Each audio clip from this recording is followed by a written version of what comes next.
rest off. If we got a problem, send them niggas that your heads off. We ain't in the same lane, we ain't in the same thing. Little nigga Paul Pierce,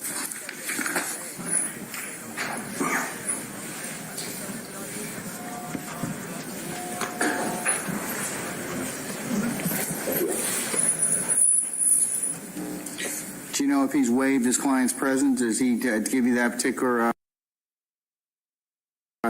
waived his presence? No, Your Honor, he hasn't. No.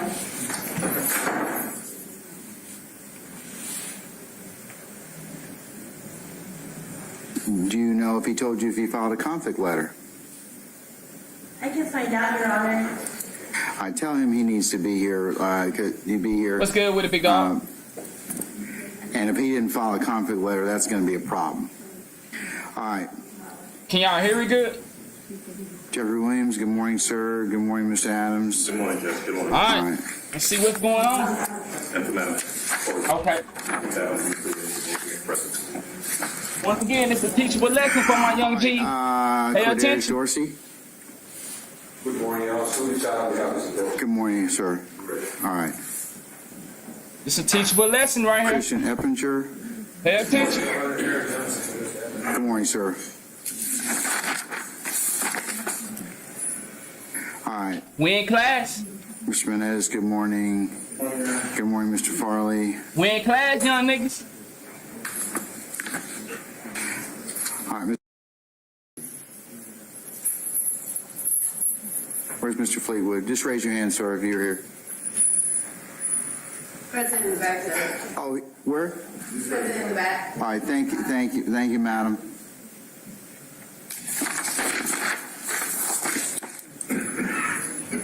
Mr. Garlington is. Give me a second. Let me grab my chat link from the YouTube side.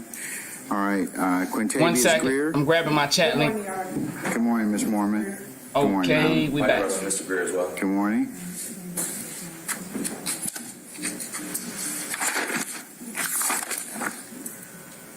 All right, Marquavius Huey. Good morning, Judge. Matthew Sr. and Jr. here. Good morning, gentlemen. All right. All right, DeMonte Kendrick. Good morning, Your Honor. Doug Weinstein. Good morning, sir. All right. No, I want to show you something right quick. They just getting started. It ain't been going long. I want to show you something right quick. As they get started with the good mornings and all that, doing the check-ins, I want to put something up here for you right quick. How can I do this?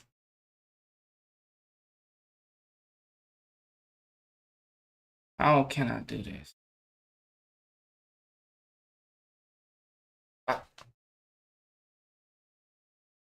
I will have to download this.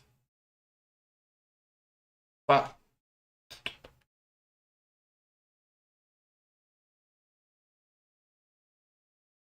see, can I do this? Damn. That's good. I hope we are celebrating. Nicole Westmoreland and Lamar Gardner is also with us. All right. Thank you, sir. Good morning, councils. I listen. I see everybody. You know. Thank you, sir. All right, Redeus Ryan, Mr. Williams. Mr. Ryan. All right. Good morning. Antonio Sledge. Where's Mr. Sledge? Judge, Yes, sir. Mr. Wright is his attorney. He didn't need him for this That's one. right. Okay, you were correct I about got that. the name so much. They just getting started. Now I'm understanding the name. Why they getting started? I want you to listen to this. They getting started.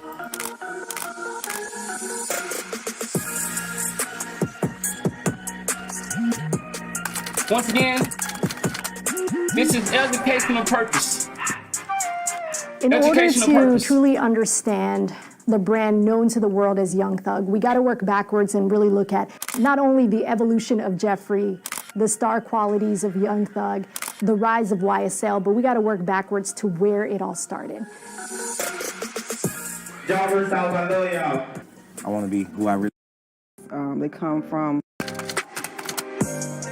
I have some legal advice. Don't confess to crimes on rap lyrics if you do not want them used. It should never be used in courtroom unless the prosecution can show that that lyric is a admission or confession. Black art, it seems like that's the only form of art that's ridiculed in that way, where prosecutors are using. Look at how I want y'all to pay attention for my young brothers and sisters that's growing up into this game. I want you to hear. This is what the prosecutor, the lady that, you know, going around setting up these RICOs, this is what she's saying. And then you got a lawyer saying one thing. I have some legal advice. Don't. So you got the law, and then you got what we hope the law can change to. We wish that we can rap about killing you in our songs. That's what we want. We want that to be the norm. We want to be able to kill your motherfucking ass and go make a song about it. Because for some reason, in the black community, we want to prioritize and monetize making songs about killing each other. That's what we want to do. And then, so when the DA says this, confess to crimes on rap lyrics if you do not want them used. It should then you go hire a lawyer to say this. never be used in courtroom unless the prosecution can show that that lyric is a admission. So you have a white man here who is representing Young Thug to want us to believe that these songs are just songs. Like, once again, the lady said, don't rap about the things that you have done if you don't want to get prosecuted for it. Now, once again, they just getting started, so you ain't missing nothing right now. But I wanna go to the part where your friend can be your enemy. What's good? Good morning. I want to go to the part where the guy you run in the street with can soon end up and be your enemy. Can I find that part? Please, come on. Where's that part? Hold on, let's see. This it right here. The racketeer influence and criminal street gang activity. I'm concerned with a human being who's wrongly charged. I knew right away that he's been targeted for 10 years by the prosecution. This is a wrong prosecution, and I will defend him. You're saying... I want you to keep something in mind for you young boys and young girls in the chat. He will defend him. Oh, yes. He will defend him. But the moment Young Thug run out of money, let me switch that around. The moment you take Young Thug's spot and your mother don't have the money to pay for that lawyer, your father don't have the money to pay for that lawyer, is there a record label that's going to help you young niggas to get a lawyer like that? See, Young Thug money might run out, but Young Thug got people in the background that can help him out of these situations. He got rich friends, millionaires, billionaires. He got record labels that want him to get back out here and make some more money. So, for you young guys, once again, they just getting started. I know most of y'all here, they haven't got started yet. I mean, they done got started, but we gonna watch it from the beginning to the end because we doing this for educational purpose. Unlike, this is not entertainment for us. See, when Anonymous get involved in this Young Thug and Gunna situation, this YSL stuff, it's for educational purpose. Because I want you to see that you won't have this guy to fight for you. This guy right here not gonna be there for you. This man is worth a lot of fucking money. And for you young boys and girls that's out here running the street, you ain't got this type of money for this dude right here. It's a bad motherfucker right here. If you've been paying attention to the case, this dude right here is a bad motherfucker. And he worth a lot of fucking money. And I want you young broke niggas to think, can you afford that? You young niggas that run in the street getting them thousands of dollars. This is not $1,000 nigga right here. This is not 1,000. This is not a 10,000. This is not a 500,000. This is not a 900,000 nigga right here. This is a $10 million nigga right here. So think about that when you out there doing what you doing. Young Thug got somebody to fight for him. I look like they getting started. We'll come back to that. We're going to come back to this, though, because I need you to hear something in that interview. But let's get started. What kind of certifications have you obtained? That will be the legal. He said if he's running out of money, he said, why don't you go fund me? Wow, that's a bar straight. Approximately how many? Wow, I got to pause it. My boy said if Young Thug run out of money, watch he put up a GoFundMe and he going to raise the money. Who he going to get the money from, Straight? So, Straight, you telling me? Now, we know the record labels and all them people to help him. But what you saying, Straight, you saying if Young Thug run out of money and can't pay for that lawyer to get him off for these crimes that he have been, you know, convicted of. You telling me we gonna put up the money? No, Straight, we wouldn't do nothing like that with it. Cause we wouldn't put up the money for you, Straight. Hell no, Straight, you don't commit that crime. See, Straight. Oh, what you saying, Straight, is regular civilians, we don't get that option to put up a GoFundMe and get some people to help us with our crime. That's what you telling me? Okay, I'm paying attention, Straight. You just taught me something. I didn't know we was like that. Okay, my bad. Mr. Pineda, have you been qualified as an expert before? Facts. Okay, I'm learning. Thank y'all for teaching me something. Georgia. Okay, and what courts? State. Okay. About how many times would you say? Over 50 times. Okay. Can you describe for the court the method video enhancements are performed? Yes, I do. When I get a video, I'm gonna come ban you on YouTube in a little bit. The quality of the video. I'm at Facebook. I'll be over there to get to find the image that I'm interested in. I will divide the image of the screen in 4 sections, and I will get 1/4 of that section to follow up on the particular image or interest of the image to enhance the video. Okay. What kind of results can be expected from, enhancing video evidence? The result could be a better view of the evidence given by the prosecution. Is this type of video enhancement, like you described, just described for the court, have other law and agencies used this type of service? Yes, they have. Just prosecution? Prosecution, defense attorneys, police departments, GVI, and FBI. Okay. And as far as you know, is it generally accepted? Yes, it is. Okay.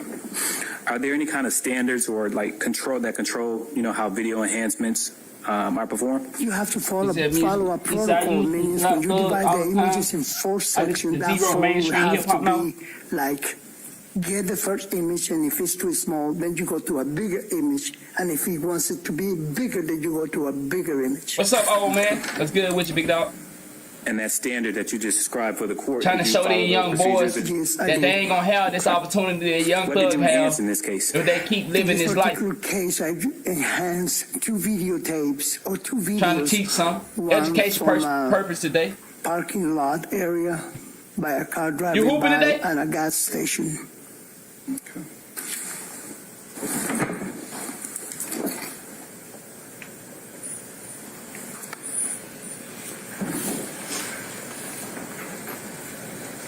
And you did use that standard for the enhancements in this? Yes, I did. Okay.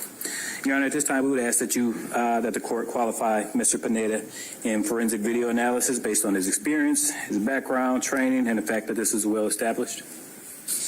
Okay, forensic video analysis? Yes. Okay, all right.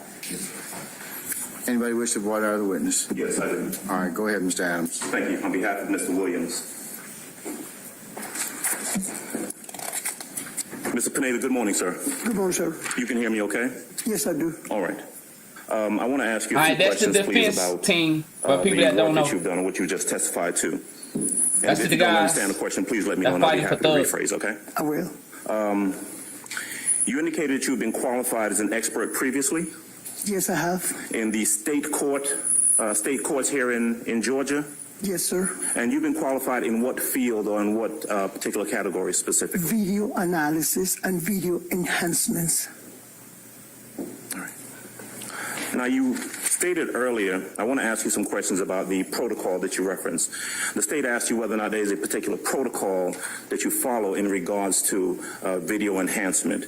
Could you describe for us what that protocol actually is, please? The protocol is to follow up the section in which I'm involved to enhance, meaning I have to divide the screen in 4 sections.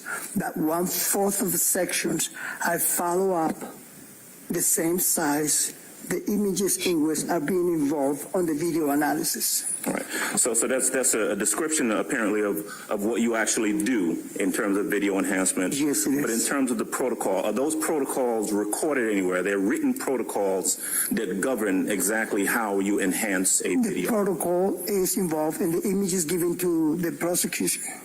Okay. Every detail is given to them in every folder, tells you how this. I'm going to try not to interrupt today. I'm going to try my best. But I just want y'all to hear how they are capturing y'all on film and enhancing it. And they can actually see y'all out here committing these crimes. You out here doing the things you're doing. And look at how in depth they catching y'all. I'm not going to pause it a lot today. I just want y'all to pay attention to how they capturing the crime that y'all are committing. And you're gonna hope to get a nigga like, you're gonna hope to get a lawyer that can fight these cases for you.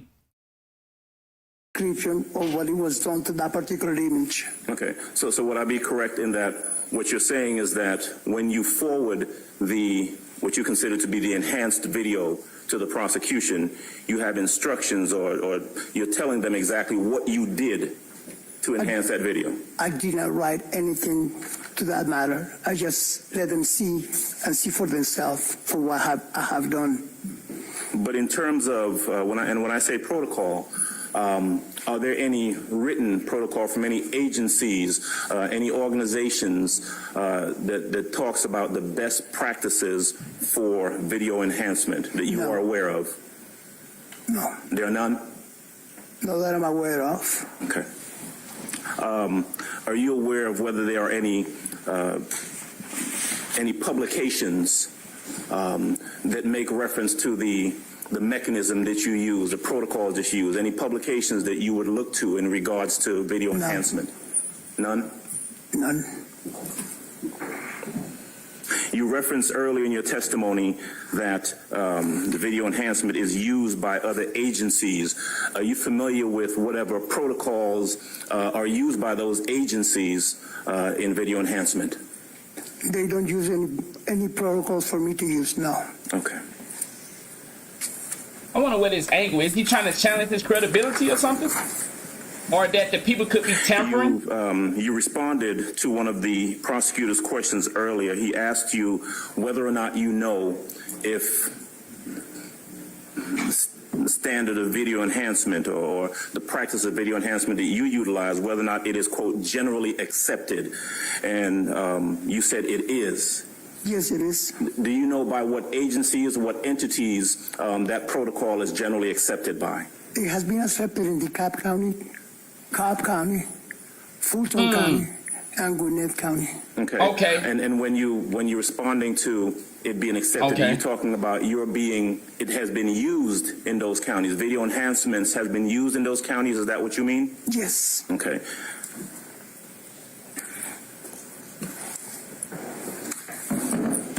All right. Thank you, sir. I have no further questions for this witness. Anybody else? Go ahead.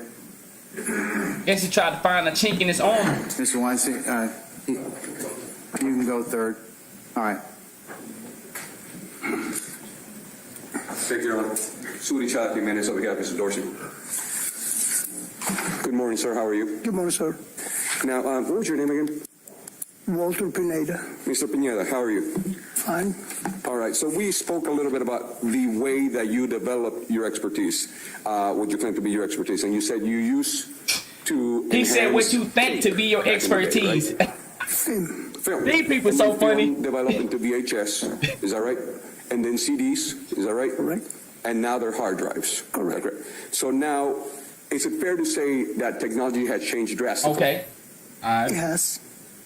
have you received any training as it comes to the new technology that is used nowadays in the video recording? I have not, but the last time that I worked for Pinkerton, we already were using hard drives. But you haven't been trained formally by any agency or any education from any school? They don't have anything available for that. All right. Now, when the state asked you, did you receive any further training, your response was that you have gotten training as a bilingual interpreter and as a medical interpretation. Is that right? Correct. All right. And those things have absolutely nothing to do with video enhancement. Is that right? Yes, that's right. You don't need to speak Spanish to be able to enhance a video. Correct. Now, you describe the way that you do it, but you have not told us if that is the way that everybody else does it. Is that right? I don't know how everybody else does it, but the way I do it, that's the way I've been doing it for years. Okay. And do you have a bachelor's degree? No, sir, I don't. Do you have any type of education with IT? I don't have. Okay. Do you have an associate's degree? No, I don't. You have a high school degree? I have a high school. Yes, I have Let a me go high get my school phone degree and I charger. have a diploma on professional photography and design. All right. Where did you get your diploma on professional photography? Southeastern Center for the Photographic Arts. And when did you get that? I got that in 1987. 1987. Has the technology that was used in 1987 changed drastically to the technology used, say, from 2010 So for the people that are not catching up to what's going on, I believe so. Have you been trained in that new technology? So for the people that don't understand what's going on in the background, to my educated people, I'm just trying to help everybody catch up. So they making it seem like the DA, when it got just a guy to enhance the video or whatever type of evidence he sent in, as in they didn't really go seek out a professional. They went and just got a guy that they could have bribed. They could have, just, hey, help us out with this situation. That's basically what they going on right now. By any formal education agency? No, I have not. Now, when you say that you have testified over 50 times, is that right? More than 50 times, yes, sir. And when was the last time that you testified? I testified over probably about 6 months ago in DeKalb County. DeKalb County, okay. Now, you also said that you have testified for the defense sometimes, is that right? Yes, I have. How many times out of those 50 plus times? I would say more than 10 times. About 10 times, okay. Now, when you enhance these videos, you describe as you break it up into 4 sections, is that right? No, I break it up into 4 sections and use only one section. Okay, and when you break it up into that 4 sections and use that one section, what do you do with that one section? That one section follow up on the images involved on that particular event. So I get all the images involved. Let's see if the person is going by. I capture every single event of the person going in front of the camera.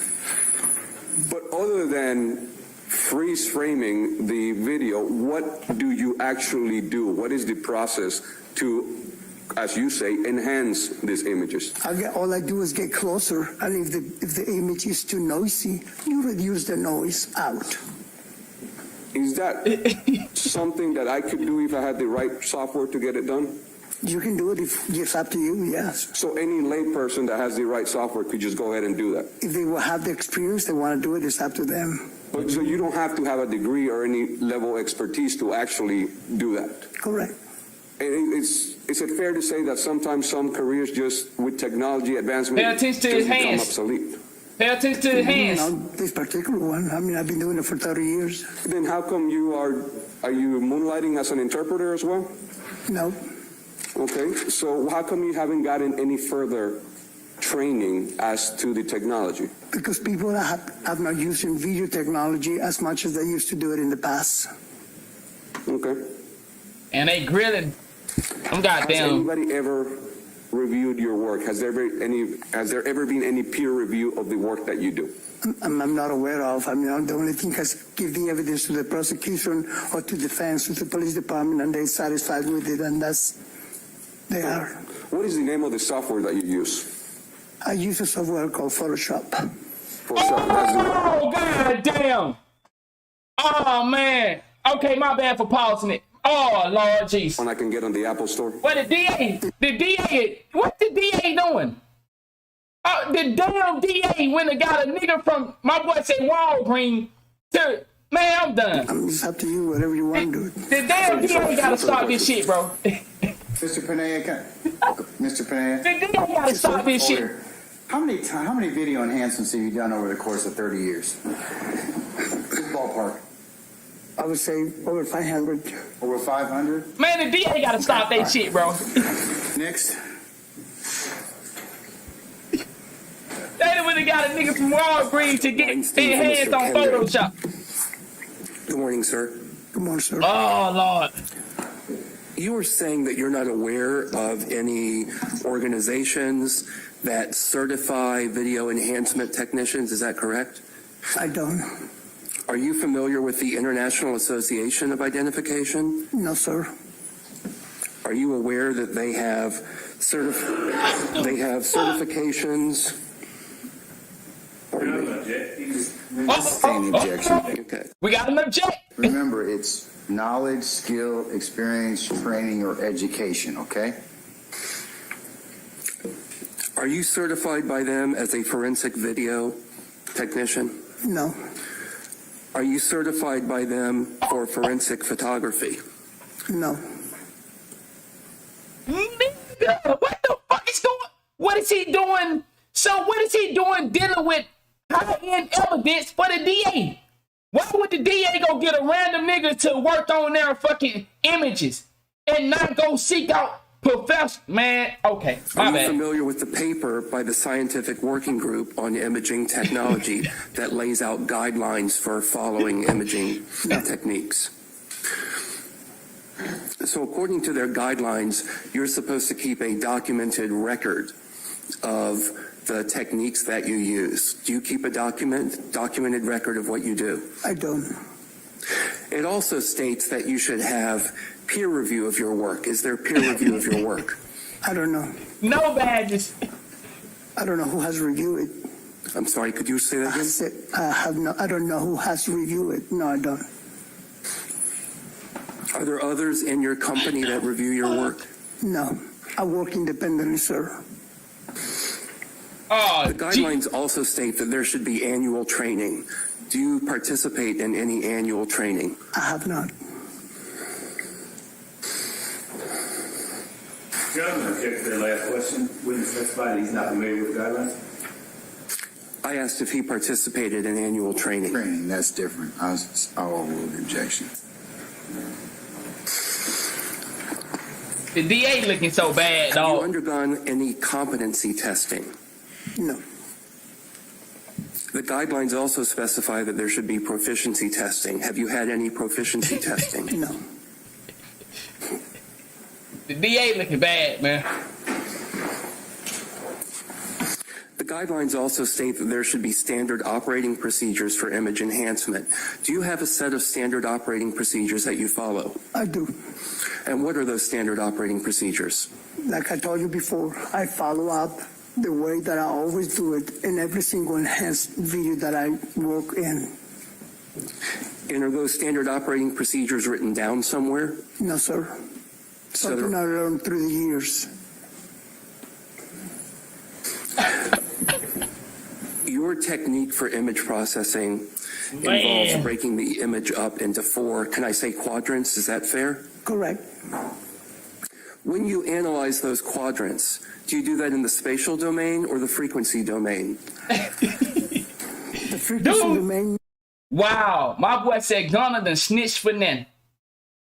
Gunna basically done fucked up his whole record label business partners and all this shit.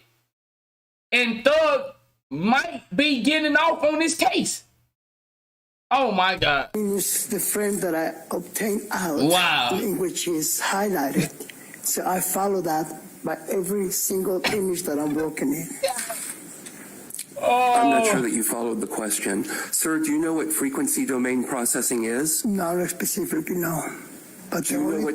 I'm sorry. Go ahead. No, finish your answer, please. No, go ahead. Sir, do you know what spatial domain processing is? The spatial is the space, I think, is the space in which you are involved according to the images on the monitor. Do you know the circumstances where you should use spatial domain processing? No, I don't. Do you know the circumstances where you should use frequency domain processing? No, I don't. This nigga don't know shit. What is he doing working with the DA? How do a nigga like this get to work for the DA to do enhancements on evidence? Information from the image. Do you know when it's appropriate to use spatial domain processing versus frequency domain processing? I'm not familiar with that. I believe so, Menzel.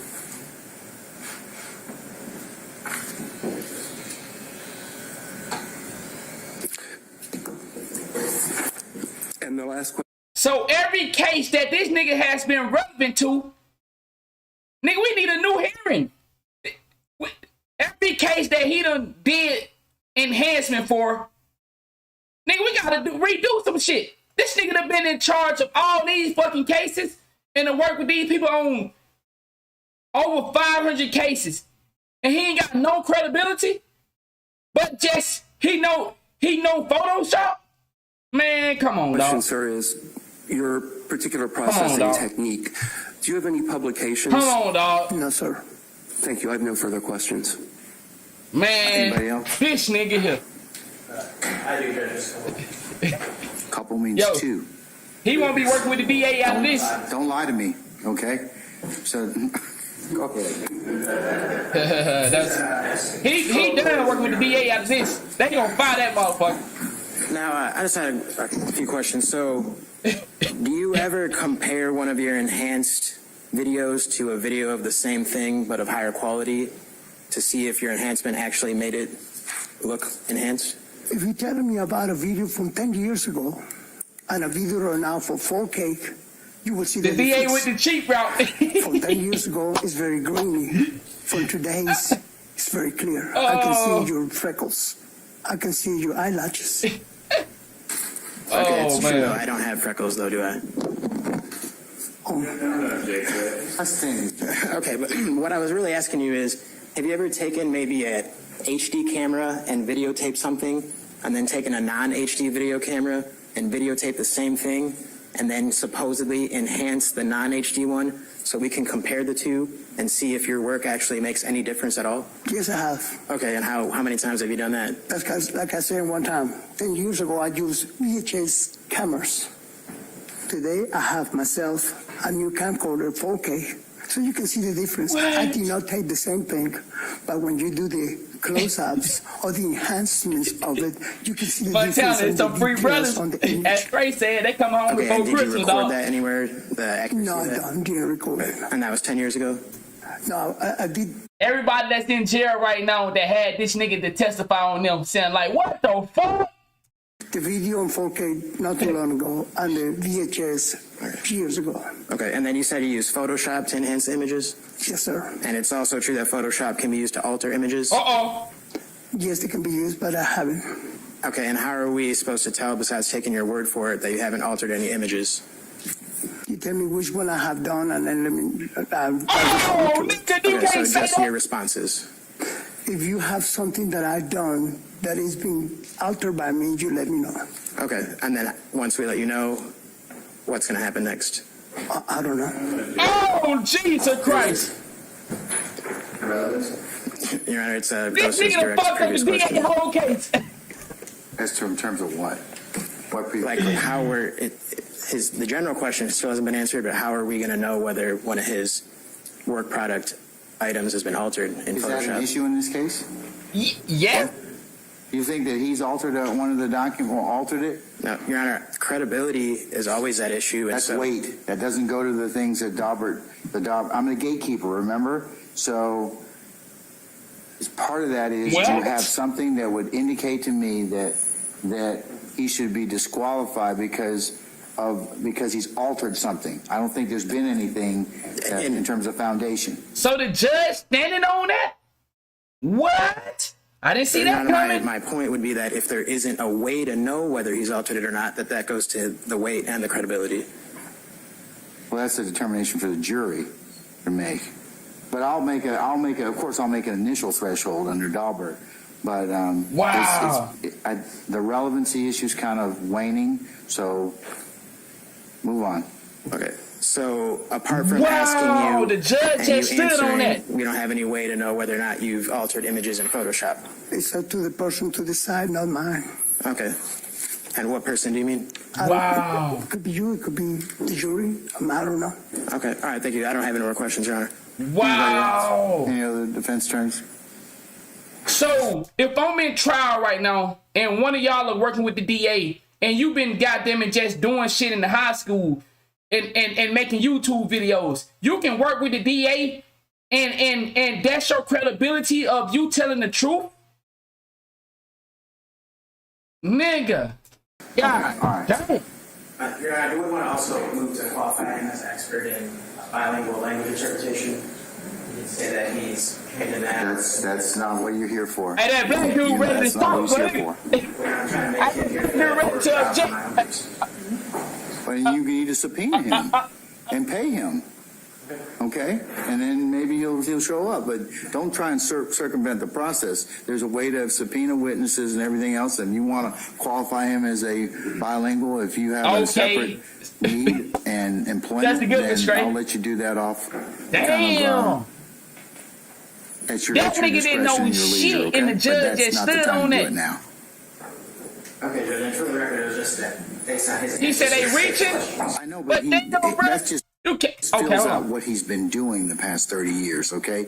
In terms of what he has done, additional education he's gotten. You've already kind of examined him about that. It has nothing to do with video enhancement.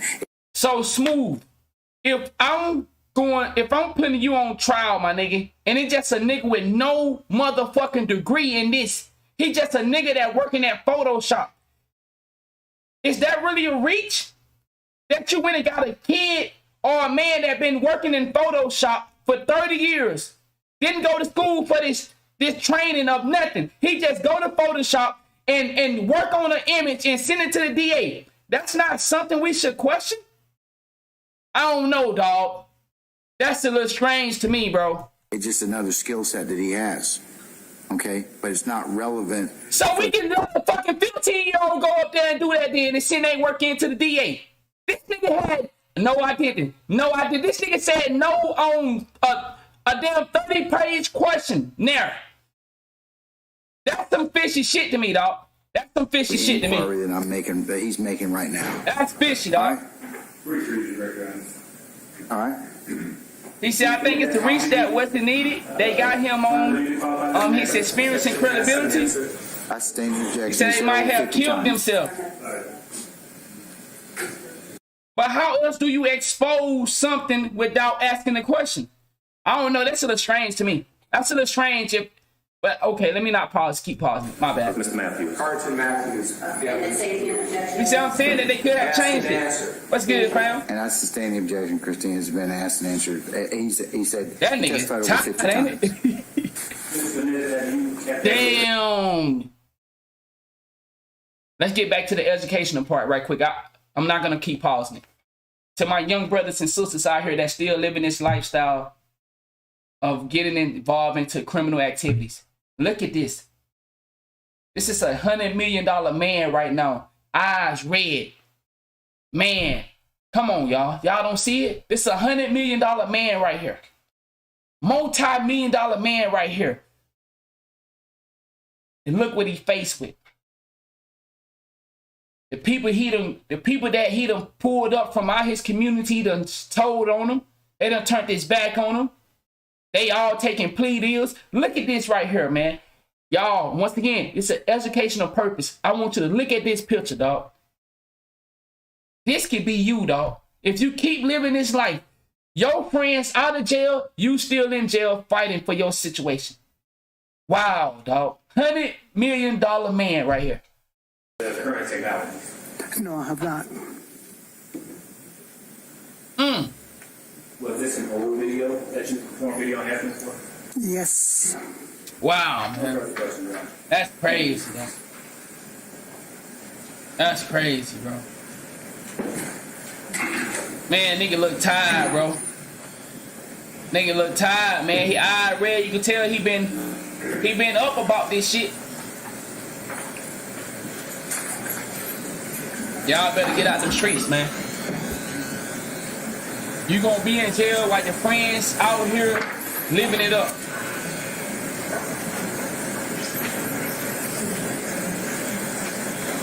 Wow. But y'all say, okay, why they pause right now? Y'all saying it's a reach though. So they not talking right now, so let me get my little talks off. Y'all saying it's a reach that they challenge his credibility? Y'all don't think that's a real issue though? Like on some real shit. You saying that a nigga that just... So you saying they got their point across and they just kept going at it? Or we can't challenge his credibility when it comes to a high-end case like this? He said his life is dependent on a dude that using Photoshop and saying no to knife. That's what I'm saying. That's an issue for me. I got dude, in his case, he said, the prosecution has to prove without a shadow of a doubt. He said the Bureau of Proof is on the, the prosecution. Okay, so you saying they got their point across, they could have just let it go. They already let the people know, and they just kept picking at it, okay, alright. Because, I mean, that nigga clearly, that nigga said 90%, like you said. That nigga kept saying no to nothing. No training, no knowledge, that's Photoshop. Okay, all the defense needed was a little doubt, and they just kept pushing. Okay, alright. Okay, I got y'all. Thank y'all for teaching me. That's crazy, dog. That nigga don't know nothing though, bro. Like, come on, bro. Once again, they not talking yet, so I'm gonna talk. This nigga done worked with over 5. Any argument on this particular witness before I go ahead and make a decision, Mr. Adams? Yes, sir. Just very briefly on behalf of Mr. Williams, the issue before the court is whether or not he should be qualified as, if I'm correct, I think the state is moving to qualify him as a forensic video analyst. Did I get that correct? Yes, sir. Forensic video analysis. I would say to the court, Your Honor, based clearly upon the responses to the questions put before this witness, and in consideration of the Daubert standard and Rule 702, that this witness is clearly not qualified under that standard. I would just state the court knows the law, so I will just say that under the Daubert standard, we look towards relevance and reliability of the witness's testimony. Putting aside the relevance, that's not really what we're talking about. We're talking about reliability of the technique, of the proper testimony that would be offered. And although 702 and Daubert is somewhat flexible, bro gonna say, I don't know if that's a female or a dude. Somebody gonna say it's good you came to court with some clothes on. It's geared towards scientific validity and the principles. Yo, y'all got to stop that bullshit. Proposed submission in this case, of video enhancement. We don't look towards the conclusion. We look towards the principles and the methodology, and we look towards whether or not there's been a testing of the experts, the proffered experts' theory. There has not been. That nigga first job was working at Walgreens, man. In support of the experts' method or theory, there's no testimony that there has been any of that. We look towards the court is advised under Daubert to look towards. What about his education? Because that's kind of the issue for me is, so we want to talk about that or his experience, I should say. He's been doing this 30 years, so. But Judge, fuck that. Education. Just because the nigga been doing something for 30 years, man, I don't see it. There's a lot of nigga been doing something for 30 years and been doing it incorrectly. Experience is factors that the court can look to as well, but and I heard the witness testify that he has testified in regards to video enhancements upwards of 50 times. Those 50 testimonies could all have been improper. They could have been wrong because the methodology has to be tested. They could all very well have been done under the Harper standard, which is no longer the law in the state of Georgia. The question before the court is whether or not this witness meets the Daubert requirements, and I would say to the court that simply looking at the responses to the questions, both on direct and on cross, or on voir dire, that he does not. Facts. That the politician been fucking us over for 100 years. There are no protocols to the methodology used by him. He is unable to indicate whether or not his method or his methodology is generally accepted. There is no peer review. It's not just that he doesn't know if there's any peer review. There is no peer review of his. educational purpose. I'm sorry about pausing it, but educational purpose. He been doing this for over 500 cases. But when did he get caught? When he was facing a guy who was a multi-millionaire. So for all them guys that didn't have enough money to get a lawyer that can challenge that, he been getting away with it. And just now he's being challenged for his credentials. So all them other guys that he done worked on, the men and women that he done worked on, they just got ran up. It just took their word for it. Now he just now getting exposed. For you young boys and girls, educational purpose, pay attention. Pay attention. If it's cool when they do it to you, but it ain't a problem when they do it to them. You heard what Finesse 2 times said. Methodology. There is no testimony as to the error rate of his methodology. Under all of those factors, he fails. Wow. This witness fails in terms of being able to be qualified as an expert. And I would ask the court to deny the state's request to qualify this gentleman as an expert. All right. Anybody wish to add to Mr. Adams? What he is? Don't regurgitate, but just add if you've got anything to that. Yes, Your Honor. Yes, Mr. Johnson. On behalf of Mr. Eppinger, Your Honor, the court pointed out the education and experience in this particular case. The witness testified that he had performed almost 500 of these video analysis over 30 years. That breaks down to less than 2 per month over the past 30 years. He also testified that he does not have any formal education or no continuing education with regards to these things over the past 30 years. Those are 2 things that he directly testified to. He has not shown that he has the requisite experience in this particular matter to be qualified as an expert, and as such, neither the education, Your Honor. So we believe that under Daubert, he should not be qualified as an expert. Thank you. All right. Anybody else? Wow, bro. Okay. All right. Looking at 24-7-702, testimony by expert witnesses. This is what money gets you, dog. Facts. Money and being connected. Let's make sure we mention that. The connection too. Specialized knowledge will assist the trier of fact you know what I'm to talking understand about. the evidence or determine a fact and issue. A witness qualifies as an expert by knowledge, skill, experience, training, or education may testify thereto in the form of an opinion or otherwise. Before I forgot, state wish to be heard in terms of argument, in terms of the... Yes, Your Honor, if the court would mind. Sure, I don't mind, no.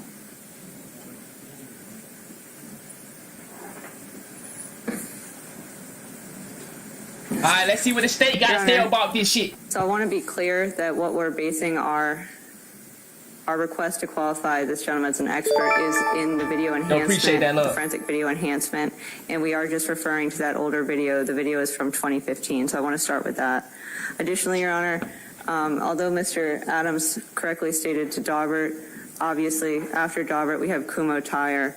And Kumho Tire explains how we can qualify these experts when they don't have, when it's not that scientific process, when it's not that straightforward. Here's a GBI witness, here's what they do, here's a scientific method.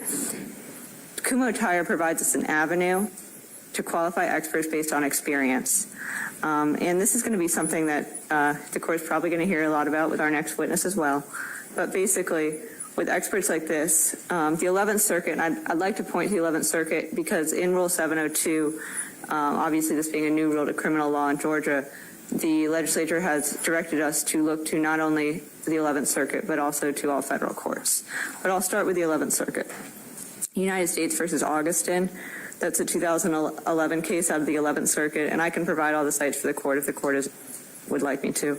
In that case, the 11th Circuit said, we note that Federal Rule of Evidence 702 does not define an expert in a narrow sense.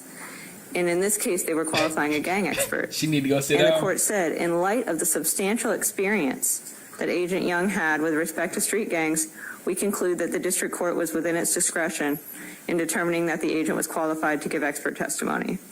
And this is something that happens a lot. The 11th Circuit, and this is another case out of the 11th Circuit, a 2015 case called United States versus Wilson. In United States versus Wilson, the court held that because a Daubert inquiry must be tied to particular facts of the case, the actual Daubert factors, the ones that Mr. Adams referenced, those Daubert factors may or may not be pertinent in assessing reliability depending on the nature of the issue, the expert's particular expertise, and the subject of the testimony.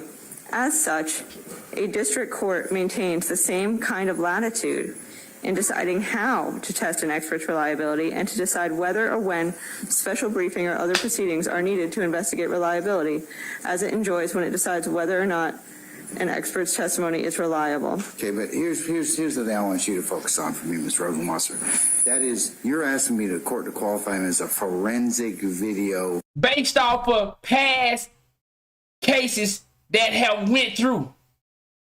Isn't that why we're here now? Isn't that the same thing? Once again, let me catch y'all up. Didn't the same thing just happen where one judge allowed something to go through where they barged into his home and took evidence, and then they wanted this judge to pass on that?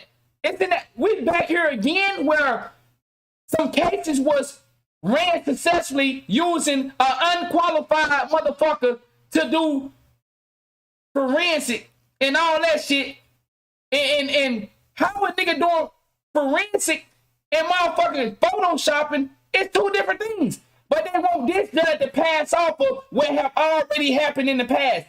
Well, y'all seeing what's going on here? This some crazy shit. This is the second time they done did that shit.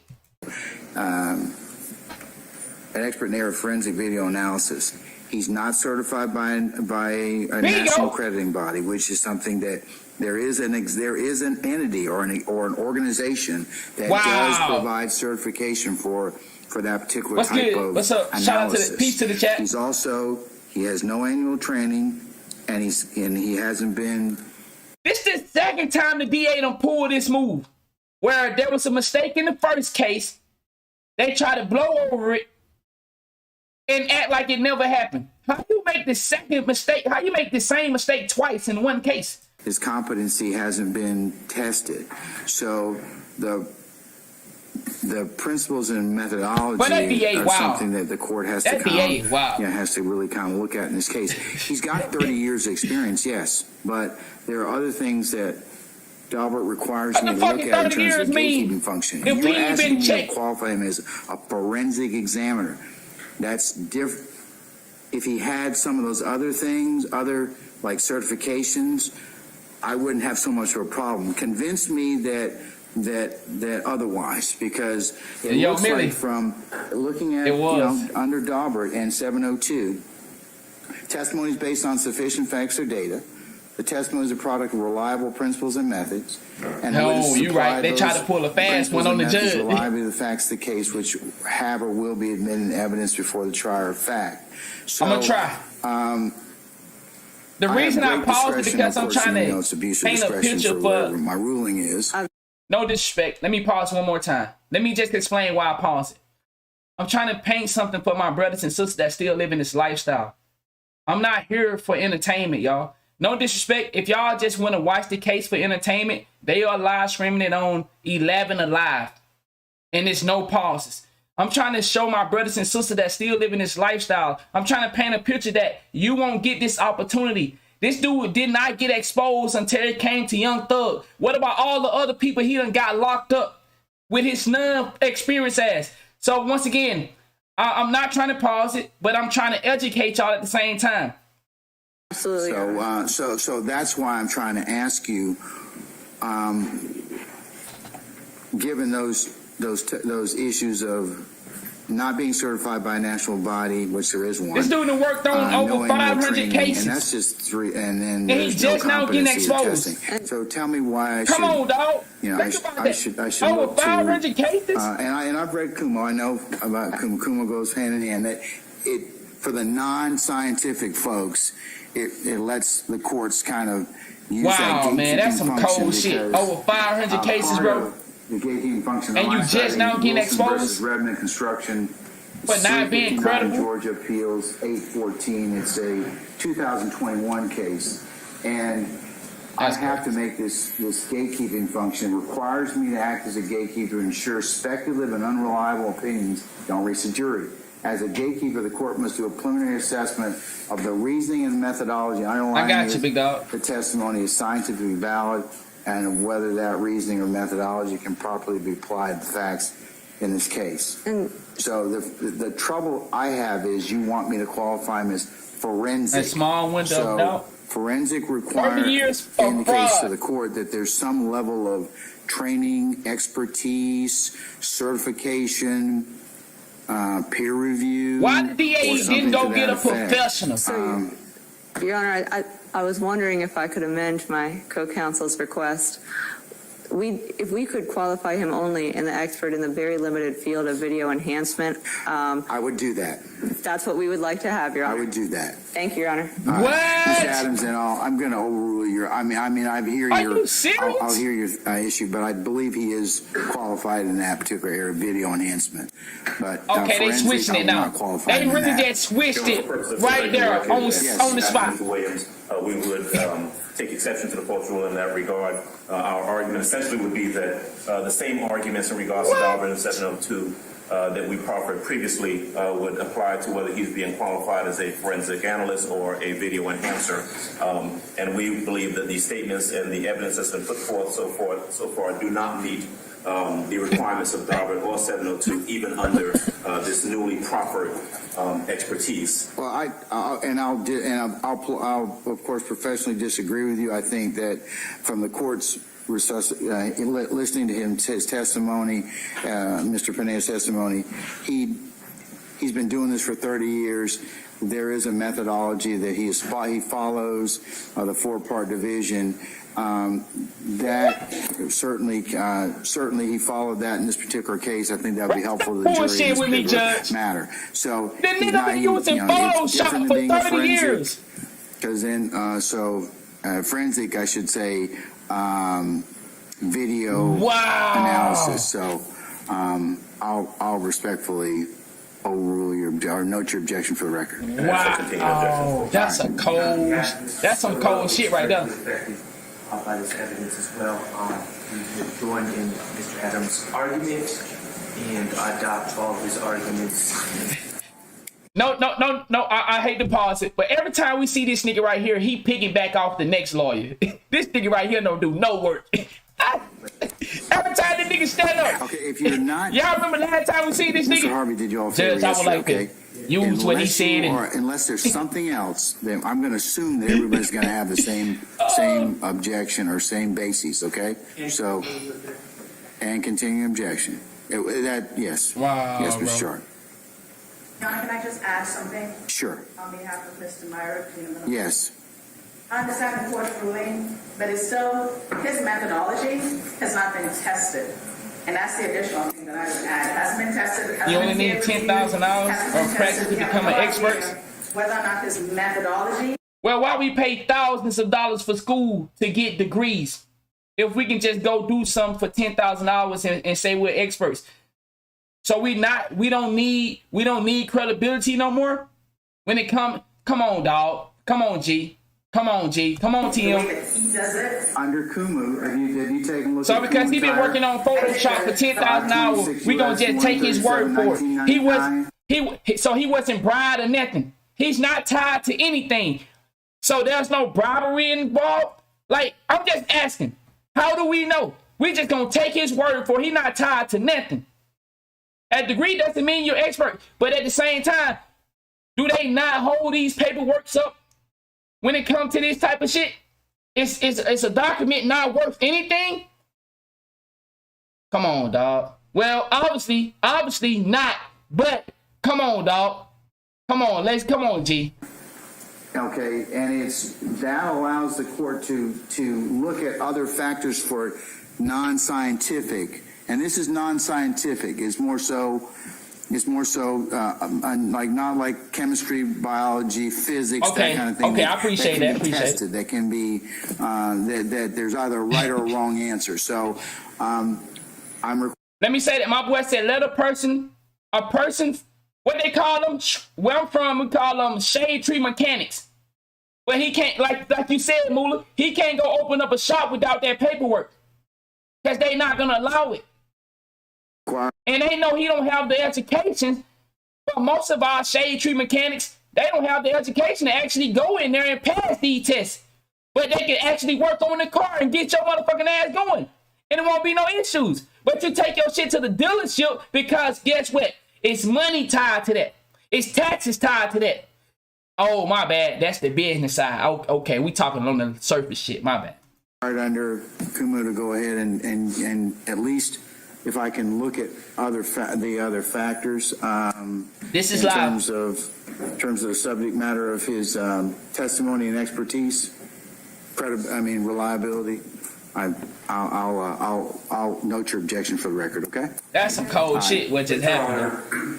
Kumu fire doesn't apply here. This is scientific analysis that he's doing. I don't understand what can be more scientific than using Fourier transforms, discrete cosine transforms. You're taking it into a different domain. No, you are because you're adding things that haven't been testified to. He testified that he doesn't know. Okay, and that goes to weight and sufficiency. In terms of, it can go to weight and sufficiency.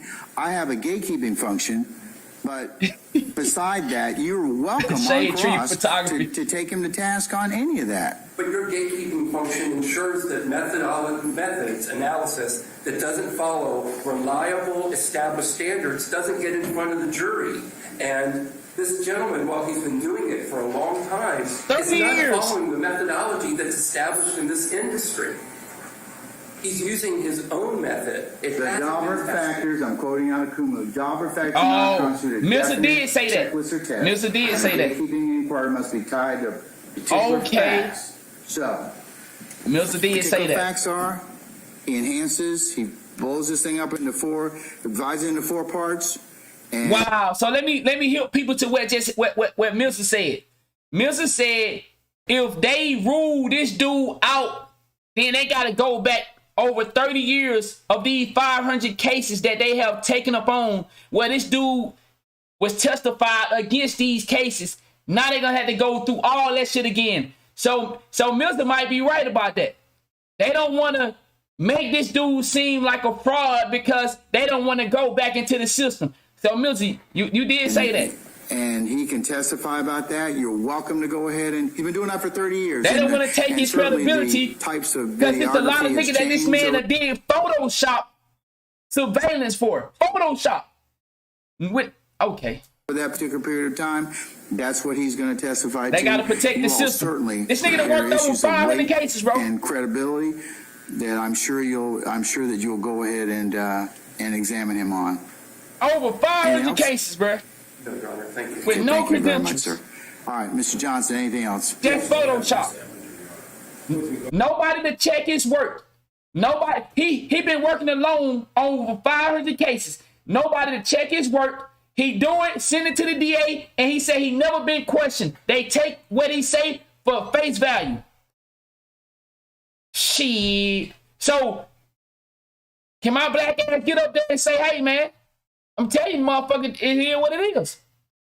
Man, come on, bro. That's some cold shit, dog. To the determination that this is such a scientific matter that it assists the jury to expect. That's some cold shit, dog. Over 500 cases, bro. He uses nothing more than Photoshop, which is the product that is sold to the common public that can be used by anybody. The common public. Understanding that Photoshop does not need to be bolstered by his designation as an expert in this particular case. And also, the fact that him saying he's been doing this 30 years should not carry weight, given the fact that bro, if I'm in jail right now watching this, and I see that nigga, man, I'm calling my lawyer. Maybe twice a month. I'm calling my lawyer, dog. If I'm in jail and I'm seeing this dude on the stand, Grand Rising, times I like that. Or Grand actually Rising. into Cab, Fulton, Cobb, and Gwinnett, so and Fulton. So, all right, thank you, Mr. Johnson. Thank you. Wow. All right, Mr. Suri, anything, sir? Yeah, Suri Chaka, on behalf of Mr. Dorsey, just we respectfully disagree, Your Honor, and just saying that as he testified, any layperson could do this. We do have an objection as to him being labeled an expert. It will be again fostering. They can just present him as a witness, as a technician, that enhance the video and explain to the jury what he actually did. Not that he has an expertise in that, and not that it's something any different than their investigator or even an intern could have done. So just wanted to say that, Your Honor, that any layperson could do what he's doing, and that is what distinguishes an expert. Thank you. Facts.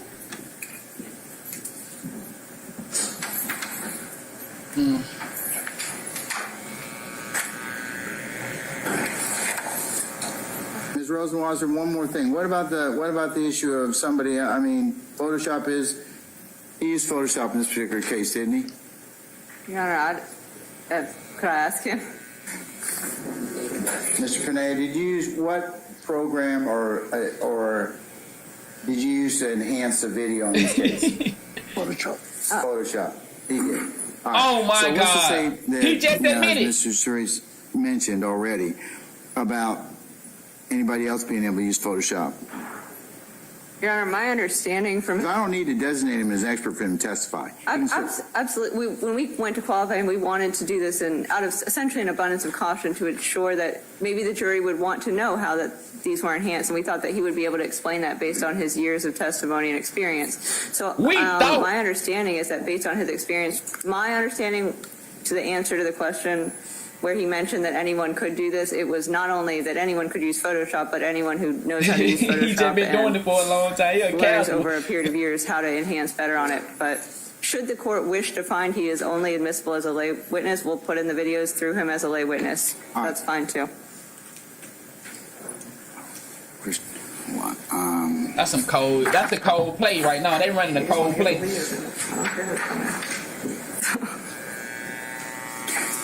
Now they want to switch it over to we'll use him as a witness.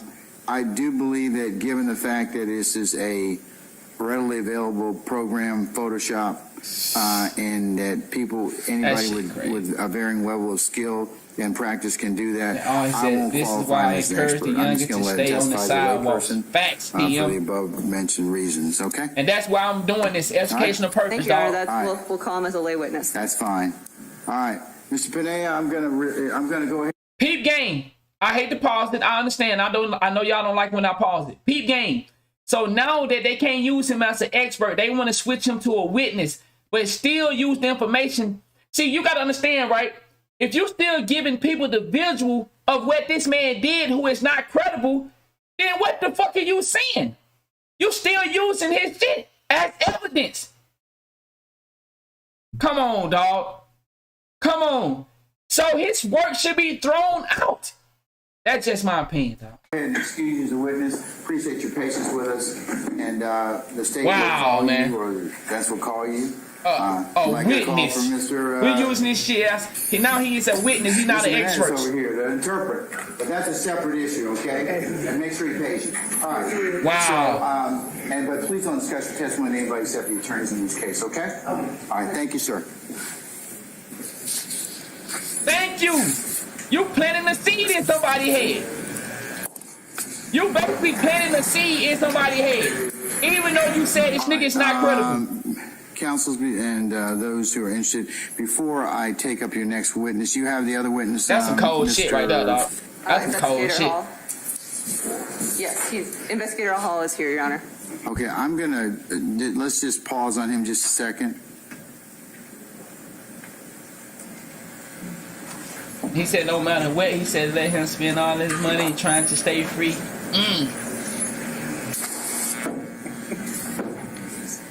Somebody paying that shit. For real, for real. My goddamn phone keeps not charging. You have your other witness related to Mr. Stillwell's motion to dismiss?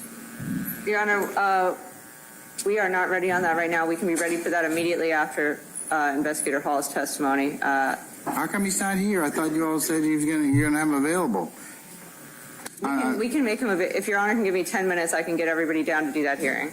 That's fine. Let me give you 10 minutes. I have to, there's something else I need to, unrelated court business I need to take up. So let me go ahead and deal with Mr. Stillwell next, and then he said, we'll start on Mr. Hall probably this afternoon. But let's go ahead and get Mr. Stillwell done first, okay?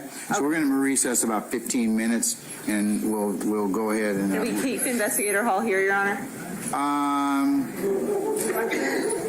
Hang tight.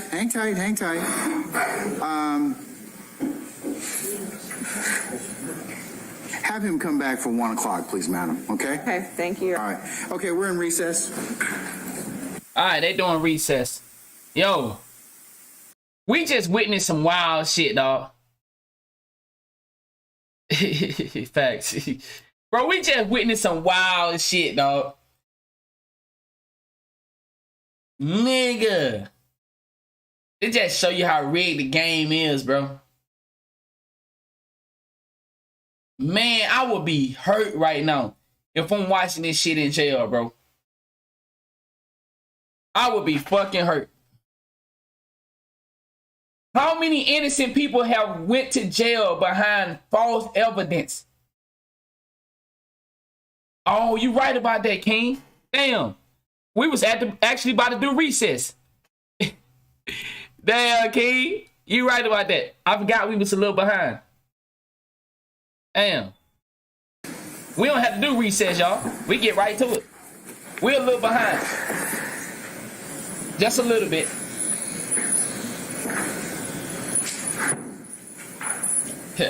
We was about to do recess, nigga.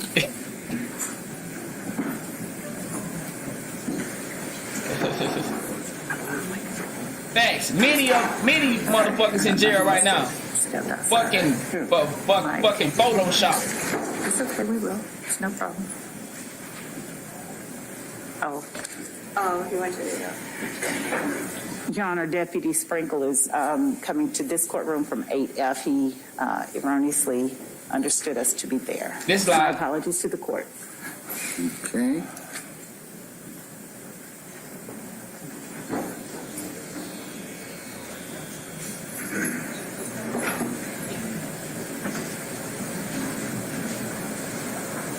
You see, I got an email to my Photoshop.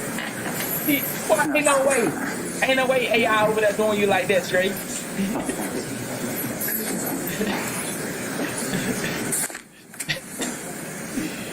This nigga is an expert using Photoshop.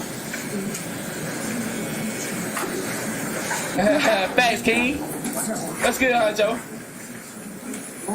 Yeah, I mean, I just wanted to let you know. I wasn't. Once again, y'all, we doing this for educational purpose. We are not doing this for entertainment. That's not why we watching the Young Thug case. We're watching this to show the brothers and sisters, you know, how life not gonna treat you the same way that it's treating Young Thug. Because most of us that are in here, we don't have enough money to pay $10 million, $5 million, let alone $1 million for a fucking lawyer to get out there and fight for us and to combat all this shit. You know what I'm saying? We watching this for educational purpose, and I love the fact that I got some brothers and sisters that are saying the same thing I'm saying. You know, they saying it in the chat so you can read it. You play around in these type of situations and you will end up a lost soul behind these bars.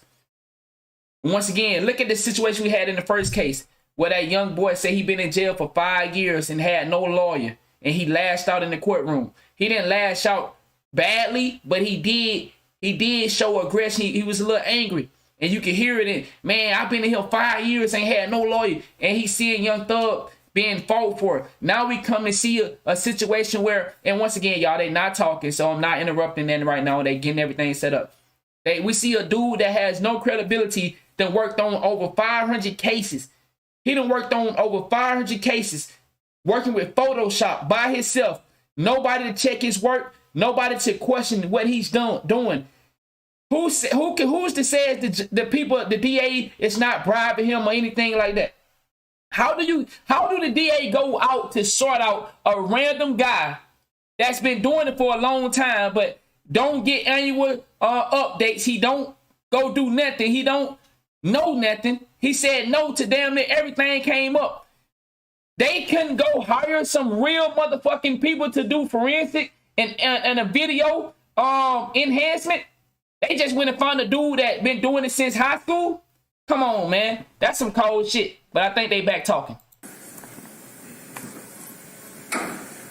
Sir, if you would be so kind, once you drop all your materials, to approach the witness stand. I appreciate it, Lace. Deputy Ingram will be swear you as a witness, okay? Yes, Your Honor. That's why you don't get yourself in this situation. Facts, Brody. I do. Please state your first and last name and spell first name. First name Michael, Michael. Last name Sprinkle, Sprinkel. Great. Good afternoon, Deputy Sprinkle. How are you? They went Very well, outside. thank you. How are you? I'm well, thank you. Deputy Sprinkle, would you please tell the court where it is that you're currently employed? I'm currently employed at the Office of the Fulton County, Georgia District Attorney. And what capacity are you employed there? I'm Yo, a Deputy appreciate that District love, Attorney. Dexter. How long have you served the Fulton County District Attorney's Office as a... He said, oh, let's read this right quick. He said, this man has promoted violence and killing, and y'all want to highlight how they get treated. He said, I ain't been in a situation that haven't put my say there. He said, where's the self-accountability? Are you not understanding what we just said? Did you not just hear nothing that we just said?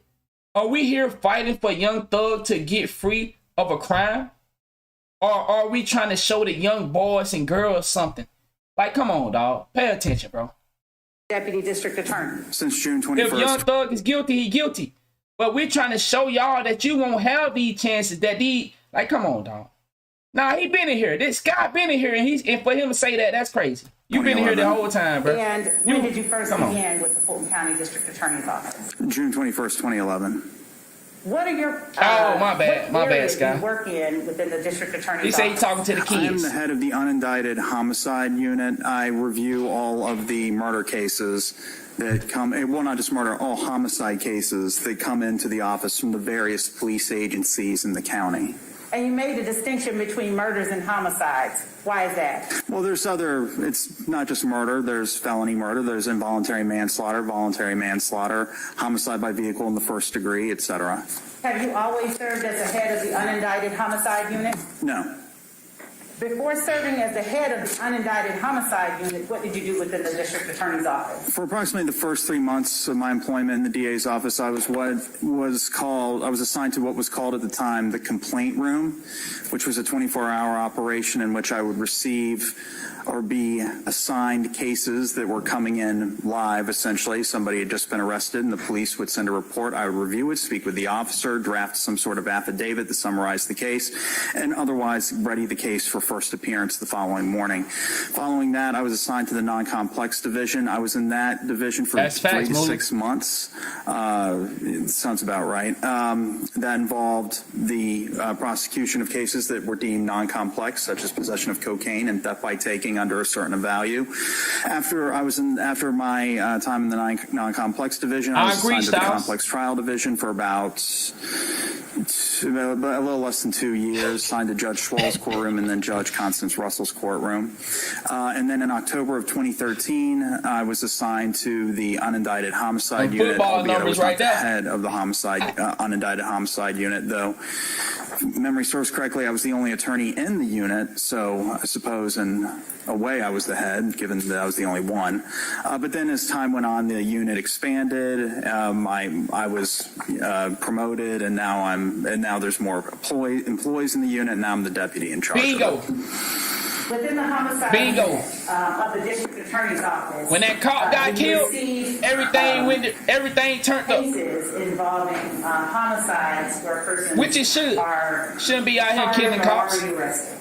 Yes. Killing nobody. And is it always the case that a person has been charged or arrested? If it ain't self-defense, sit your ass down. No. When you do receive a file wherein a person has been arrested, do you immediately present that case to the grand jury? No. Why is that? Well, I want to ensure that the person who's been charged or arrested primarily committed the crime that is alleged they committed. So in order to do that, I inspect the case file, which primarily, if not, well, I don't want to say exclusively, because there are some things that I find on my own, but when I'm preliminarily looking at a case file, I look at what the police have sent me, their reports, their interviews, cell phone records, the extractions of cell phones, when the police actually copy the data out of somebody's cell phone. Nah, that's Gunner not in this. Gunner's at home. To make sure it's consistent with what has been alleged in the arrest warrants. Gunner took a plea deal. And do you always have all of the information within the case file given to you by law enforcement that you feel you need in order to fully complete the investigation on a homicide? No, not always. No. And what types of steps do you take to ensure that you have obtained as much information as you can? Do you, for instance, do you pull jail calls? Yes, Do you speak with witnesses? I do on occasion, yes. Do you go to scenes? Objection, Your Honor, leading. Your Honor, Is it preliminary matter? Is it preliminary matters? thank you. I'll allow it. Over your objection. Thank you, Your Honor. Do you go to scenes? Yes, Gunner not Search there. warrants? yes, Gunner not Do you at the present trial. evidence to other At the hearing? entities for further testing? yes. And does that always That's another take, dude. limited amounts of time, or is that sometimes more protracted? Well, it depends on the case and the volume of deficiencies that I have identified in the initial investigation. Bringing you to the case involving the murder of Donovan Thomas, do you recall when you received that case file within the district attorney's office? Would have been late, probably December 2015, January of 2016, somewhere around there. It's actually probably going to be January of 2016, to be more exact. And without going into specifics, I was looking at that too, what Fraser. that was at the time that you received. I was that wondering case the same file, thing. Was it complete to your satisfaction as an assistant district attorney? Well, it depends on how you define the word complete. Was it complete insofar as the Atlanta Police Department was concerned? I don't know. I know that they handed me everything that I asked for. If there were some other documents that the Detective Thorpe still had in his file, they just didn't give to me. I have no way of knowing that. As far as I know, what the Atlanta Police Department gave me was the complete case file. And did you review that complete case file that you received from the Atlanta Police Department? I did. Upon reviewing that case file, were you satisfied that the case was sufficient to present to the grand jury as you received it at that time? No. Did you take additional steps to investigate the case? Yes. Now, at the time, a person had been arrested on the murder, is that correct? Yeah, at least one person had been arrested on the murder. And that person was the defendant Shannon Stillwell? Yes. Jackson? Yes. From what you were able to gather from the file that Detective Thorpe gave you and from your subsequent investigation of the case that you did, was Mr. Stillwell the only person of interest in that case? Was he the only alleged participant in the homicide? Well, no, there were three other. If we're talking about the people that had been charged by the police, there were four. Okay, go ahead. There was Antonio Sledge, Demikian Garlington, Kenneth Copeland, and Shannon Jackson, a.k.a. Shannon Stillwell. Those were the four people that the police charged for the murder of Donovan Thomas in late 2015. And were you Donna able got to time determine, served. based on your review of the file, given to 500 you by hours Detective Thorpe, community service. what primarily those arrests were based on? They were primarily based on the statement of a young man named Spencer Wright. All right. And when you received the file from Detective Thorpe, did you endeavor to speak with Spencer Wright yourself? I did. Why is that? Well, so Spencer Wright, according to his statement, he witnessed the homicide, the drive-by shooting, as he stood at a bus stop on McDaniel Street across the street from the barber shop, the parking lot of which Mr. Donovan Thomas stood when he suffered his fatal gunshot wounds. There was a surveillance camera mounted on that barber shop, and the bus stop where Mr. Wright said he stood was in the viewing area of that surveillance camera. And when I looked at the footage, I didn't see anyone standing at the bus stop. I saw a cat at one point milling about the bench at the bus stop, and I only bring that up to indicate that the clarity was sufficient to tell if there was a human being standing there. There was no human being standing there. So what I wanted to do was speak with Mr. Wright and show him. I believe I printed off some still images. I don't think I brought in a computer or something to show him the actual footage. So I wanted to speak with Mr. Wright and make sure. First thing I did is I wanted to speak with him and make sure that I was clear as to where he was standing. So I actually, before I confronted him with the fact that I didn't see him on the video, I had some. That's a good question, Stray. And I asked him to point to the specific bus stop where he said he was standing. And when he did, he pointed to the bus stop that was depicted on the surveillance footage, at which point I said, but there's nobody standing at that bus stop. And he didn't really have an explanation for me. Did you receive that surveillance footage from the Atlanta Police Department?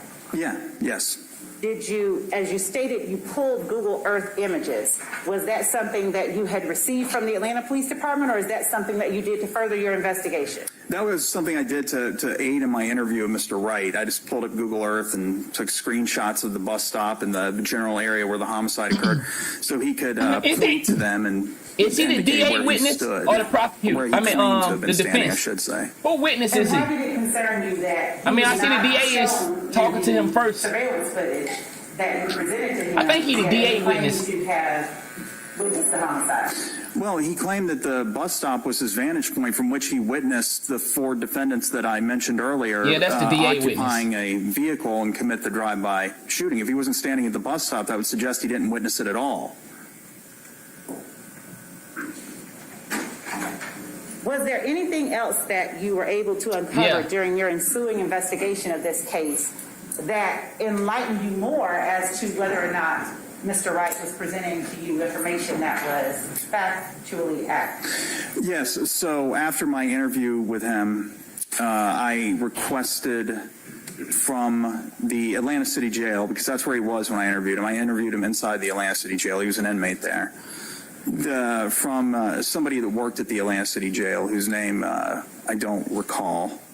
But I asked him to send me Mr. Wright's recorded jail calls, because just like the Fulton County Jail, at least at that time, the phone calls placed by inmates from the Atlanta City Jail were recorded. So when I obtained Mr. Wright's jail calls, I found one that was he placed shortly after his arrest to a gentleman.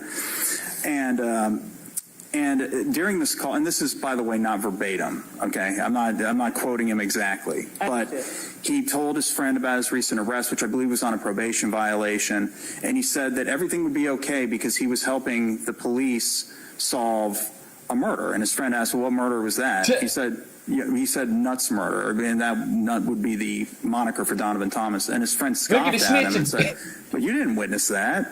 And Mr. Wright responded, he basically shushed him, reminding him that they were on a recorded jail line. But and the implication there was that, okay, educational purpose. If you never heard, niggas would lie about something to get out of jail. Niggas would say they seen something to try to give the police. See, this is what goes on in the hood. Educational purpose. For all you niggas that keep living this life, look how nigga would lie as if they seen something just so they can get out of that thing called jail. Because it's not a place that anybody want to be in. that he didn't witness it. He would prefer that his friend not, utter such a thing on a recorded jail phone. And then he said, but it's something to the effect of, it doesn't matter, we all know what happened anyway. And it's also worth mentioning that during my interview with Mr. Wright, very soon into the interview, something that caught my attention was, he said, you see, I've been on Instagram, or again, not verbatim, but he mentioned that he had been on Instagram and putting the pieces together from there, which put up a red flag, made me think that perhaps he was just compiling his statement through rumors that he saw on the internet. So after I heard that jail call, I asked investigator David White. I knew who he was talking to. I can't recall his name off the top of my head, but the gentleman that he was talking to, and the same gentleman that said, but you didn't witness that, etc. So my investigator reached out to him and asked him, well, how did you know that Mr. Wright didn't witness the murder of Donovan Thomas? And he said, well, that murder was a really big deal in the city, and I'm pretty close with Mr. Wright, and he never mentioned to me that he had witnessed it, and it's the kind of thing that he would have mentioned had he witnessed it. So at that point, I was satisfied that Mr. Wright didn't really witness the murder at all, and he just made it up. Why didn't you just go ahead and present the information to the grand jury as had been presented to you by the Atlanta Police Department? People had been arrested. Is it an imperative that you immediately get the case indicted? Objection. Who's made the objection? Self-serving. I sustain as to form. You can rephrase it. You can rephrase it. Yes, Your Honor. Mr. Sprinkle, is there any reason in particular why you did not go ahead and present the indictment to the grand jury with the names and the information that had been given to you from the police department?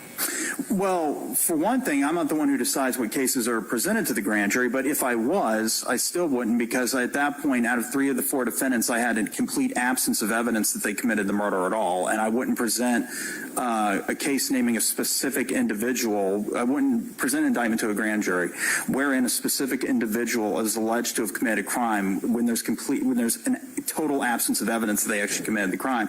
That would actually violate state bar rules for me to do that. These people so good, man. Did y'all just catch what happened? Did y'all just catch what happened? These people are so fucking good at what they do, bro. And that's why you get in there and you wonder why. Nigga, you have no idea that these niggas talking motherfucking circles around you. This nigga responded to somebody in the back and responded to a question at the same motherfucking time, dog. At the same motherfucking time to let that nigga know in the back that said the self-service shit. My bad, boy, cause this shit is so crazy to me to see in real time how good these people are at manipulating the shit that they do. They lead each other with their questions. They catch it. Some of them don't catch it. See, we ask people that just sitting there doing the trial, we be like, nigga, what the fuck going on? But these people be coercing motherfuckers to go a particular way. So the dude said self-serving. He got on that nigga. He responded, not got on it, but he responded to that dude. And you heard what he said? So they actually committed the crime. That would actually violate state bar rules. Dude, it's amazing at how we see these lawyers do this work, bro. It's amazing how we see them get down. It's amazing. And we got to witness just a moment ago how they got to protect the nigga. They removed him from an expert to a witness, but still get to keep his evidence. Are y'all not peeping game? This shit is crazy, bro. Me to do that. And Your Honor, if the court would, just so that I'm aware, is there any other party to this defendant Stillwell's motion to dismiss that? Facts. I'm unaware of. I have not. The court is not unaware of anybody else who's joined in this particular issue. Okay. So. Your Honor, if I can answer that now, Ms. Dorsey. The state keeps saying that because this is RICO, everything applies to everything. I have adopted the motions of everybody, so I do reserve the right to ask some questions of the witness, Your Honor. But based on the theory that the state says that because it's RICO, everything applies to my client, I do want to make it very clear. I can have nothing to do with this.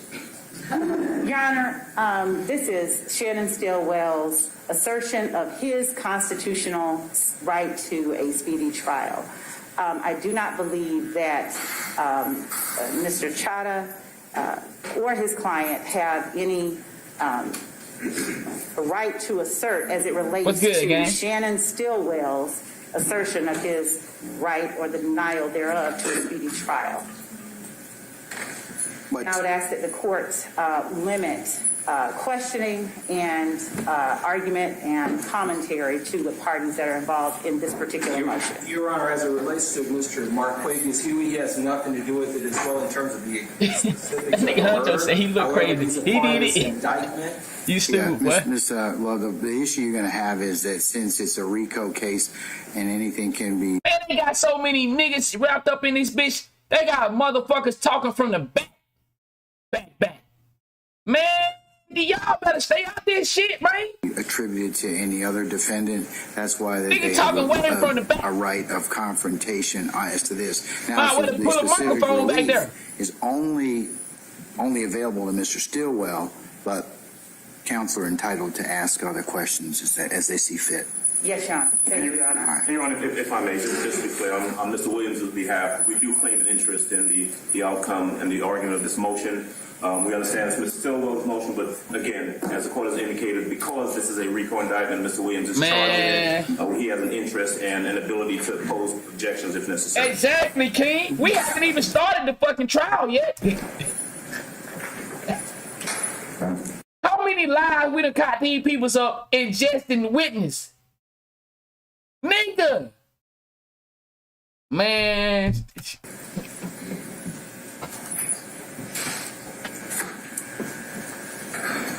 Sprinkle, after you determined that the information that you had been given was inaccurate or could not. You said this is boring? Well, if you got kids, it won't be boring, my G. You got some nephews and some nieces, then you better pay attention. It ain't boring if you got family that you care about. Verified, did you take additional steps to investigate the homicide, the murder of Donovan Thomas? Facts though, Marvin. I did. And would you tell the court Facts, whether or Honcho. not this was a sort of high-profile case within the office? It was. Yeah, that nigga said Walgreens in play. Are you able to say what impact the case itself had on the office or on the city of Atlanta that caused it to be a high-profile case? Basis. Irrelevant. What does high-profile case have to do with anything? All right. I'll respond, Your Honor. Why don't you explain that for our rule? Thank you, Your Honor. Your Honor, the reason that I asked about it being a high-profile Bingo, case Lace. to sort of lay the groundwork for the fact that the office did not seek to not investigate or to not make sure that we got the case right. By asking whether it was a high-profile case, it's to bring out to the court the mindset with which Deputy Sprinkle investigated the case. Okay, I'm going to overrule your objection. Go ahead, madam. I just want to be clear. I've overruled your objection.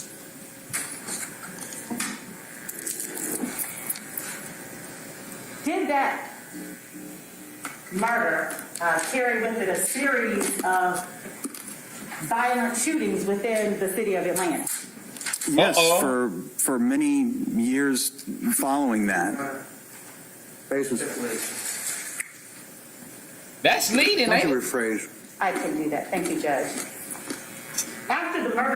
You wow, man. Oh, my bad. Donovan Thomas, were there multiple shootings within the city of Atlanta within days, sometimes weeks or months? What the fuck?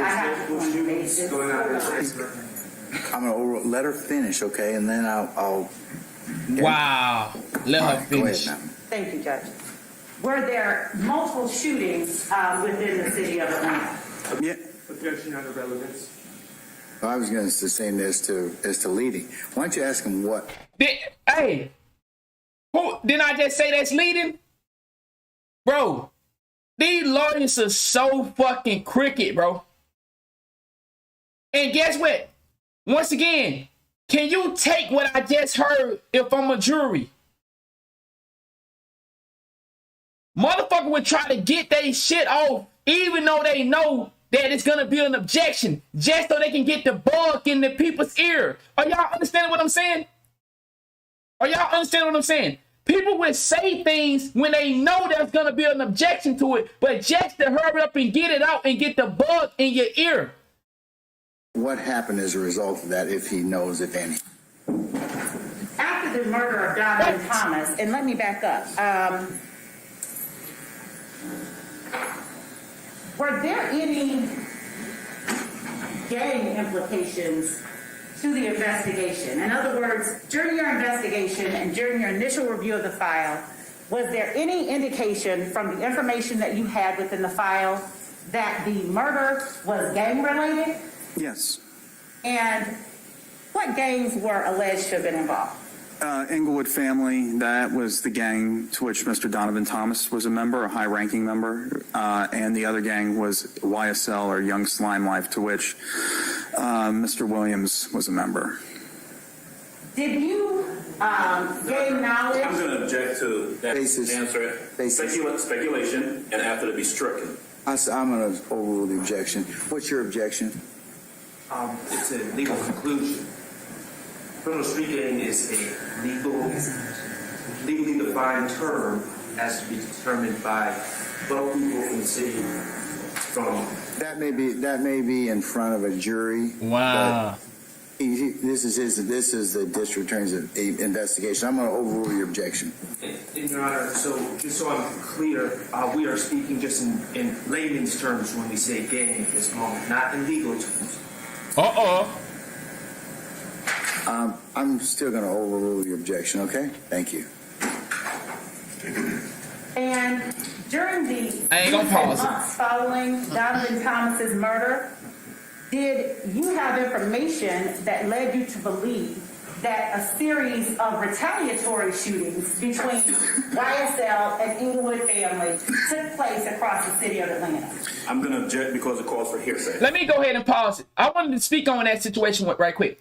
For you young dudes, no matter your race, but particularly for you black guys that hang out at the mall, see, they can label you as a gang. So if something break out, see, when I go to the movies, and it's to be a lot of black kids, I seen police just filming this situation. I just went into the movies. As I was going to see Avatar, y'all know the mall is where all our kids go to hang out. They do what they do. They flirting, they running around, doing all that shit. I seen the police officer just filming these kids. That's labeled as a gang. I want y'all to pay attention to what's going on. Your Honor. Go ahead. Your Honor, the defendant, Shannon, I didn't see the one yesterday. has alleged an intentional delay on the part of the state. What led us to further our investigation, and what information you had? Goes to conduct? Yes. All right, I must overrule the objection. Thank you, Your Honor. Okay. Did you have information that led you to believe that a series of retaliatory shootings between YSL and Inglewood family happened after Donovan Thomas was murdered? Yes, there were cases where the victims were identified as YSL or Englewood family, and the shooters were also identified as YSL or Englewood family. And commonly, the shooters would generally be in the rival gang. What's good, gang?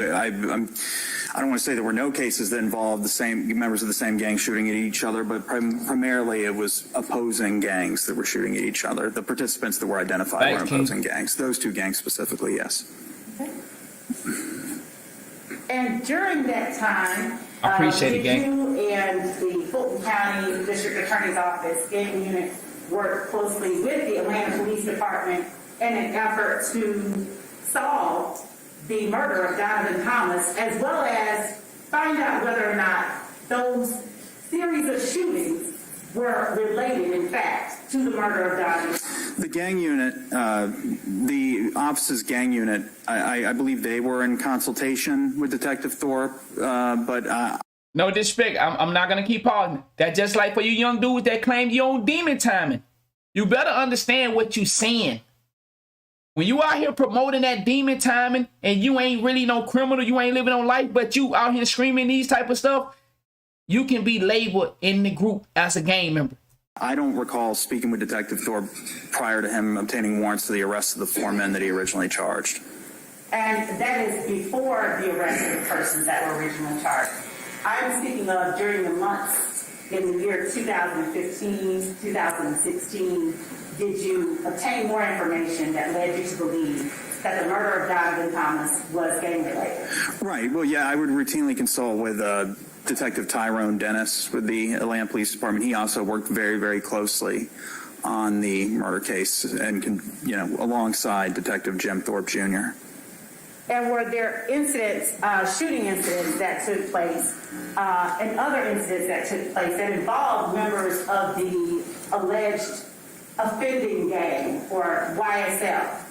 Yes, either, as I said, the victim was identified as being in one gang or the other. The shooters are identified as being in the opposite gang. There were shell casings that, when placed under microscopes and the tool mark on the back of the casing was compared to various incidents, they would find that similar guns, or the same guns, I should say, were used in these various incidents, which could possibly indicate that the same participants were involved.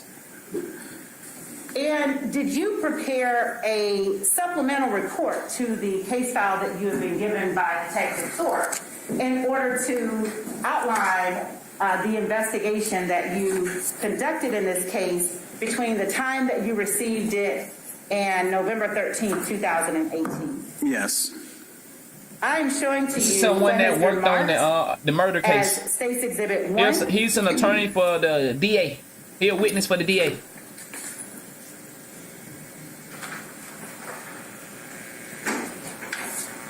They still cross-examining witnesses right now. He ain't going straight. Yeah, Ms. Love, we're going to just use the next exhibit in order. So what's that, Ms. Rosenwasser? 11. Would the court like for me to then label it State's State's 11, yes, ma'am, if you wouldn't mind, please. I sure will.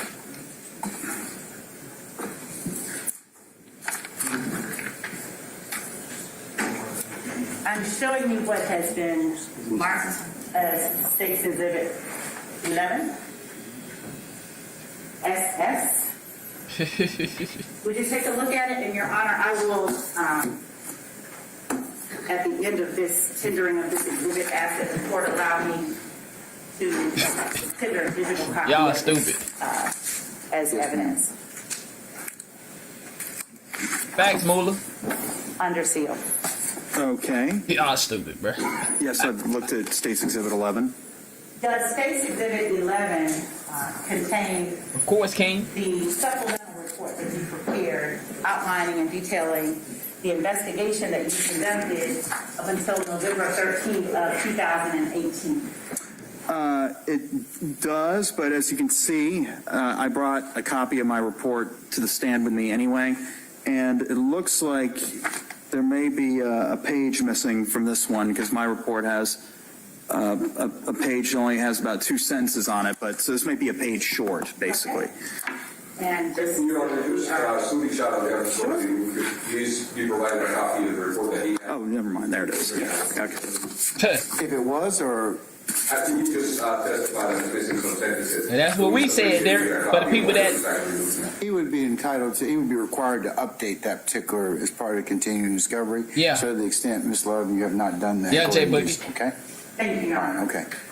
Deputy Sprinkle, would you please clarify for the court whether or not the page you were referencing is contained within State's Exhibit 11? It is. You just turn the page over. It turns out I guess it was facing the wrong way. So no, that's my full report. What? Thank you, Your Honor. The state tender State's Exhibit 11, and with the court's permission, I would like to enter evidence digitally under seal. Okay. So granted. Your Honor, I object. And Your Honor, Basis. Is this part of the order that I entered before?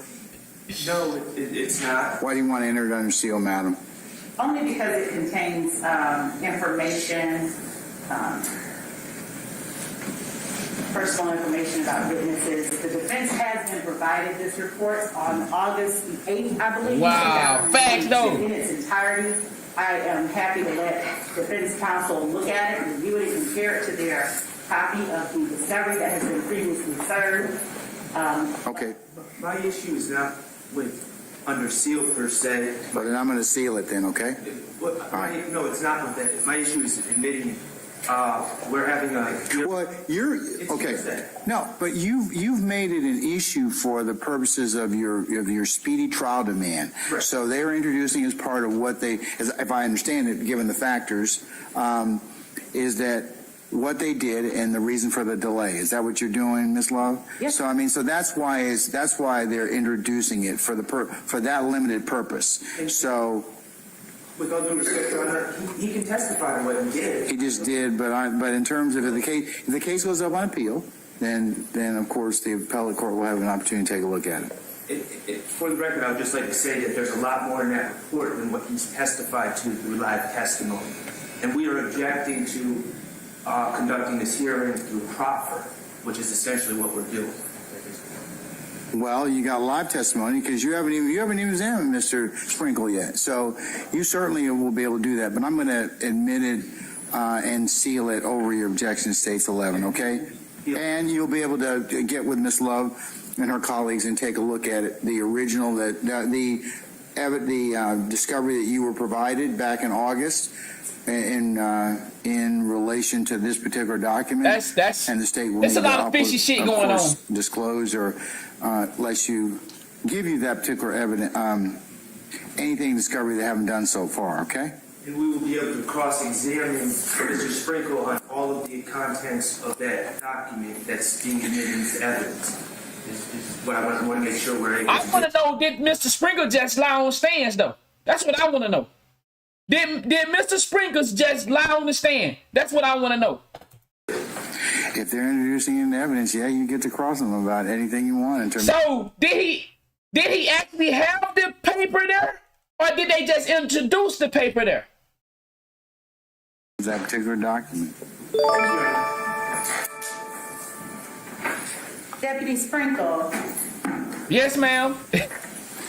did your investigation into the murder of Donovan Thomas cease entirely as of November 13th, 2018? No, it didn't.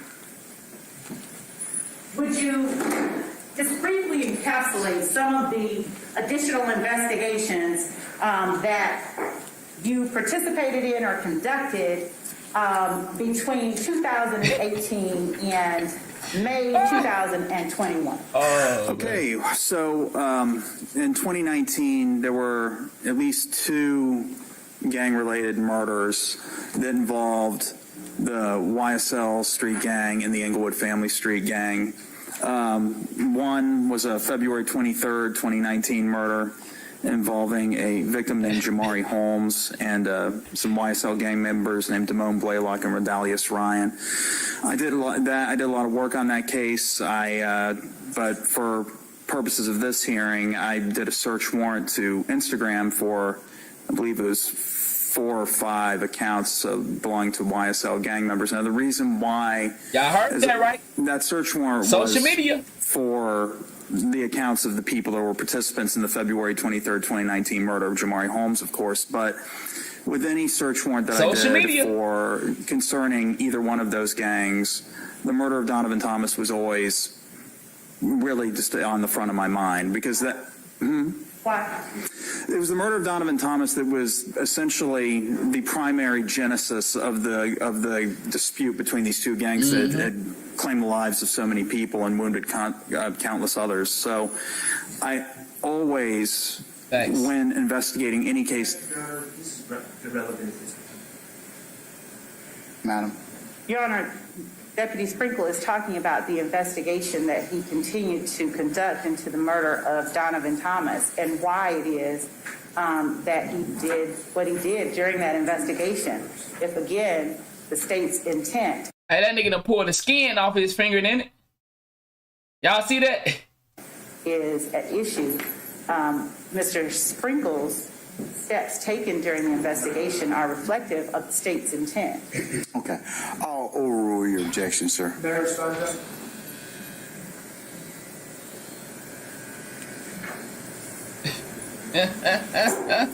What does he want to tell me? I mean, I've overruled the objection, so what more do you want me to know? The state just proffered evidence, and I don't think it's correct, Your Honor. Well, then cross-examine him when you got him on cross. I understand. So you're a little, you're a little early, okay? When you got him on cross, you can ask him these questions that you're not allowing him to answer right now. But it's relevant for the purposes of delay and the reason for delay. So can we move on from that? Sure. Okay. Motherfucker better have something to say when it's time for him to cross-examine the dude, bruh. That motherfucker better talk, boy, okay? He been ready to talk, goddammit. In May of 2021, was the case involving the murder of Donovan Thomas motherfucker better come with to a specific team in the district attorney's office as part of a broader investigation? It was. All right, and who was it turned over to? Don Geary was the primary attorney on the case. And is that case, or did that case form the basis for the indictment that the defendant sits on today, charged with both the murder of Donovan Thomas and the murder of Shamel Driggs? Yes, yes, it is, because I at that point was consulting with my coworkers and recommending that we pursue an indictment on the murder case. At which point, it would the others determined that a team should be assembled because this case was encompassed a lot more than just the murder of Donovan Thomas. So at that Bingo, point, my Lace. case file was handed, but that was the first step, was my investigation The into the case is murder of live. Donovan Thomas. And then I wasn't working very closely with them. I would of course answer their questions, of which they had many when they had them, but I wasn't in a room working with them on a daily basis. But from what I understood and what we would eventually see when the indictment came out, was they were working on this vast RICO case. And are you aware of a wiretap being used to gain information in furtherance of the investigation of this RICO case that you referenced just now? Yeah, I drafted all the documents associated with it and performed the minimization procedures and reviewed the periodically would spot review the work of the modders. And was that in April 2022? Young Thug and Donna are not the same person. So April 2022, I think towards the end of that month, yes. And did the investigation that took place Two different between people. the time that you were given the file by Detective Thorpe and the time Young Thug is the one on trial. Donna is the one at home. presented to the grand jury, form the basis for the indictment 22 SC 183572? Yes. Thank you. Just one moment, Your Honor. Yes, ma'am.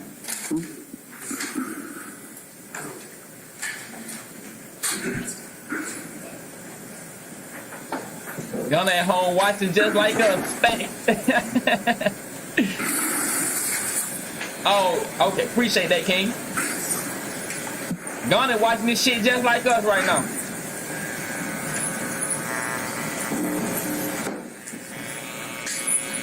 Deputy Sprinkle, between November Deputy 2018 Sprinkle and over here lying for real though. 2021, did you work with any other prosecutors on this case or on the investigation involving the murder of Donovan Thomas? Well, Back, Travis. Did you at any time work with Deputy Kara Convery? oh, yes. Deputy Kara Convery and I spoke about this case and exchanged information on a regular basis throughout the entirety of the investigation.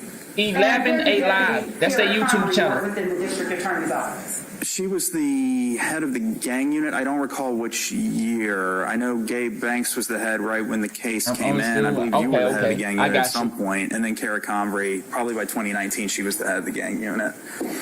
Was there ever a time, Deputy Sprinkle, that you delayed this case to get a tactical advantage over the defendant, Shannon Stillwell? No, I didn't want to delay the case at all. And was this a case of average complexity? No, this is an extremely complex case. Just one moment, Your Honor. That's all that I have for now. All right, Mr. Shark, go ahead. Cross examination time. Motherfucker felt the little pressure. Let's see what type of pressure he feel now.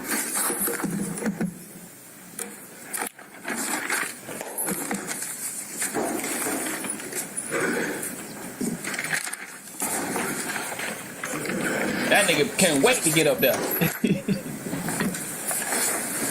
Mr. Sprinkle, how are you doing today? Very well, sir. How are you? I'm good. Thank you for asking.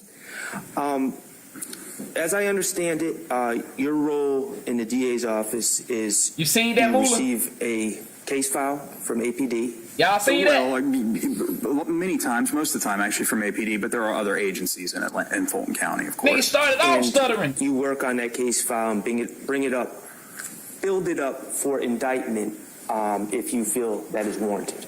Correct. Okay. But you did tell us that you are not the person who decides when to indict a case. That's correct. Who is that person? Well, back in 2015, 2016? Yes. That would have been the District Attorney Paul Howard. That was Mr. Howard back in 2015 and 2016. Okay. How long did Mr. Howard have that decision-making power on when Shannon Stillwell would be indicted on the 2015 case?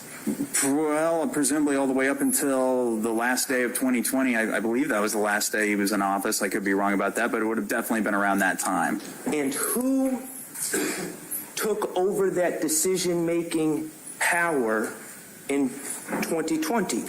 The current DA, Fonnie Willis, and her and her agents, people like myself and Adam Body and Pat Dutcher. Okay. So when Ms. Love asked if you delayed the indictment to get a tactical advantage on Shannon Stillwell, it wasn't even your decision. Oh, was that's it? a good one. That is correct. Oh, That is that's a correct. good one right there. That's a good one right there. That question about choosing when to indict from 2015 to 2020 should be asked of Paul Howard, correct? I cannot. Objection, Your Honor. Basis. The question about whether or not the decision to indict should be or should have been left to Paul Howard is not proper. It does not speak to. He was waiting on this moment. Deputy Sprinkle's actions and steps that he took during this investigation in order to make sure that it was thoroughly vetted. They tried to create the impression that Mr. Sprinkle's the one that called the shots, and he's clearly not. And now that I've asked him about it, and it's clear he didn't, now it's irrelevant. They asked him if he delayed the indictment of Shannon Stillwell. I'm saying it was delayed. Oh, he was ready for this and moment. My client has been prejudiced, and I want to hear from the person who he was made the ready. decision. Well, He was ready. it's one factor that I'll weigh, Mr. Short. He was ready for this moment. That motherfucker was ready. Because we've had another district attorney since then, and it's part of the overall investigation. So his response might be, I'm assuming it's correct, but certainly has to be looked at in terms of the continuum of other things that went on in this case. So, and I'm sure you're going to examine him about those. Yes, Your Honor. And so, starting in 2020, the decision-making was DA Fonnie Willis. 2021, yes. 2021. All right. Okay. When was Shannon Stillwell charged in this case? I believe it was September of 2015. Okay. If I suggested that was October 2015, would you dispute me on that? No, I wouldn't. Okay. It's like a therapy session.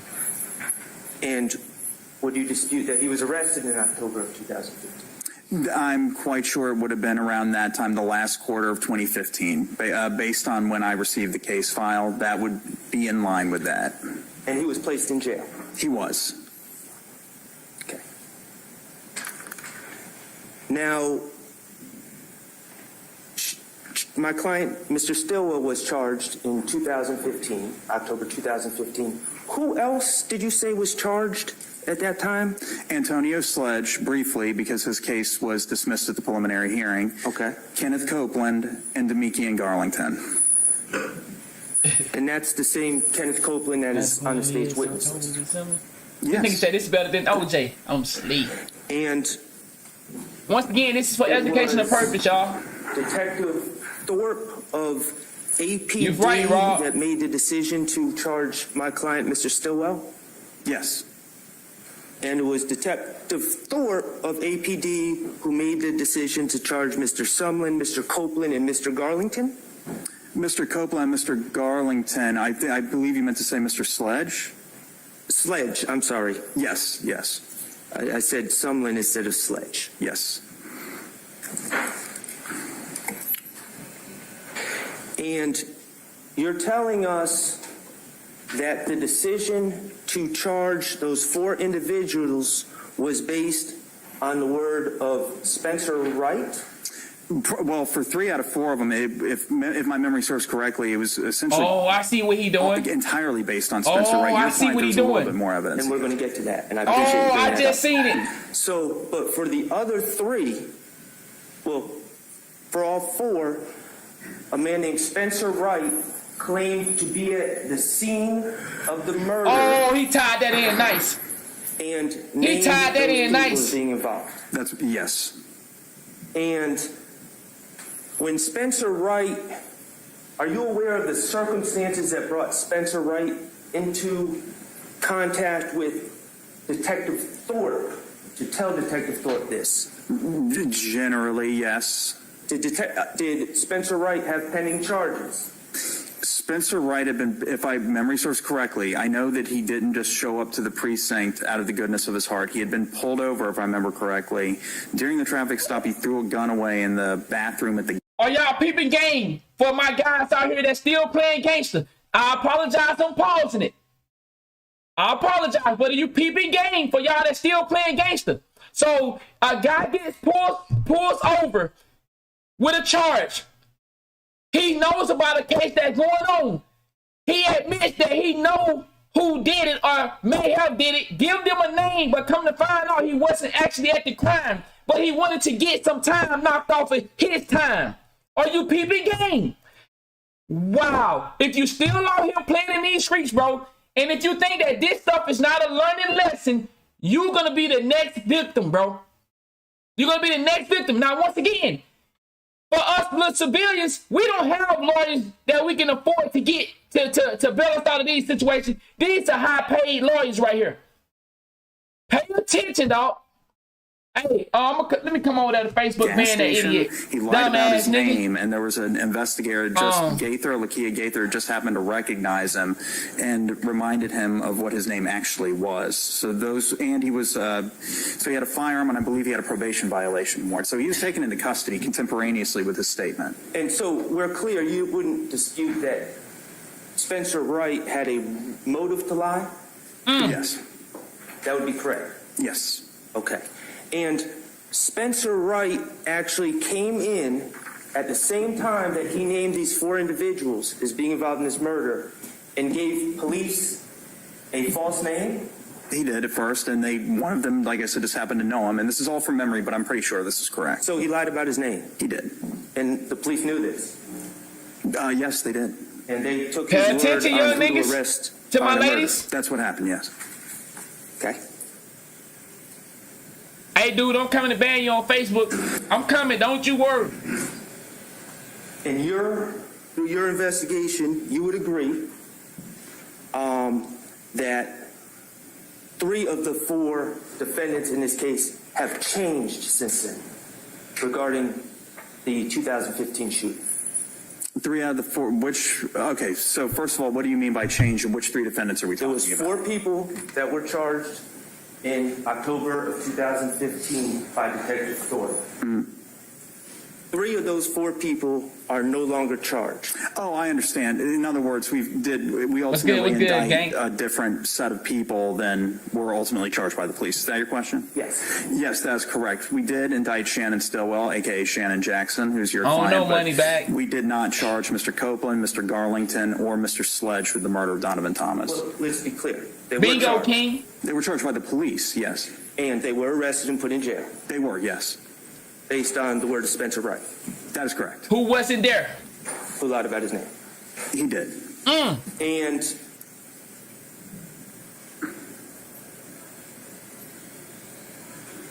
in those 3 people's place that were eventually released, 3 new people have been charged. That's, 4 people actually, but yes. Okay. 3 new people and Mr. Stillwell. Yes. What? So essentially what we're saying in layman's terms is Detective Thorpe added 250. Objection, Your Honor. Relevance and just unnecessary. Did y'all just hear what said? Can I pause it? So we got a nigga fighting and we charged 4 new people, but we still got another nigga on trial for it? And your report... I'm lost. Is approximately 100 pages long? 140, I believe. 140. Okay. And you began working in January of 2016? That's correct, yes. And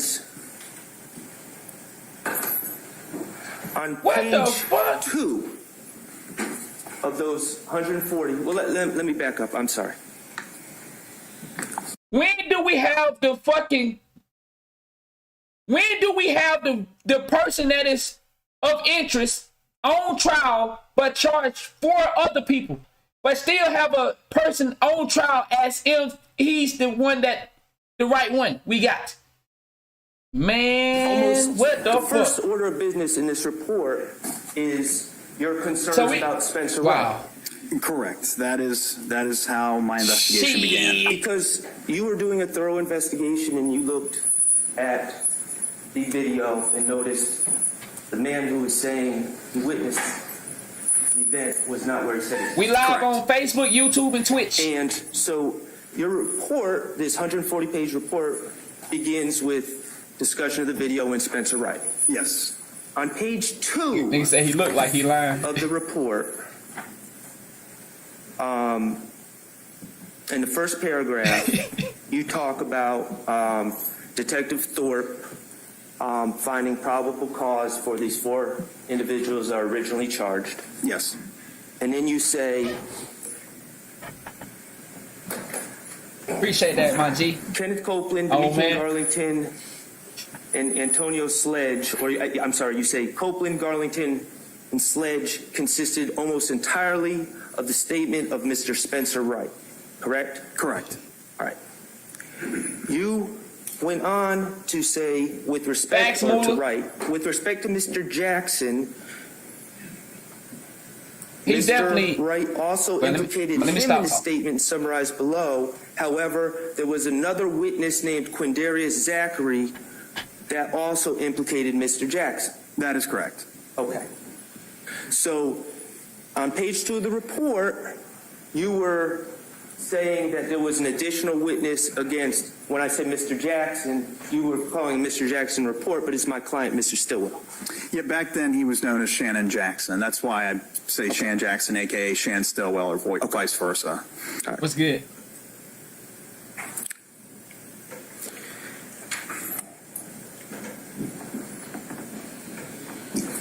You, as the investigator, did not have the same doubts or concerns about Mr. Jackson's case or Mr. Stillwell's case than you did with the other 3 defendants, based on additional witness testimony, correct?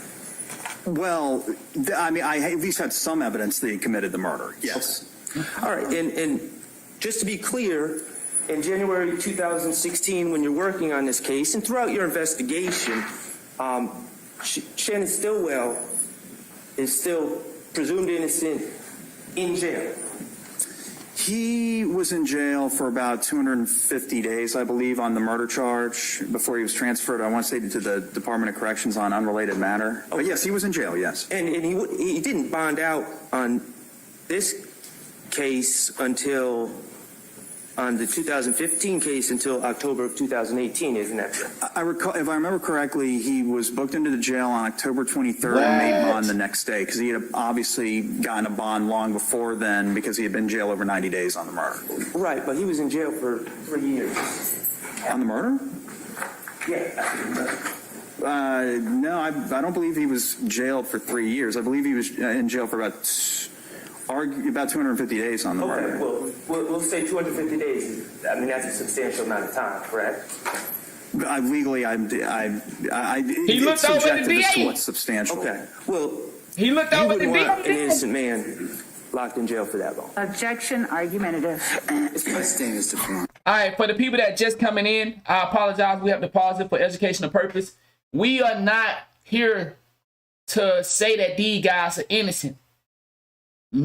We are not here for that. We are here for educational purpose only for our kids. Our kids are out here trying to live this lifestyle, and we trying to show them what could happen to them if they continue to do this. They won't have a lawyer like Young Thug and this other guy that's fighting on the behalf of them. We are here for educational purpose. We're not here for entertainment. For the people that we if they go to jail and they guilty, they should go to jail. Now if it's some fraudulent shit who we know the system is rigged up, then we here to show the young brothers that also, because you can be in this situation. We just found out this guy. Okay, I ain't gonna pause it long. I'm gonna let. Thank you, Judge. I sustain it. Okay. Are you an ethical prosecutor? Yes. And for the record, I believe Mr. Sprinkle is. Okay. if you felt that there was no case against Mr. Stillwell like you thought about the others, you would presumably have done something to get his release, correct? Right. What I would have done is I would have told his defense attorneys that essentially there was no evidence, which is what I did with the other co-defendants. So, okay, right. But with Mr. Stillwell, the absence of evidence wasn't quite as stark. Okay. And so you didn't take any proactive steps to seek the release of Mr. Stillwell like you did the others? No. Okay.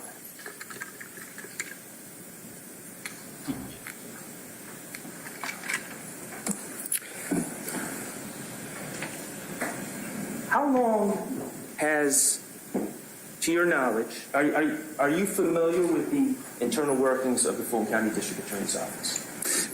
Pretty familiar. I've been working there for over a decade, so. How long has the Fulton County District Attorney's Office been investigating YSL? I can't speak to what the gang unit was doing at around this time. They were in a section of the office to which I didn't have access. Now, if I knocked on the door, if they were there, they would generally let me in. But I didn't just have unfettered access to their area, such that I could wander in at any given point. So they were by design closed off from the rest of the office. I'm just trying to educate some of these young dudes that still living this life and show them what could happen. Thomas case, whether there was an active investigation into YSL. Yes, there was. And so to answer your question to the best of my like brother knowledge, said, if you want to watch it for entertainment purpose, they're live on 11 Live. That's the name of their YouTube channel. If you want to watch this for entertainment, but if you want to watch it to learn, then I would suggest you sit down and buckle up. As far as I knew, or as far as I can remember, the investigation to YSL really started with the murder of Donovan Thomas. Okay, so 2015. And what about investigations into Jeffrey Williams? Objection, Your Honor. Relevant. Hey, but you notice he wasn't stuttering when that DA was talking to him. He started stuttering when the motherfucking prosecution of Shannon defense team started talking to they him. claim to have had a case with or against, a solid case against since 2015. And I want to know why they waited 8 years to bring this case. Why don't you ask him? Well, I want to know what investigation. Oh, the objection. Go ahead and ask him, please. To your knowledge, how long have you had an investigation ongoing, when I say you, the Fulton County District Attorney's Office, against Jeffrey Williams? For me personally, it would have been around, I want to say April of 2016 when I found out that he rented the car that was utilized in the drive-by shooting. Okay.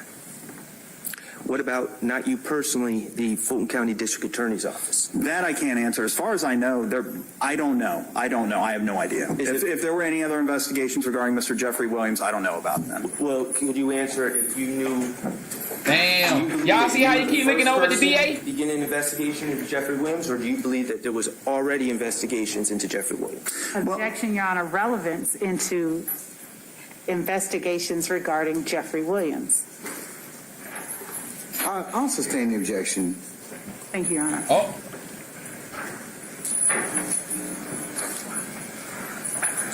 Boy, that took a little load off of him right there. You see it? He's starting to unravel. Discussions with Paul Howard Get some more about the water. Thomas case. Yes. How often? Well, there would obviously, every few months, actually. Maybe there were times it would actually be more often than that.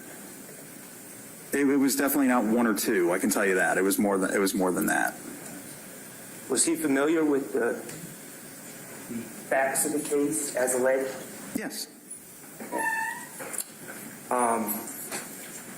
Would Mr. Paul Howard have had access to the gang unit of the District Attorney's Office that you did not have unfettered access to? I would presume yes. I guess I never asked him, nor did he ever tell me. It never came up, but given that he was the head of the entire office, I would assume that he had access to every room of the office. But I'm only assuming. Do leaders of different units within the office meet with each other? Yes, yes. Is there coordination between units in the district attorney's office? Yes, of course. Was there coordinations between units back in 2015? Yes. Could there have been discussions that you were not privy to about these matters? I'm sure.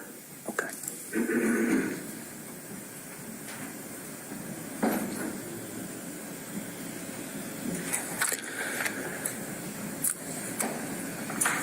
Mr. Sprinkle, you have, is it fair to say that you largely have an investigative function within the district attorney's office? Facts, base. Well, yes, for the most part. But you all are also an attorney. I am. You have a bar card. I do. You're familiar with the laws of, the rules of evidence in Georgia? Yes. Okay. You would agree that we're in here today not on a murder case, but a large RICO case, which one part of it has an alleged murder.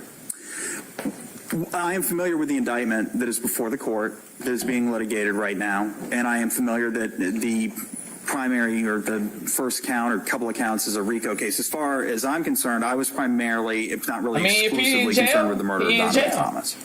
Correct. It ain't. But you are aware We not here for Young Thug to say he guilty or innocent. Involves more than just the 2015 shooting of Donovan Thomas. I'm aware of that, yes. Okay. And there are 4 people that you chose to charge and indict. Well, we'll get to that. There's 4 people that Appreciate it, big dog. You advised. The reason I'm not talking about Tory Lane and Megan Thee Stallion, because everybody with a real mind know that that woman lied on Tory Lanez. That's a simple and shit case. And you say to indict. That's simple and shit. Donovan Thomas. Well, I believe there are 5, and I was definitely part of meetings regarding the indictment. But again, this was really Don Geary that was leading the charge on who to indict for the murder. Now, was I influential? Of course, but I wasn't the one who ultimately made that decision. But you weren't the one to make the decision. When was this case ready to take to the grand jury? The alleged murder of Donovan Thomas was well, it wasn't an alleged murder. He absolutely was murdered. It was May of 2022. It wasn't ready? No. When was the case presented to the grand jury? When was it ready to take to the grand jury? I can't, again, because Don Geary was the attorney that was working on that, and I wasn't. Well, I guess it was ready when we presented it, right? I would assume. That's key. Your office chose to present it. Yes. I'm asking when it was ready. I don't. You would have to ask Don Geary that. Okay. Because as you said, this is more just the murder of Donovan Thomas is a big RICO case. So. I'm aware of that, but I'm very interested in when the singular incident, the January 2015 shooting of Donovan Thomas, was ready to present to the grand jury. I would just have to say May of 2022, unless you can define the word ready with a little more specificity. That's when your office decided. You heard what that nigga said? Allegedly murdered. Right, correct. Mr. Sharp, hold on 1 second. Somebody was definitely murdered, God damn it.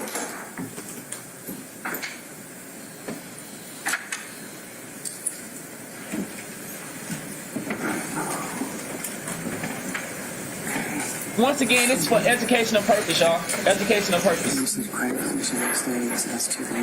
We are not here to judge if Young Thug is guilty or innocent.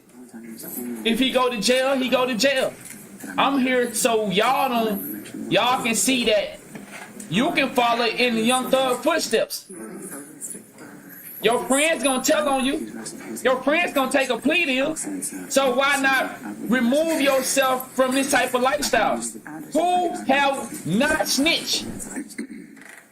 T.I. done told you we snitched.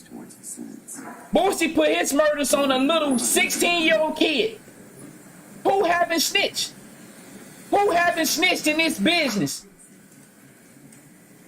Only ones that didn't snitch are the ones that didn't have enough money and enough information to help the people out. And you can check your phone on the stand, y'all. Hey, chat. I was told that I couldn't take my phone when okay, I ain't speaking on my situation, but hold on. Yo, I was told you can't have your device. You can take your phone on the stands.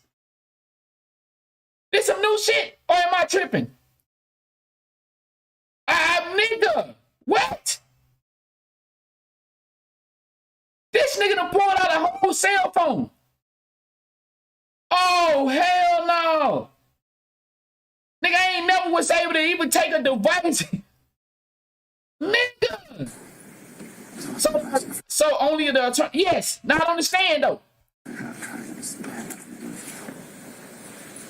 What? Oh my goodness, this some new shit right here. Right. Of course, Crawford. But that's a personal thing. He just pulled it out like, nigga, let me see what's going on Twitter today. No. So you telling me, okay, well, maybe they lied to me. You telling me I can take my phone on the stand, Gabe? Now, let me show y'all something right quick. Yo, Gabe, answer this question for me. You telling me that I can take my phone on the stands? Before we move forward, I want Gabe to respond to this. Gabe said, no, you can't bring your phone in the court, bro. Okay. Appreciate that, Gabe. No, I can't do that. How the fuck he get to do it then? So how he able to have his phone on the stand? He said, I thought you couldn't even take that bitch in the building. You can take it in the building. You just can't have it on the stands. Like you said, unless it's evidence.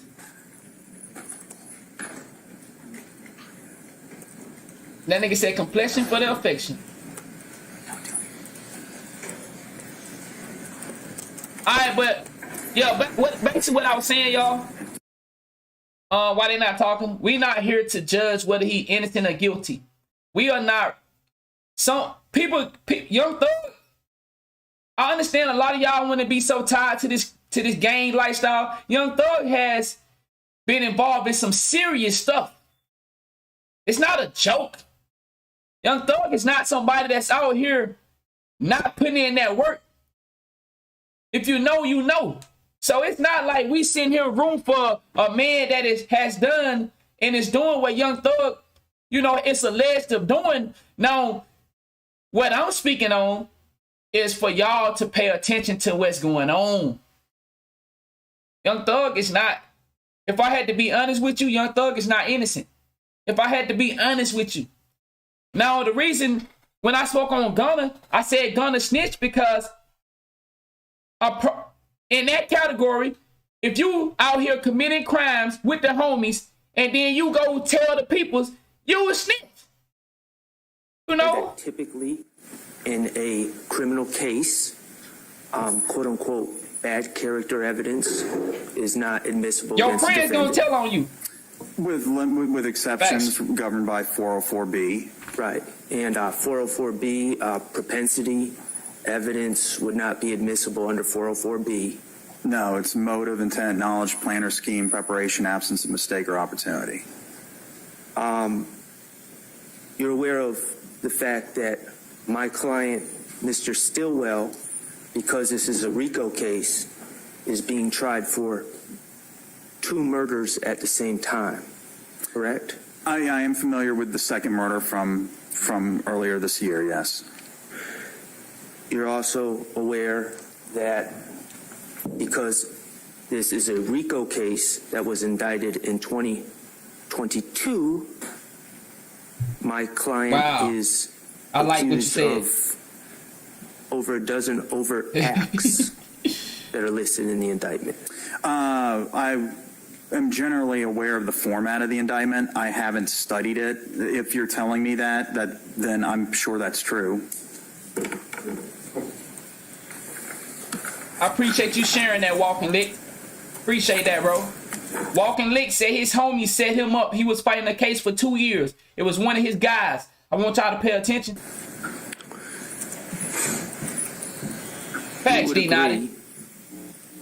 That oftentimes, if people are simultaneously accused of 2 separate crimes, they receive different trials for different crimes, correct? Different allegations. Well, it would depend on if it was, for example, a crime spree based, temporal proximity being very close, that the incidents are almost considered one continuous incident, then you may indict them together. But particularly given the length of time between the 2 incidents, you would generally indict them separately, correct? And this is why you need to RICO the state. The other murder that is alleged against my client is from 2022. Correct. You would agree that that would not have temporal proximity, correct? No, I would. No, if these were just 2 completely independent murders, I would not put the 2015 murder on the same. This is why the RICO is so important, and this is why what Gunna did is so detrimental. Y'all understand? You wouldn't put a case of 2015 with a case with 2022. What Gunna did was saying YSL is a gang, along with the other 4 people that said YSL is a gang. They tied the RICO in with all this shit, and it can all crash down on the man that most of y'all are rooting for. Most of y'all are saying free Slime and free Young Thug. This is why it's so important. When you watch what Gunna did, Gunna blew the whole case up. If Young Thug is convicted, which it looked like he gonna beat a lot of this shit. It looked like to me they trying to separate this shit to individual ties, because the RICO, they need the RICO to make all this stuff stick for a lot of these people. It looked like to me they trying to separate this as individual acts, and dudes did things on their own, not because of the gang. Same indictment as the 2022 murder. They'd be 2 different murders under normal circumstances. As a lawyer, can you see where that would be prejudicial against my client? Ooh-wee. Oh my goodness! Yes, I suppose if you were to have 2 murders. Oh my goodness! Oh my goodness! That's a big deal right there. Well, yes, I suppose That's if a you were to big have deal. 2 murders on the indictment, then the jury would be told initially that there was a finding of probable cause on not 1, but 2 different murders. And so I can understand that. What about evidence being presented and discussed about the actions of other individuals for things that occurred years after 2015? Would those typically come in for a murder that happened in 2015? Well, it would depend. If it was a gang-related murder, maybe. Because, when there's a gang charge that's placed on somebody, then there's a lot more evidence that can come in related to the street gang. What about your office decided to indict this 2015 incident in a timely manner and didn't wait till 2022? But this case has already been tried. Objection as to speculative and argumentative. I sustain the objection. Yo, that's crazy. Are you, through your investigation, did you come across a gentleman by the name of Termon Stillwell? I did. Yeah, Detective Thorpe and I spoke with him, I believe, in early 2016. Okay, and Termon Stillwell, who found Termon Stillwell? I believe it was Detective Thorpe. It wasn't me, so it must have been Detective Thorpe, and I don't recall how he learned about Termon Stillwell. Ever ask Detective Thorpe about the circumstances on how he found Termon Stillwell? Objection, Your Honor, as to the relevance. Yeah, what's the relevance, sir? I mean, this is the investigation we've been talking about. Mr. Sprinkle, This is the investigation we've been talking about that we admitted this report as part of, and I'm asking about the investigation. I'm cross-examining the investigation. I'll rule the objection. Go ahead, Mr. Sprinkle. Thank you, Your Honor. Go ahead and answer that. So if I remember correctly, he was in the Fulton County Jail. Well, we interviewed him at APD, but he was brought over from the Fulton County Jail. Contemporaneous with his arrest, he told, and From what I remember, he definitely told somebody with the Atlanta Police Department that he had information on the murder. And if I remember correctly, it was the members of the Apex unit. They may have been the ones that arrested him. Y'all paying attention? But at any rate, he said something to some police officer that he knew something about the murder. That got back to Detective Thorpe, so Detective Thorpe told me about it, and then Detective Thorpe transported him from the Fulton County Jail to APD where we interviewed. Did you ever talk to the member of the Apex unit to confirm that they were... Are y'all paying attention to how they tying it into a RICO? How they purposely waited because they knew they was watching this crew. So they purposely waited for a time. Remember, somebody earlier said in the chat, the RICO came after the cop got killed, which was rightfully so. Get these monsters off the street. But are y'all seeing how they tying it together? Are y'all seeing how they going and researching, looking for dudes that can tie into information to make the RICO stick? Are y'all paying attention? Keep playing around in these streets, dog. It ain't safe for you, bro. That they were the ones that had first contact with Tremont Stillwell? Ain't nobody not snitching. Okay? I see some of y'all paying attention. Ain't nobody not snitching. They're seeking people out to tie the information into one person with the other, making a connection. Don't recall. And criminal man is a rapper. Stillwell, Government was in jail official for calling people like Young Thug a criminal man. I believe. Okay, felony. I don't remember if he was a recidivist or not. It may have been. I just don't remember. And who was he accused of? Battering, beating. I think it was his wife, if I remember correctly. What's her name? That I don't recall. Would it be Vanetta Guffey? That's it. Okay. And so Mr. Stillwell, Tremont Stillwell, let me be clear. Tremont Stillwell came to your attention, and did you have an opportunity to speak with Mr. Stillwell? I did. And when was this? March 22nd, 2016. So we're still back in 2016. We are. Okay. And did Mr. Tremont Stillwell claim to know my client Shannon Stillwell?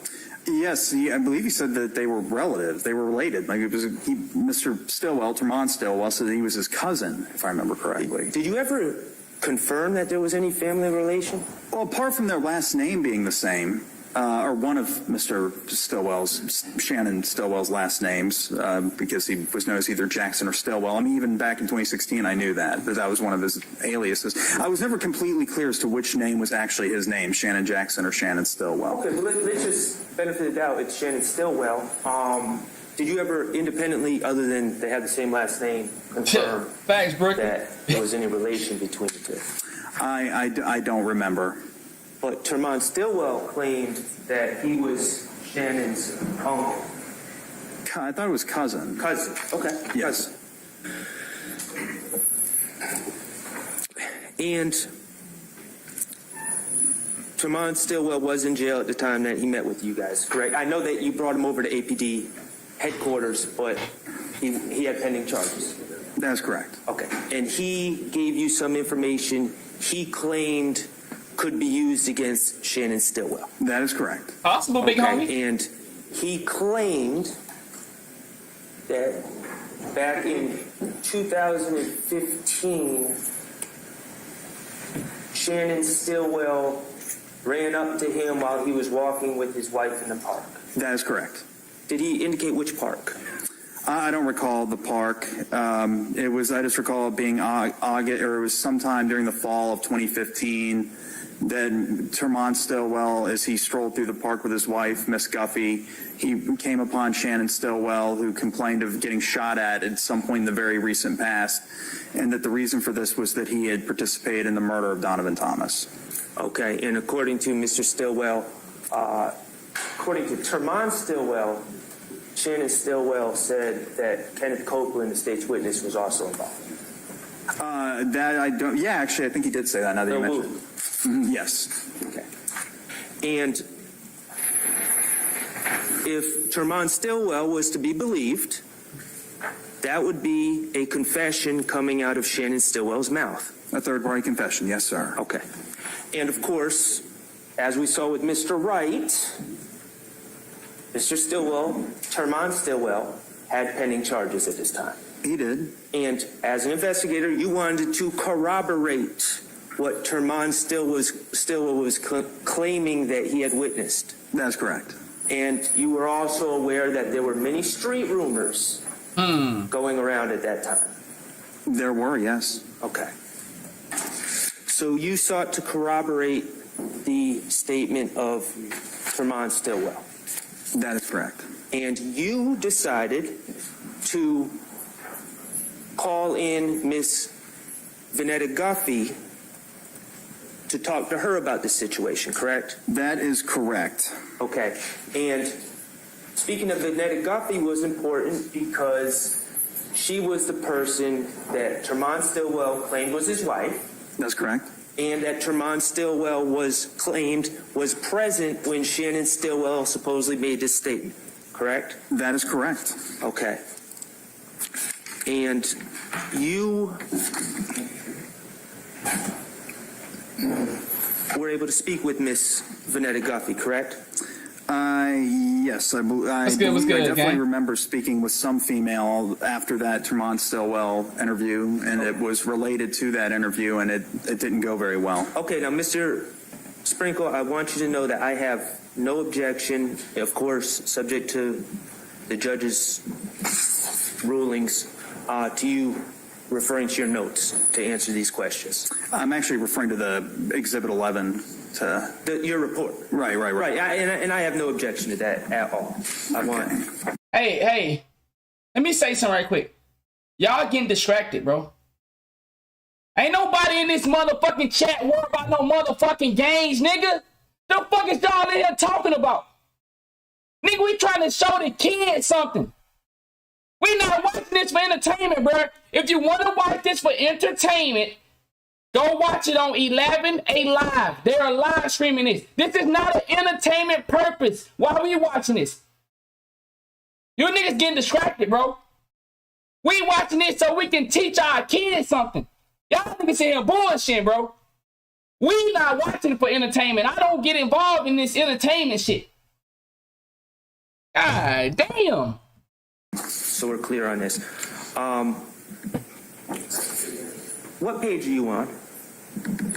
We're trying to learn how our kids are getting caught up in the system and they lying, locking people up for years. We just seen a dude who was brought in as an expert on surveillance and forensic, and this nigga only been doing Photoshop. Then they couldn't make him stick as an expert. They put him as a witness. Are y'all not paying attention? This shit is rigged up, bro. The game is rigged. And y'all over here worried about who beefing. Young Thug, if we got to call it down the middle, the nigga should go to jail. But we not here for that. We're here for you to see what's going to happen to your little black ass or white ass or whatever race you is in here. You're not going to have the same luxury as a Young Thug. So don't get caught up in this other shit. You ain't gonna have nobody fighting for your behalf. Or no gunner. Your motherfucking ass going to jail and they gonna let a nigga that was using Photoshop put you in jail. Pay your fucking attention, bro. Don't tell me to play the video. Hey, ban him, DC. Ban that dude, DC. Well, the pages aren't numbered, but I'm on the page that starts with on May 11, 26. Oh, well, it just so happens I'm on the right page. All right, cool. All right, so it was on May 11, 2016 when Detective Thorpe and I interviewed Vanetta and Guffey on the 7th floor of my office, the DA's office. Okay. And you said it was you and who interviewed her? Detective Thorpe, Jim Thorpe Jr. with the Atlanta Police Department. And how did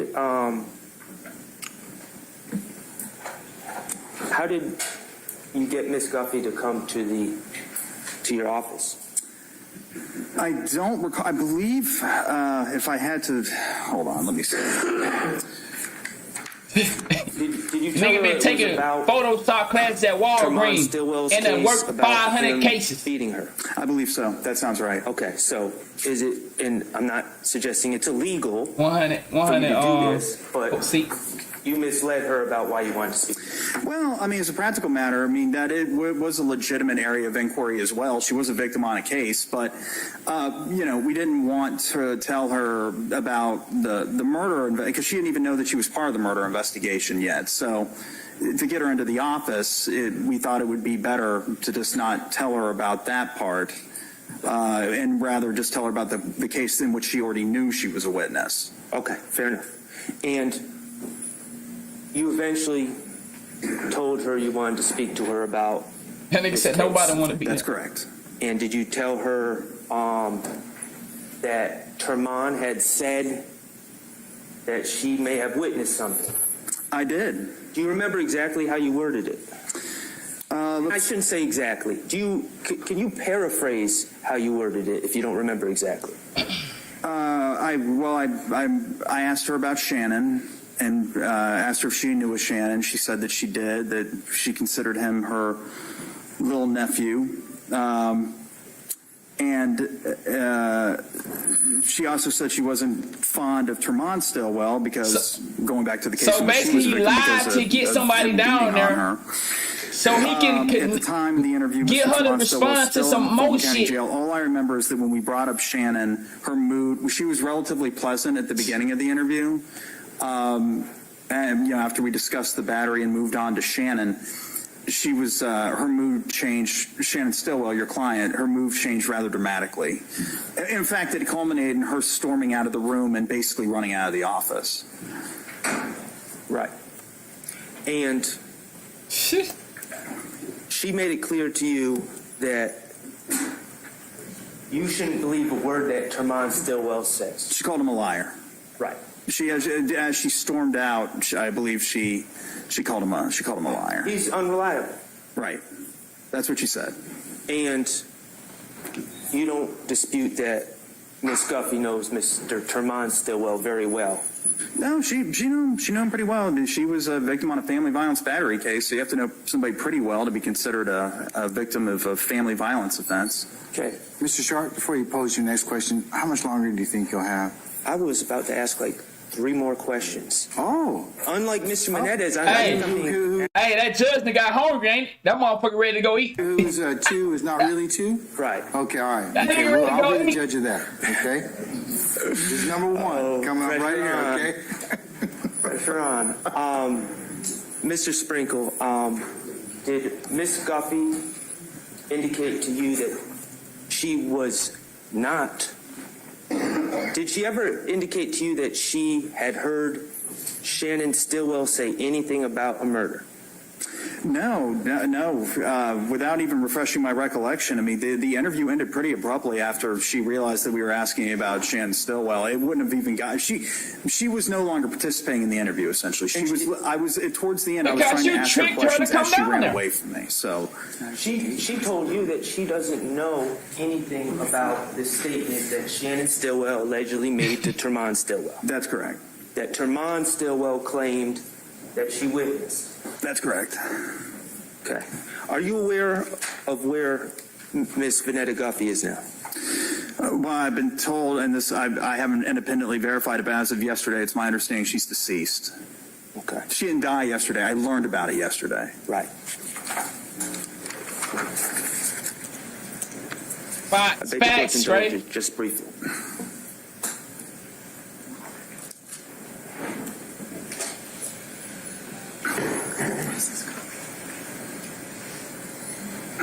Every day we have watched this shit. We have seen these people just lie over and over and over, bro. This is our second day watching the trial, dog. And all we see is lies, manipulation tactics. Wow, Mr. man. Sprinkle, you, as part of your investigations, do you stay abreast to what's going on at 901 Rice Street? Well, yes, particularly with respect to the jail calls. Okay. Are you aware Shit, they really don't play fair. There have been multiple attacks on my client Janet Stillwell since, and when I say stabbings, he's been incarcerated this year. This year? Yes. No, I wasn't aware of that. Are you aware of multiple attacks on Janet Stillwell while he's been incarcerated? Objection, Your Honor, as to relevance. Facts. Appreciate that, man. The second has been attacked. He's been incarcerated for a long time, and it's certainly relevant that he's been attacked. I'll overrule the objection. I remember a time in late 2015, which would have been around the time he was arrested. He was actually a witness on a murder case. And he was in the same area of the jail as some rival gang members. That's about all, and there was an issue with that, but that's about all I remember. I don't remember anything about him being attacked. Are you aware that he's on 23-hour lockdown for his own safety at this time? No, I didn't know about that. I don't have anything else, Your Honor. Thank you. Thank you, Mr. Sprinkle. Thank you. All right, Madam, Ms. Love. Thank you, Judge. It's about 1:30. Can we take a comfort lunch / lunch break to That's not gonna, y'all. 2:15? They been snitching and ain't gonna stop. At that point in time, okay? Thank you, Your Honor. All right. We're going to be recessed until 2:15, and we'll come back at that point in time. All right, y'all. We don't have to actually go through recess, so let's see. Oh, so we actually about to be caught up. So we actually are caught up now. So they're gonna take a little short break. We actually finally caught up. We've been behind and we was playing catch up. Yo, for my older people and my young people that just coming in, y'all have to see the bigger picture in this stuff, man. A lot of y'all watching this stuff like we addicted to this. We're trying to show examples to our community we got kids out here. Some of us actually care. I understand some of y'all got your life going for you. You were able to pay your bills on time. You drive a nice car. You got a nice wife or a husband. You got your kids go to a nice school. I understand things may be different for you. But there are some people out here that have been held falsely accused of things, sent to jail for a long time. And they going to jail and having all these things happen to them. And these people sit over here and lie and play with people's lives. So I understand some of y'all don't care about this. But this is an education purpose for my family members in here, or for my brothers and sisters that got kids and they trying to keep them out the street. We just seen a video with that young boy. That young boy mother said, and I say this again, I said it before. The young boy mother said she wished that the police could have redirected her kids. She didn't even have enough influence on her own sons to have her to be able to redirect him.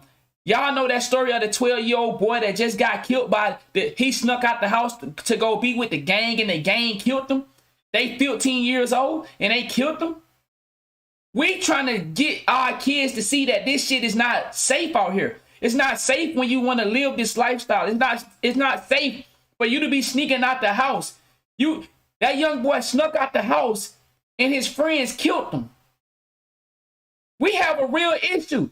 I understand some of y'all got a nice neighborhood. You don't have to worry about this.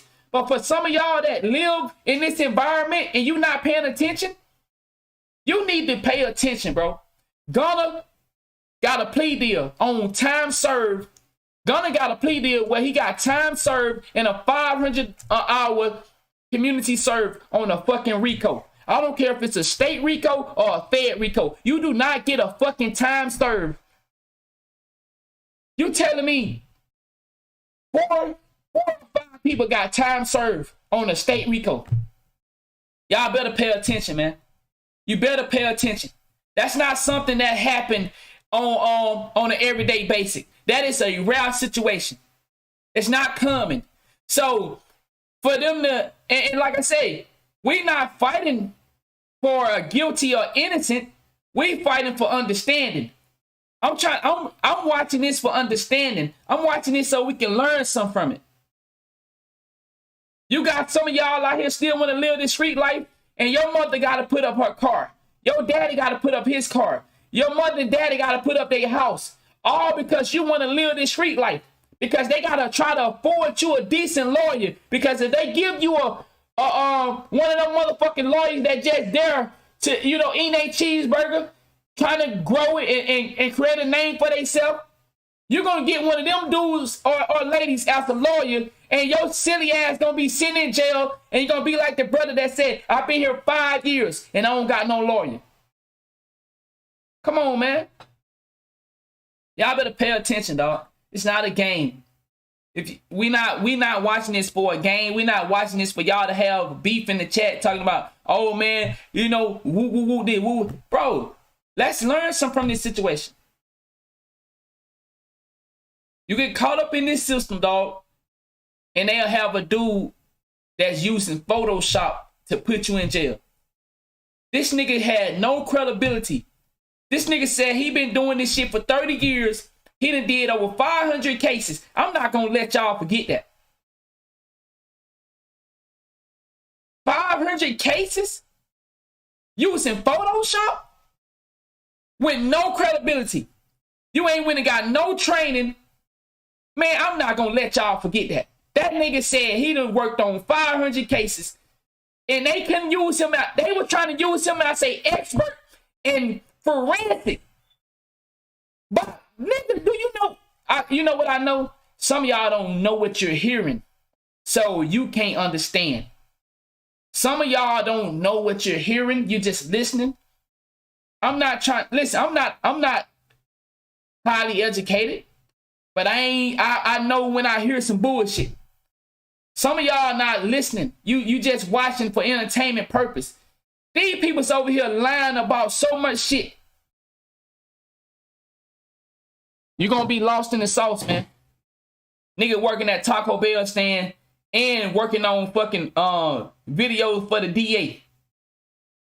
I mean, he said, Photoshop is the best video photo editing tool in the world. He said, most pro, man, you gonna have a dude like this working on your case. You're gonna have people like Brody working on your case, man. Y'all want somebody like that to work on your case? You want to know that, man, come, all right, chat. Y'all better pay attention, bro. Some of these people are watching this shit for entertainment, and they know the destruction that and corruptness that these people do. But they don't care why. Because they live in a good society. They live in a nice home. Y'all pay attention to me, chat. To my brothers and sisters out here that understand what I'm talking about, pay attention. Some of these guys and girls in the chat are here knowing the corruption that these people are doing. Knowing the corruption that Young Thug. There are some of my brothers and sisters that are here knowing how corrupt the corruptness that Young Thug has caused. You sit here and try to play bias like we're not here to advocate for Young Thug. Young Thug is not innocent, but we're here for a learning lesson. And I'm here to say, use Young Thug's situation for a lesson. But there are some people in here that don't got to go through what you're going through. Pay attention now. Pay attention. All right, they're getting ready to come back. Oh, let's go to this one. Let's go to this one more time. This is the documentary that Young Thug attorney is speaking on. By the prosecution. This is a wrong prosecution, and I will defend him. You're saying your client is completely innocent. Mr. Williams is wrongly charged on every single count. This is what happened when you got enough money to pay for a man like this. This man said out his mouth, Young Thug is innocent on every count. Now, do you really believe that? See, I keep telling y'all, to my parents out here, we have to get our kids away from these celebrities, man. We have to try our best to keep our kids from looking up to these celebrities because they are so caught up to where they actually believe the fucking bullshit that they hear. They actually believe the bullshit that they hear. Nigga, Young Thug ain't innocent, but he got enough money and he got enough connections. But we not here to put Young Thug in jail. I'm here to show you young boys that Young Thug, when it got a group of people that he believed in and turned them into millionaires, and what they did to him.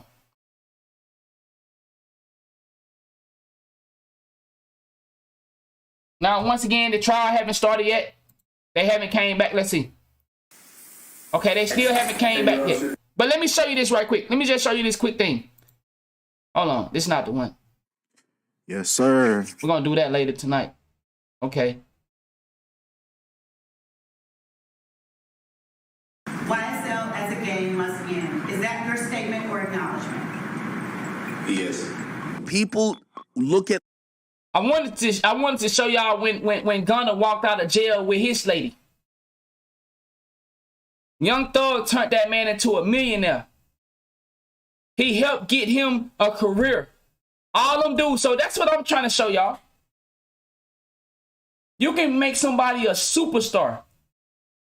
You think they gonna go down and do that time? Look at all these dudes in prison right now crying to get out. Let's get back to it. This case to gain a tactical advantage. Were you ever instructed to delay this case in any way to gain a tactical advantage? Yes. No, not all. You were also asked on cross-examination about the date that the defendant, Shannon Stillwell, was arrested for the homicide or the murder of Donovan Thomas. At the time that the defendant was arrested, on October the 27th, 2015, was the defendant...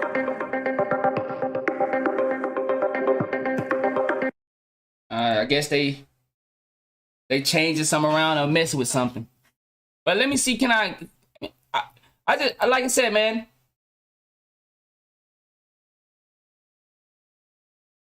snitching should be a part of our culture as well as it is everybody else's culture. But I am a guy that from the streets, and let me tell you what Gunna did was wrong. Gunna participated into this criminal enterprise with Young Thug. He should have went and did his 5 years or 2 years. He wasn't gonna. Gunna only had one count. Now that's my opinion on the street side. But I don't live that life anymore. And let me tell you, you civilians, you want the police to help you and protect you, but you won't help and protect yourself. Man, I ain't seen that. Well, you're gonna be right along with the rest of the world, lost in the sauce. That boy that killed that old lady, they found him in 24 hours. You know why how did they find him in 24 hours? You can say because she was white, you can say that.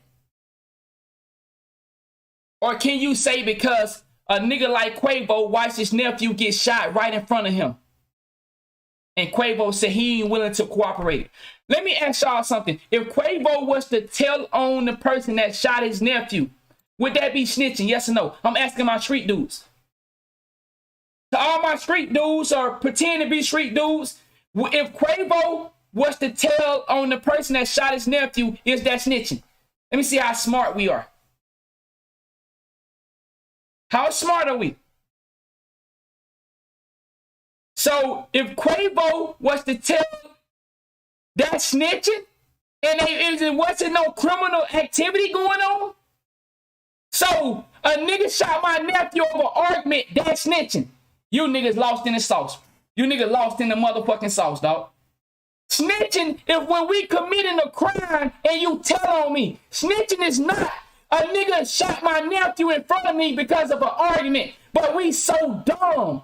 We done let these people fuck us over. You niggas can't even tell that a nigga, it was a dice game in an argument. It wasn't a criminal activity. It wasn't no, hey, we just hit a lick. Man, you niggas, boy, I tell you, dog. Shut your dumb ass up, nigga. Go pretend to be a gangster, dog. We don't tell. That's why you dumb niggas still in the situation you in now. We trying to, you niggas out here want to be, man, we got to have a better community. Nobody love us. Nobody care about us. But you still go out here and promote this stupid ass shit. He said, even 56 said, man, you talking about a nigga that a multi-millionaire. multi-millionaire gotta come out and tell y'all that they snitch? Man, you niggas, boy, they done got y'all so fucked up. Yo, these niggas have really got these rappers have really fucked these niggas' head up. These rappers can snitch, just not civilians. Oh, my bad. If you T.I., you can snitch. Oh, okay. If you, I know what it is. If you really successful in life, you can snitch. Just can't be a civilian. Boy, they don't trick y'all niggas so bad. They don't trick you niggas so bad. They don't trick you niggas so bad. And you wonder why you can't get nothing done. So you want the dude to stay alive that killed your mom. Hell no, kill that nigga. Man, you niggas, boy. Man, dog.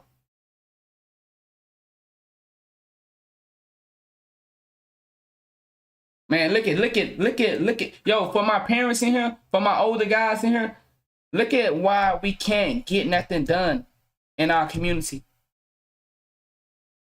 But they complain about the police. They complain about police brutality. Hold on. Hey, y'all, hold on. Look at all these rappers that is going to jail and cry to get help. Look at all these dudes, man.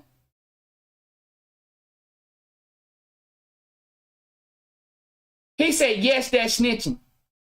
A nigga killed your motherfucking nephew in front of you. And it wasn't no gang activity related type shit. And that's snitching. Man, boy, we fucked up, man. We fucked up, dog. No. These niggas are the same niggas that gonna be like Pooh Shiesty. They gonna go to jail and cry to get out. These are gonna be the same niggas that do what Kodak Black say. This shit is inhumane. They gonna be the same nigga that be like YNW Melly. They go to jail and they beg to get out. They gonna be like Meek Mills. Meek Mills beg to get out of jail. They beg. You niggas are the same dudes that claim you so loyal and so lit, you so gangster, and go to jail and cry. You go to jail and beg to get out because you don't want to live that lifestyle. You know what it is, though? A lot of you dudes pretend. That's what you come to the internet to do. But people that actually lived in that lifestyle and have been in jail and experienced some of this stuff, man. He said, I ain't snitching on my homies. He said, will disown me. You worried about your homies disowning you? When your homies the one that put you in the jail? Man, y'all better get help, man. Y'all better get help. This nigga said you soft. I wouldn't even feel right telling. Man, dog. I wouldn't even feel right telling one. I'm assuming you mean own some that killing my family. No, he's still alive. Man, look at this, y'all. Man, this shit crazy, dog. This shit is fucked up, man. Our kids are. And you know what? I guarantee you some of these guys are not kids. I guarantee you some of these guys are 30 years old, 25, 27 years old saying this shit.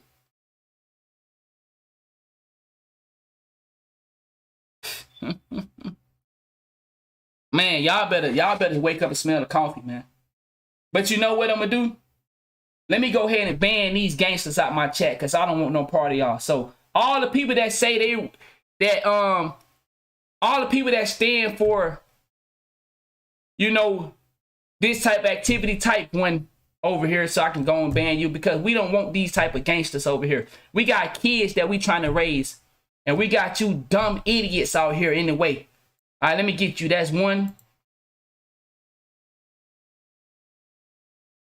And they wonder, who gonna be the next generation, y'all?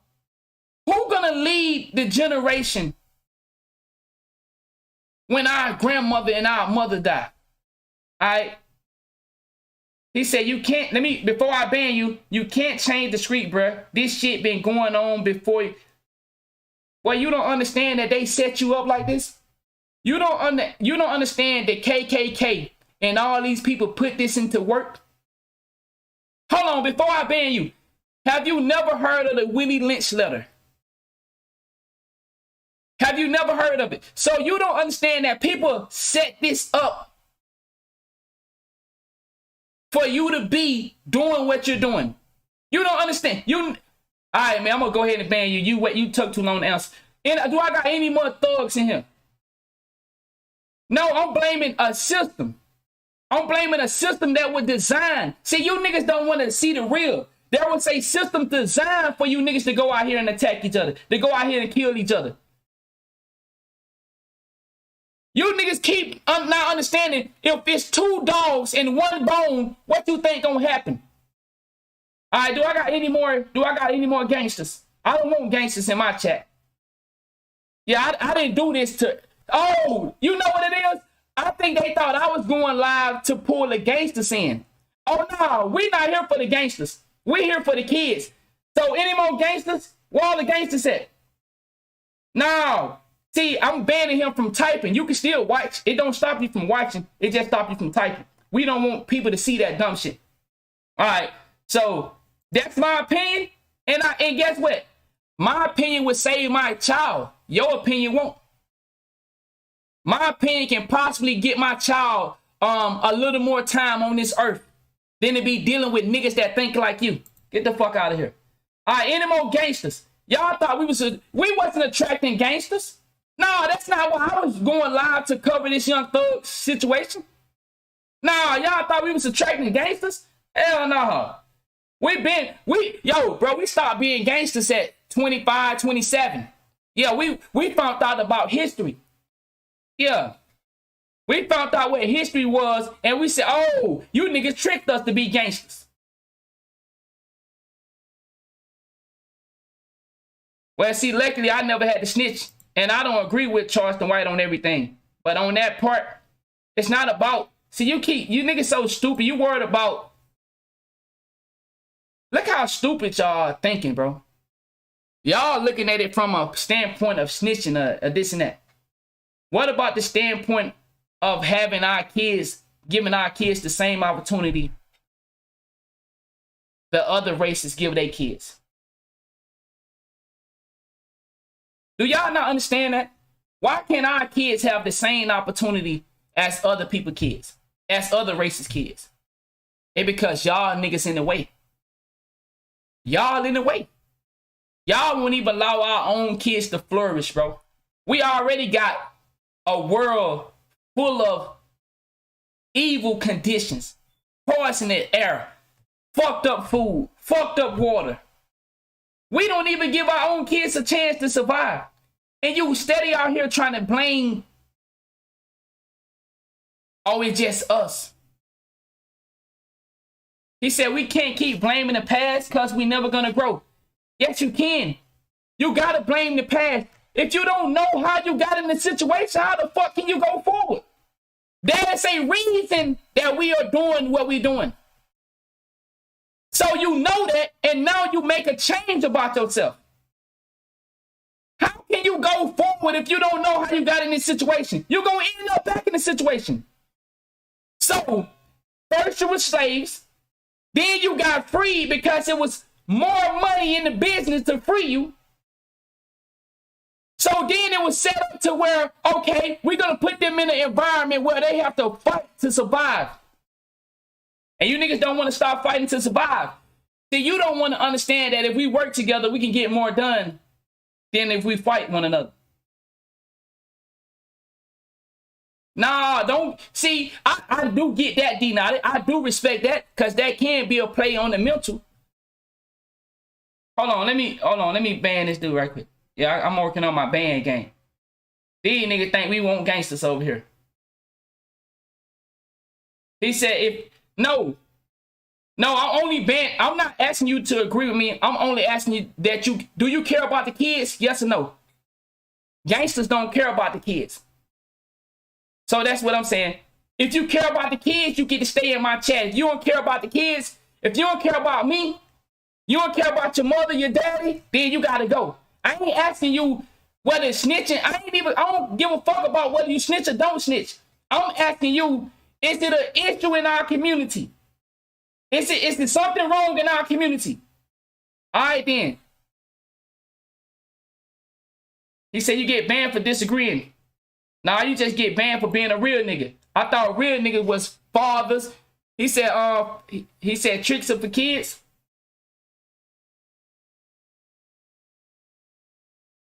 Yo, Al Jordan. All right. I fuck with you, Al Jordan. But you already know now. Ain't no unban. He said, no, it's not snitching. What is not snitching? Everybody got different beliefs. Hey, man, have those different beliefs. Just don't have them here. Don't have a different belief when I'm telling you something that can possibly save your nephew's life. Go have a different belief somewhere else. All right, for all the niggas that have a different belief, type 1. If you got a different belief, type 1, and I'm going to ban you. Ain't no simple thing about it. Have a different belief somewhere else. So who else got a different belief? I don't need you to respect my opinion, ban. You don't got to respect my opinion. Anybody else got a different belief?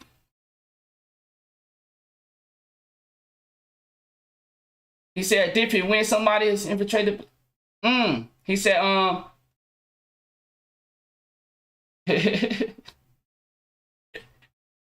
Quavo helping the police to get justice for his family is not snitching. Thank you, brother. I appreciate you saying that. I appreciate you saying that. I appreciate you saying that.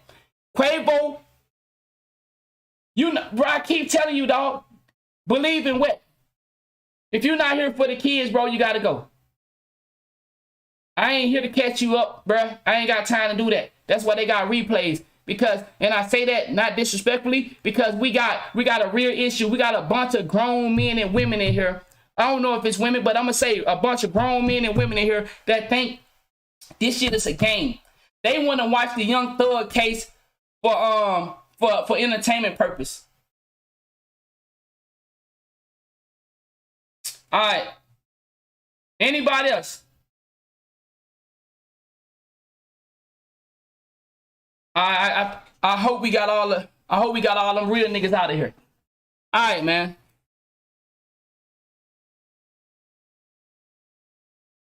He said, no shit. 6ix9ine should be in jail with his homies. 6ix9ine should be in jail with his homies. But nigga, y'all look at, bro. Man, the comprehension skills, man. He said one real nigga just got here. Comprehension skills. Y'all appreciate the love, Smooth. Comprehension skills, y'all. Comprehension skills, man.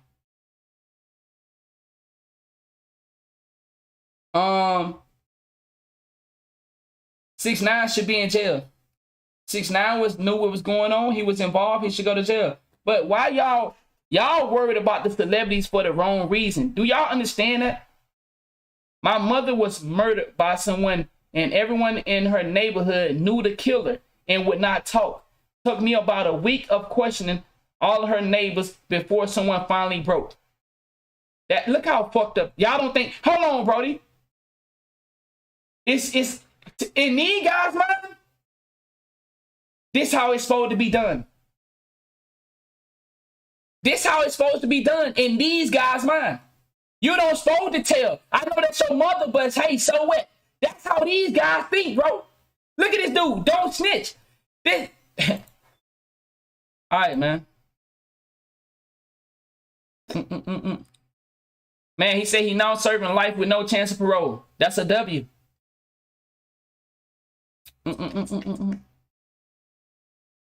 Man, dog. These dudes really like living this lifestyle. They like being at the bottom. They like being at the bottom. You like being treated how you being treated? He said, and if he innocent? Well, what you think? He said, these are nothing but keyboard killers. They can't be serious. As you know, you already know most of these dudes, I just want to talk on the internet. And then most of them are trolls. Most of these guys are probably, they don't even believe in what they saying. But we have made it popular, though. The rap industry has made it popular, dog. the rap industry has made this popular for us to not care about longevity. For us to live into an environment where we don't have a proper chance of surviving. I asked y'all this yesterday. Our kids don't even get a fair chance of living. And I say, when you go look at the non-black communities, these kids don't worry about none of this shit.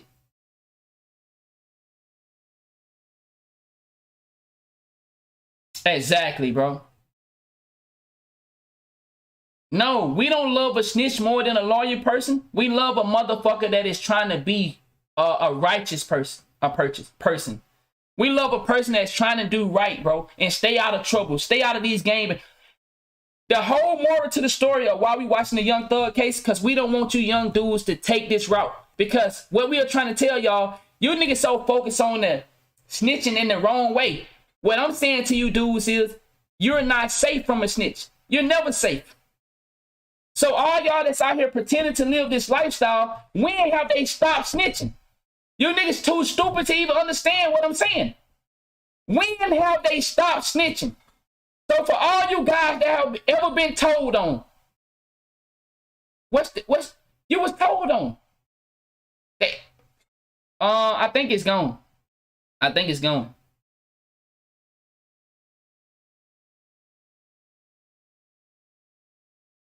He said, just start fighting with fire, put criminals to sleep. Everyone ain't made for the street. Niggas too stupid, bro. Man, go live in the street, bro. Hey, can I get y'all to type 1 if you that gutter shit? If you about that gutter shit, can you type 1? That's all I want you to do. I don't need you to, like, bro. Look out, look, you niggas so weak, you afraid to admit that you on that gutter shit. Niggas afraid to admit they on that gutter shit. You wouldn't even want to get banned. Ain't that, look how, you a weak ass dude. You don't even want to get banned, bro. You want to continue to talk to me about how street you is, but you can't admit that you a gangster ass nigga. Type 1. Oh my God, bro. Yo, why do people go to jail and complain about it? It's not a place we want to go. Yo, man, I appreciate the love, D Naughty. It's not a place none of us want to go. Yo, if you a gangster, I don't need you to sub. I don't need you to sub if you a gangster. I'm just being honest. We live a different type of gangster. He said a pussy. So dudes go to jail and complain. Dudes go to jail and complain and want to come home. So they go out here and commit these crimes because they real gangsters, but then they go to jail and want to come home. Oh, you can't do that. My boy said, what about when you tell your kids to tell somebody touch them inappropriately? Nah, because see, guess what these guys gonna do? These guys, he said, the gangsters don't white string. Okay. Hey, that might be true. He said, but what is the real definition of snitching? Look how lost you still is. Y'all still worried about snitching. It's the bigger picture. Yo, some of you niggas need counseling. Some of you niggas need counseling, man. All right, man. Let's move on. These niggas don't want to admit that they gangster like that. They can't even type, so we can't even ban them. Because they don't even want to admit they're a gangster. All right. The case is back on. Okay, all right. So they changed channel? Is it live though? All right, chat. We gonna ignore the criminals, the guys that pretend to be so gangster. We just gonna ignore them. They too scared to type 1. Let us know they bought that action. All right. I think they said the case. Okay, appreciate that, big dog. Wow, so they changed channels on us. 14/2021. Okay. Appreciate it, big dog. Any objections to D1? No, Your Honor. All right, D1's admitted. I have D2, which I guess I could ask that you take judicial notice of, but it's I've marked it as D2. It's a motion for constitutional speedy trial filed on behalf of Mr. Shannon Jackson, aka Shannon Stillwell, under the unindicted case number for this case, 15 CP 155953, dated July 2nd, 2019. And it is in Odyssey. All right. Any objection to the court taking judicial notice of that? Okay, all right. Then D2 is admitted.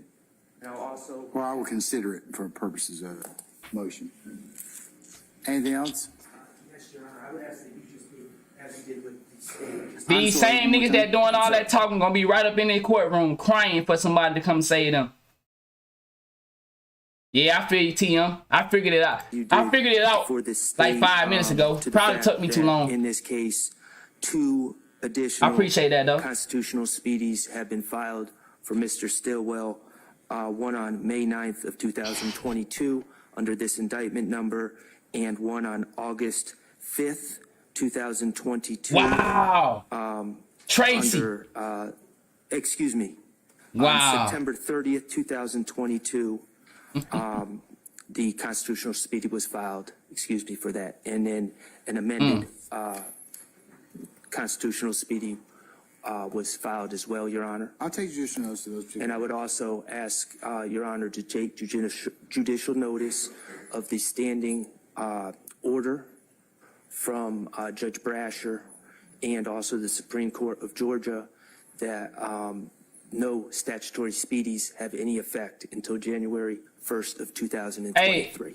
Hey, big dog, you have to be careful with that sometimes. Sometimes you can respect somebody's point of view, and they are the same ones assaulting your kids. They're the ones that touching them when they shouldn't be touching them. So you can't respect everybody's point of view. You have to remove yourself away from them type of people, dog. If you see somebody is living a life where they want to continue to promote crimes, and you trying to say, bro, that's why we in the situation we in now. We trying to save some shit. You can't respect that person's point of view, dog. That's my opinion. You have to remove yourself away from them type of people, dog. If you try to live a better life and you still dealing with niggas that proclaim to be on that shit, bro, you're gonna lose. You think you're gonna win? No, you gotta remove yourself from them type of people, dog. It ain't no respect, no point of view when I'm trying to walk a different life and you saying, hey, let's come on here, man. Let's go hit this lick. Nah, nigga, get away from me. I don't live that life anymore. I'd rather go get a job than to go to jail and be crying to get out. I'd rather go work a 9 to 5 than to be the guy that go to jail who was making millions and driving exotic cars. And now all of a sudden, no, I don't respect nothing about that. I remove myself and I want to ban them. Every nigga that think the opposite of what I'm saying, I want you banned. But I know you ain't gonna be man enough to say, okay, I'm that dude that think opposite of what you just said. Have copies of those that you'd like to add for purposes of record? I can supplement the record if Your Honor will allow me. I don't have those printed out at this exact moment. All right, I'll take judicial notice of the standing order issued by the former Chief Judge Christopher S. Brasher, as well as the standing order issued by our Supreme Court of Georgia in regards to speedy trial demands and tolling thereof. Okay. Anything else? As far as evidence, no. Okay, all right. Argument? I do have argument. Go ahead. Why are you talking so low? I'm the movement. I'm the movement. Yes, you are. I would waive my opening if I'm allowed to give a closing after this argument. Well, it doesn't kind of work that way. He said it was on this particular issue. Okay. You need to go ahead and he talking walk through low. those particular factors that that. Oh, here's my fucking headset though.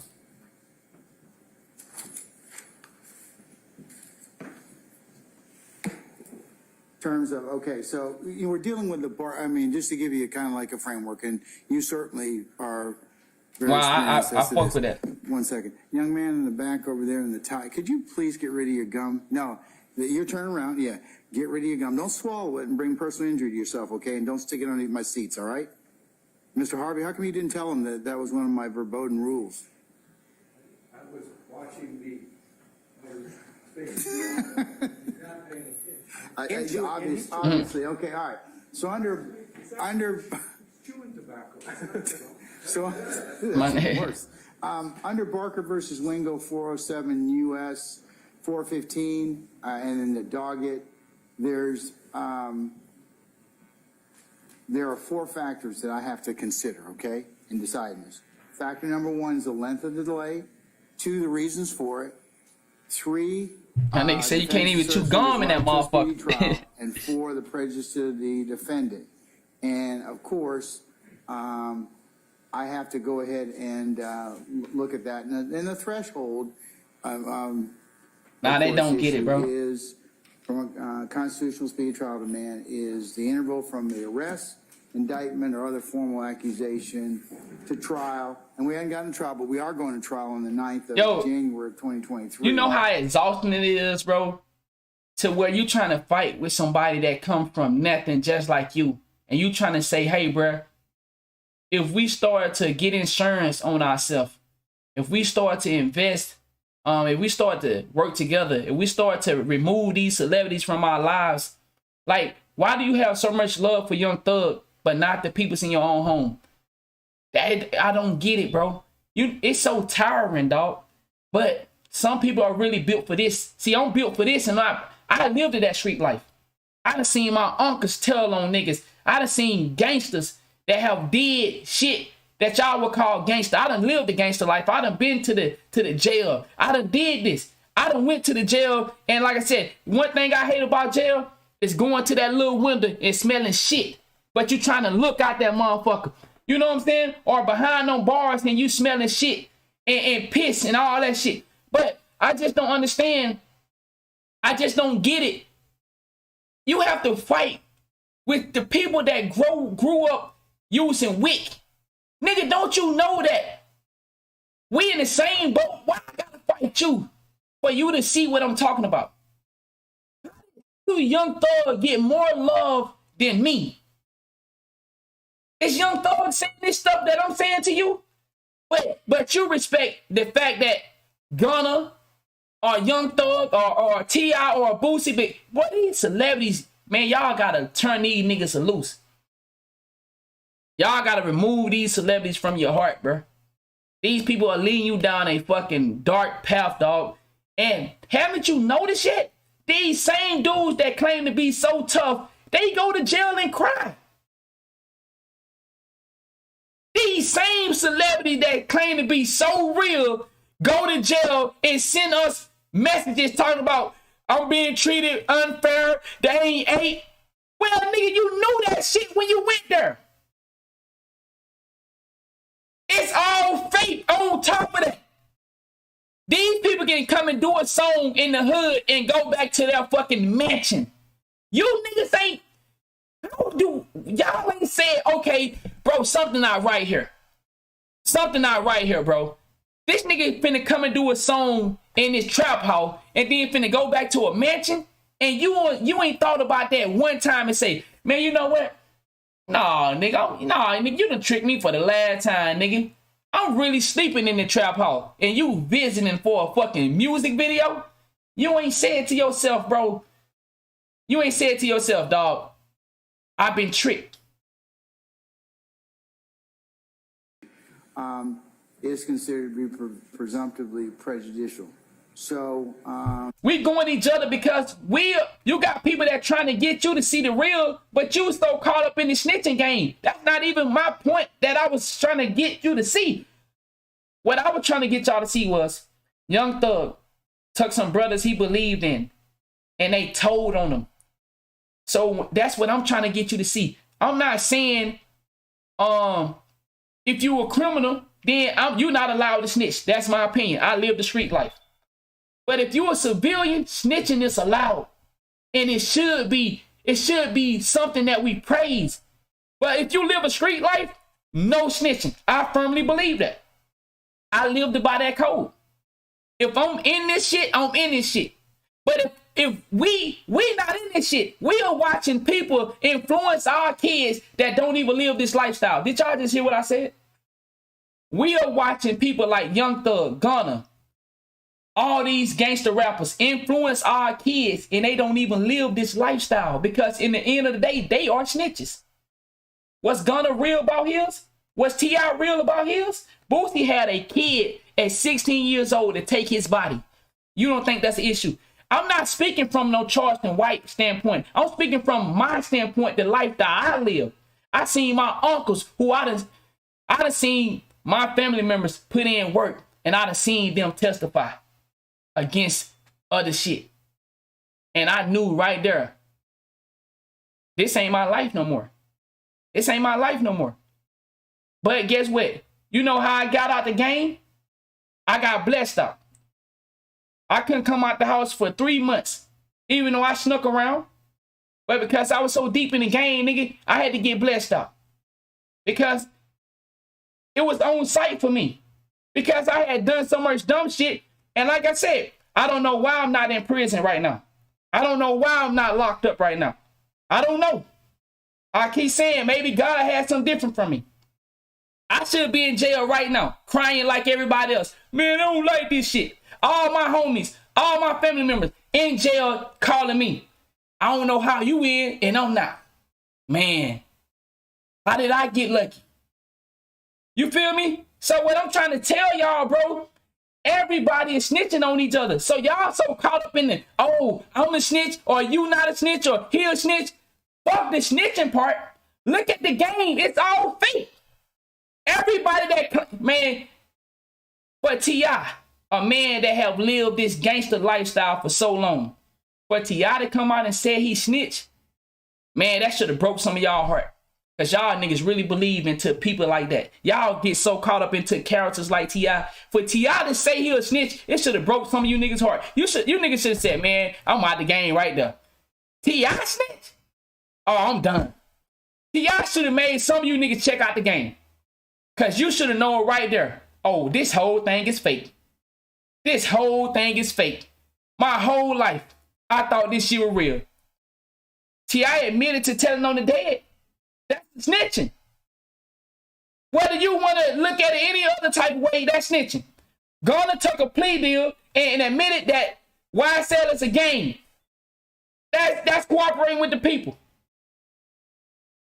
You can't live a street life and then go to telling. For my civilians out here, we have a right to protect our citizens.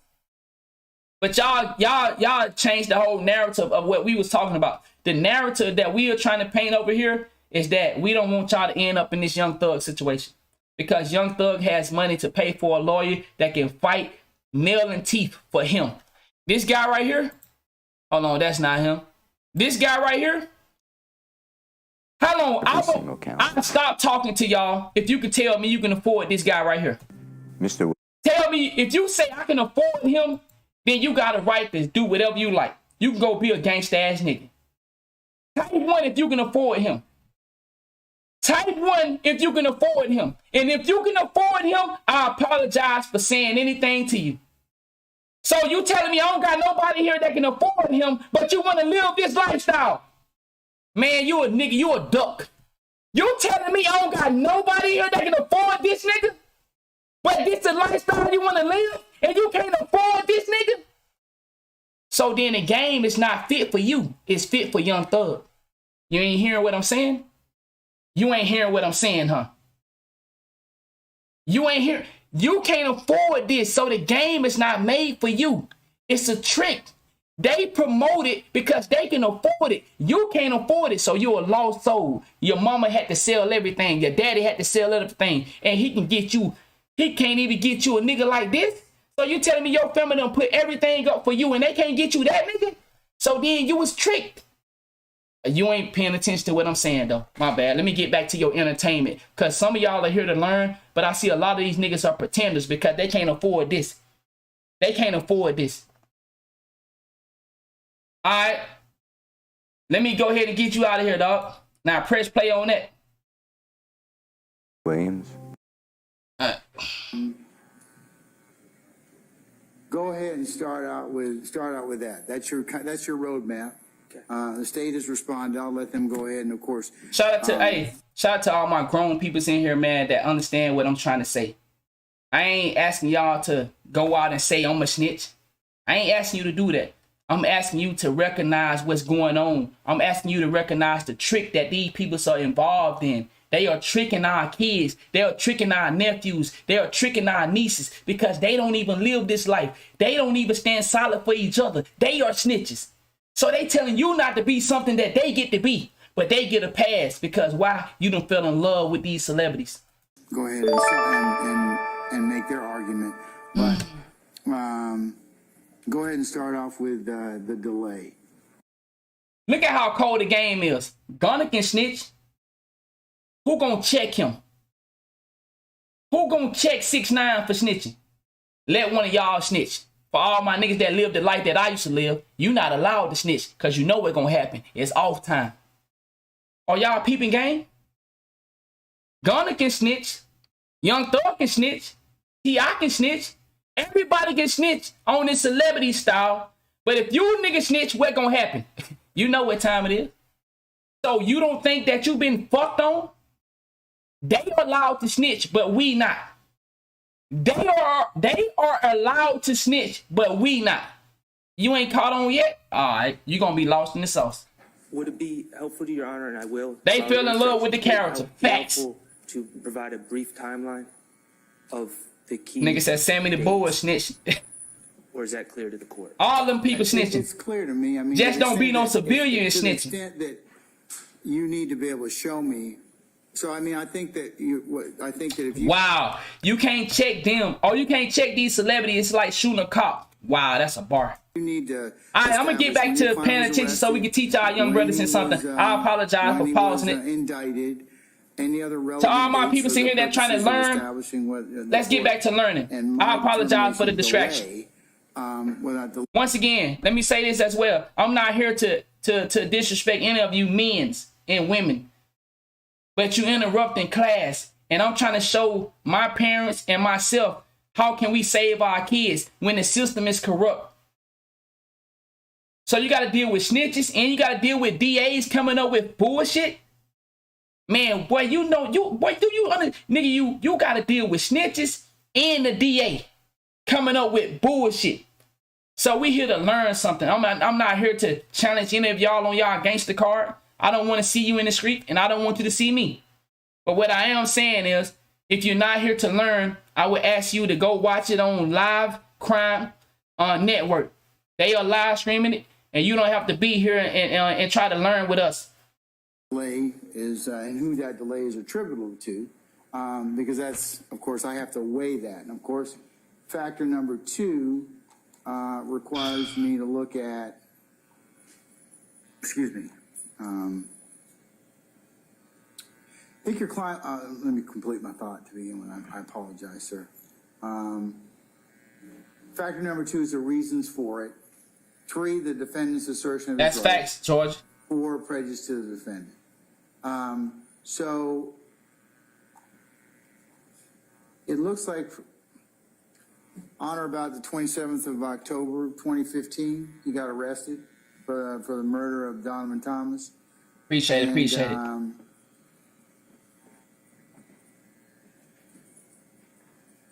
Then apparently there was you can take it from there, okay, and then go ahead and give me your resuscitation as to how you believe that that you were that this delay, because that's the first thing I have to kind of consider.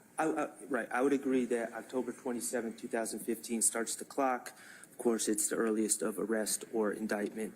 And I need to decide whether or not it's presumptively prejudicial. Yes. So, and if I do, then if I don't, it fails. If I do, then I continue on from there. Well, these people making millions of dollars right now with this Young Thug case. Peep game.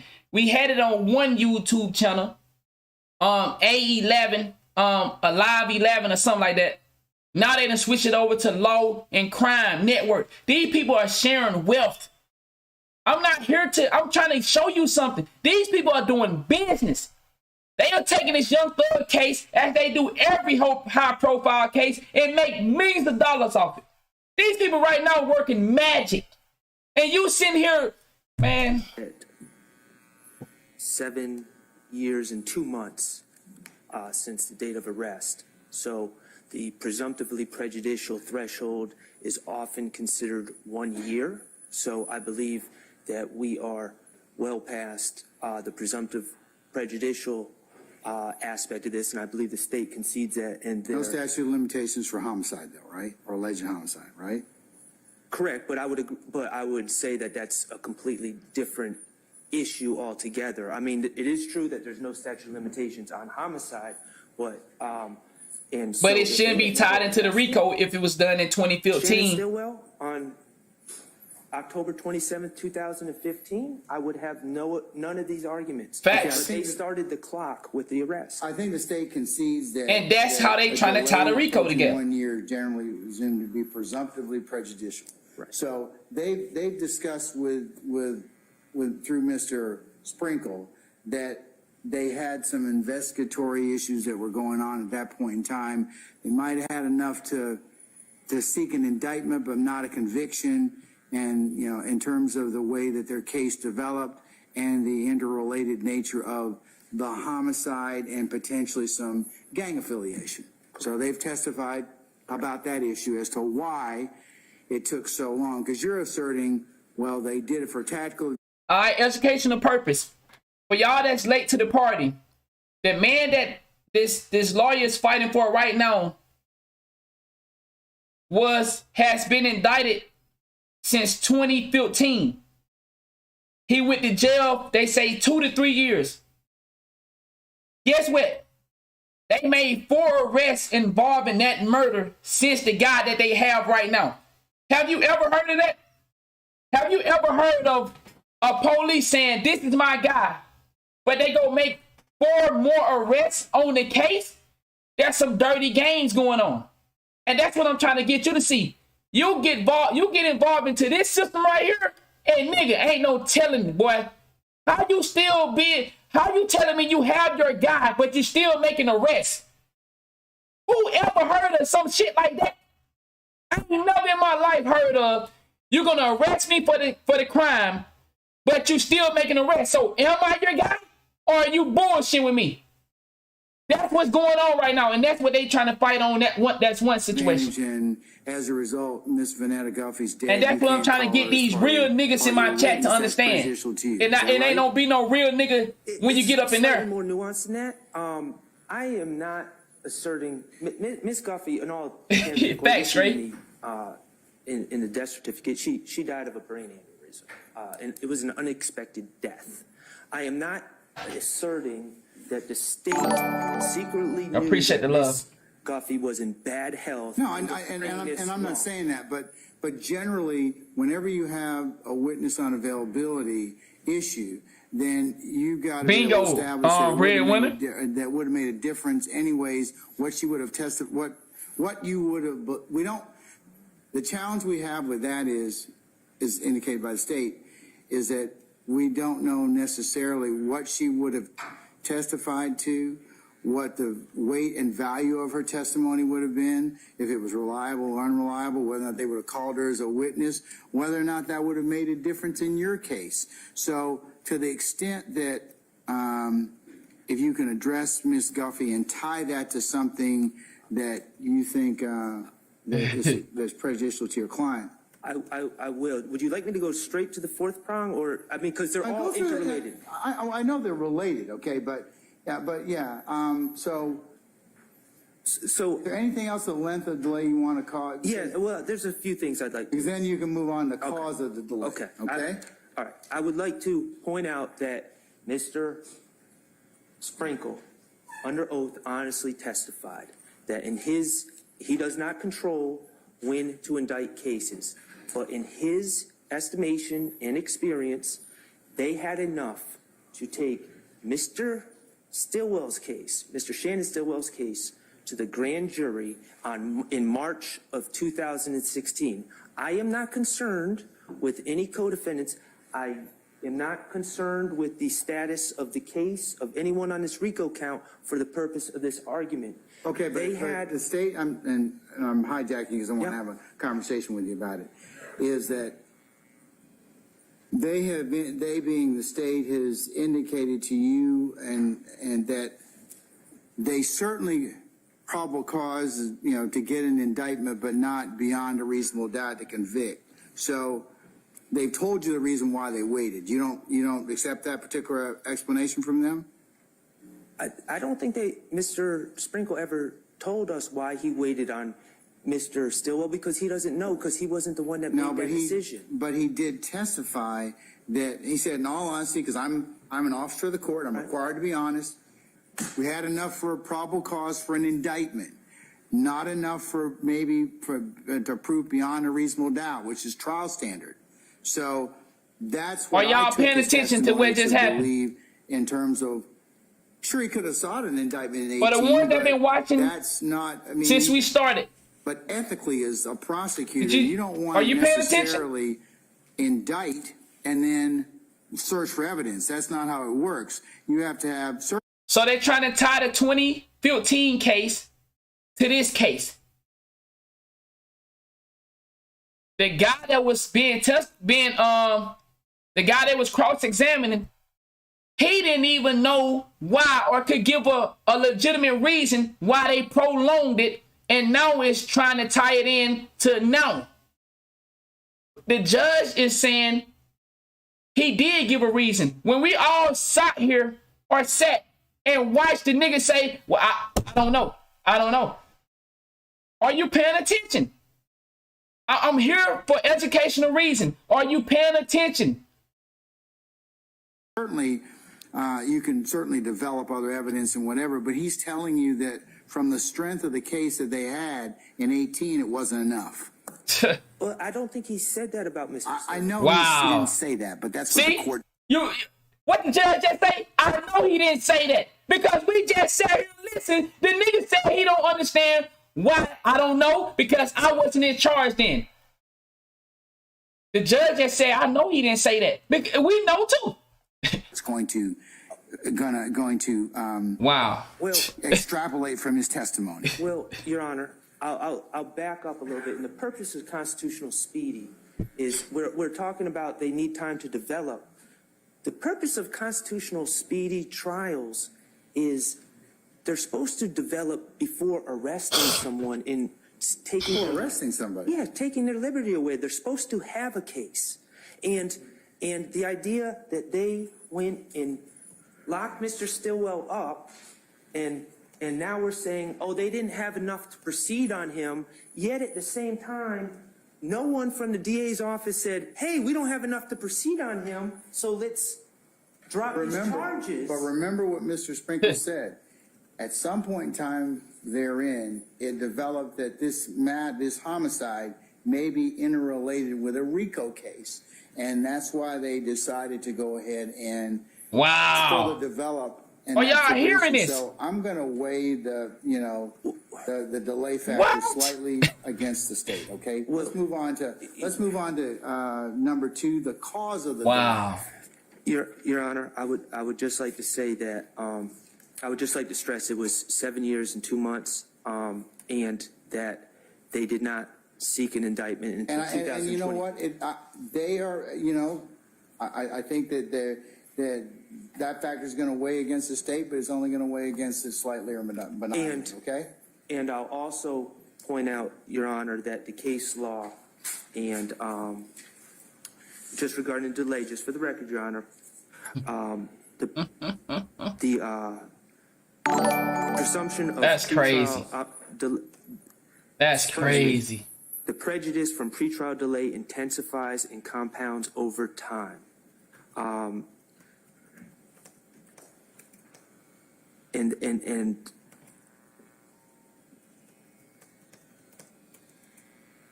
there are cases in Georgia where delays less than this. State v. Sutton, 7 years delay was egregious according to the state. And it removed the need to show particularized prejudice, which we have here.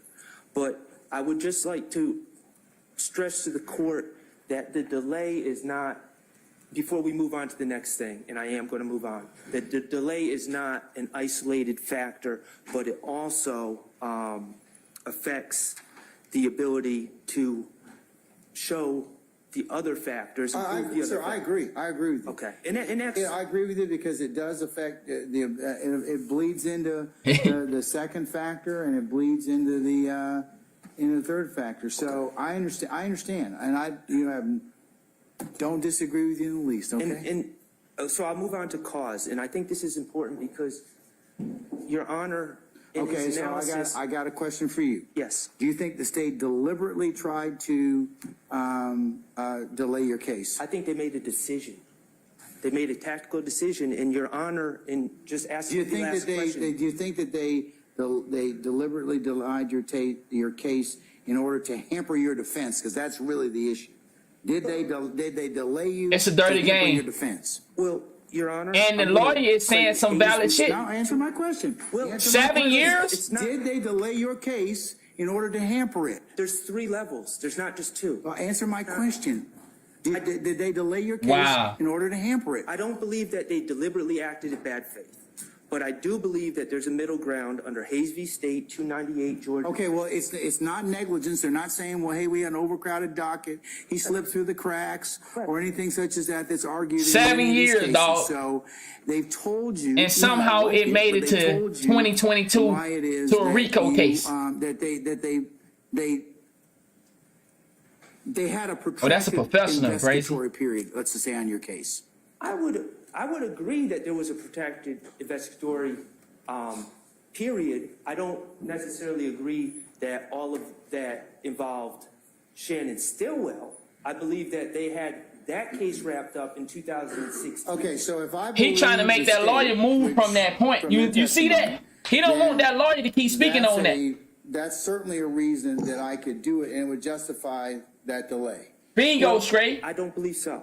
And Why not? I'm going to explain why. Well, first of all, we haven't heard. Well, under Barker versus. Once again, if you ain't paying attention, can you afford a lawyer like this?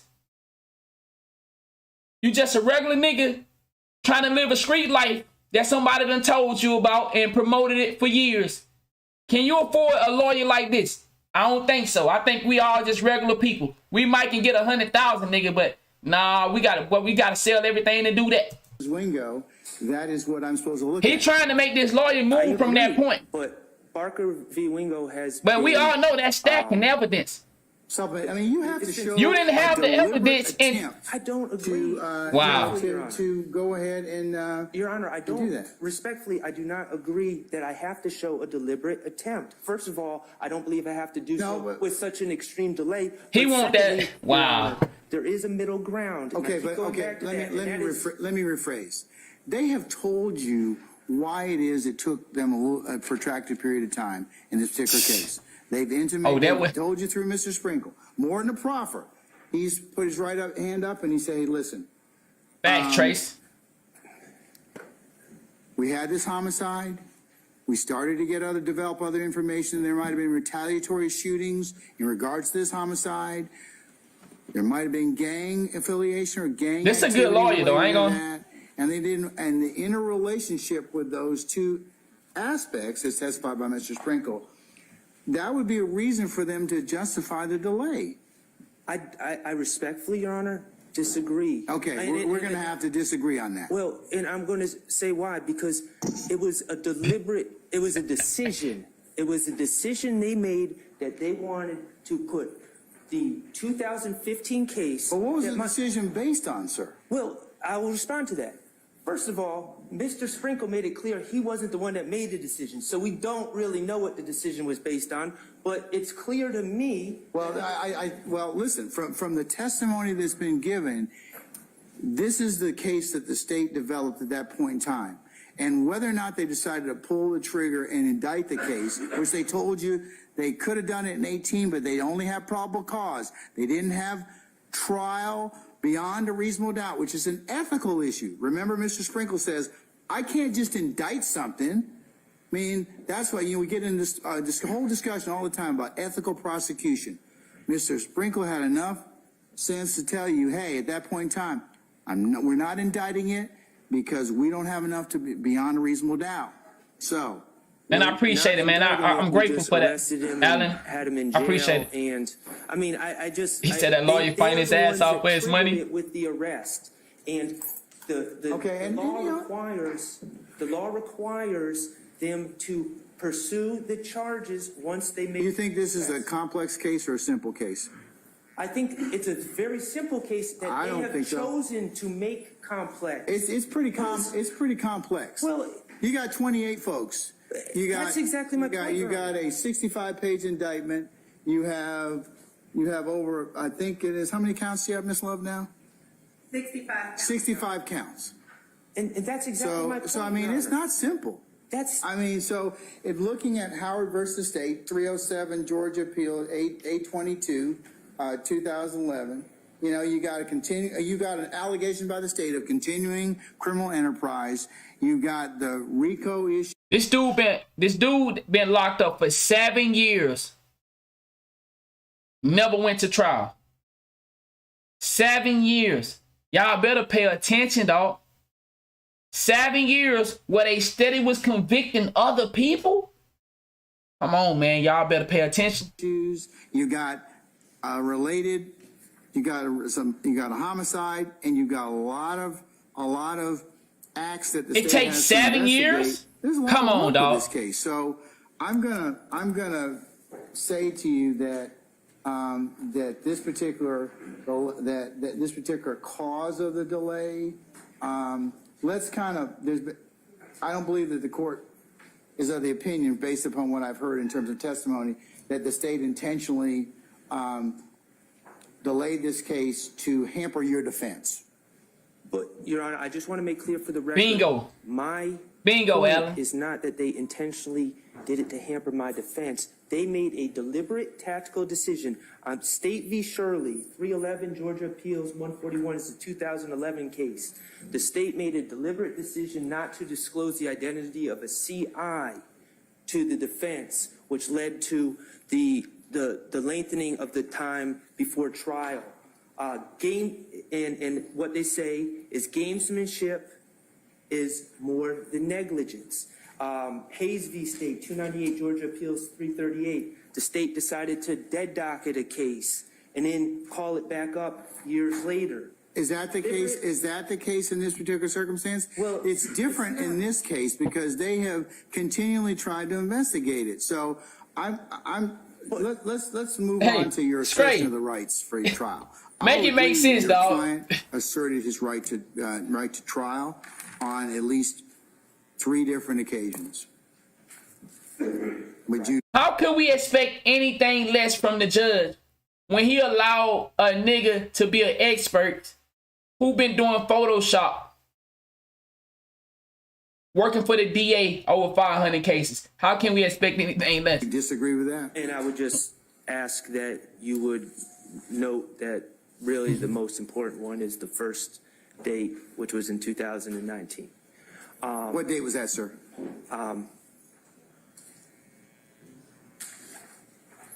I have the 9 May 22 and the 5 August 22. What? I'm sorry. Go ahead. July what? July 2nd, 2019. Okay, so he's at least asserted 3 times. Correct. So the court will go ahead and do that. But let me ask you this question here. Okay, so the incident date occurred in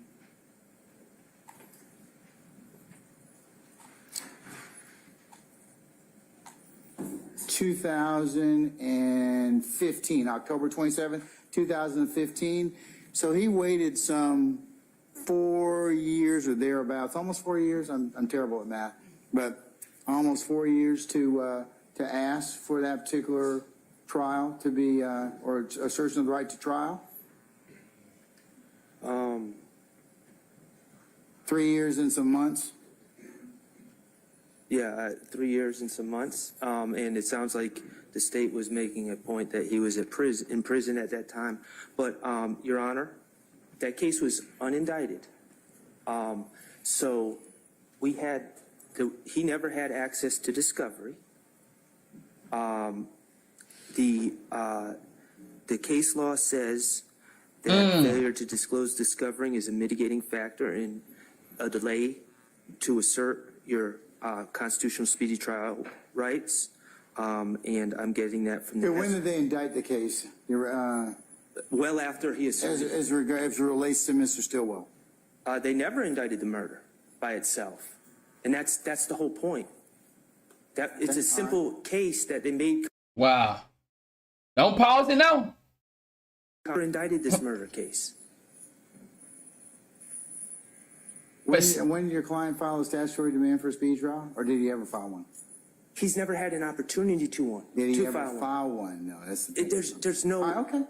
Yo, Your what? Honor, I agree. on New Year's What's Eve. up with the judge? He don't understand. At 12:01 a.m.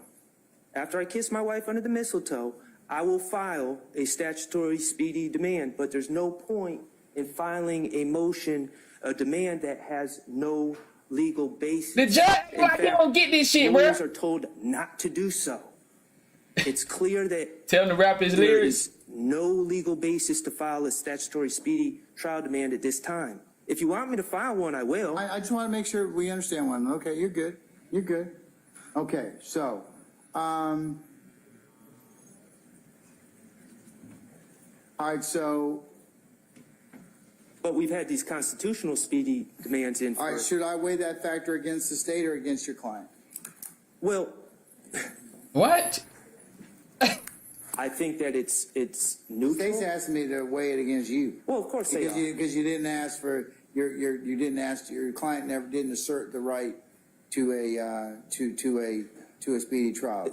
They wanted him to assert when he was in prison back in 2016, 2017, when I wanted them to indict the case. So, yeah, of course they want that, but again, it would be error of the court, respectfully, to fail to consider the mitigating factors of the failure to disclose discovery, and that's State v. Buckner, 292 Georgia 390 at 397. That's 2013, and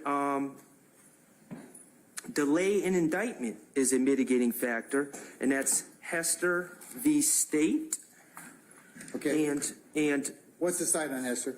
I'm going to get it for you, Your Honor. I thought. Yeah. Bro better wake his ass up. Bro might even fell asleep over there. Why the Go chat. He better wake his ass up. Don't go to sleep now, goddammit. Pay attention.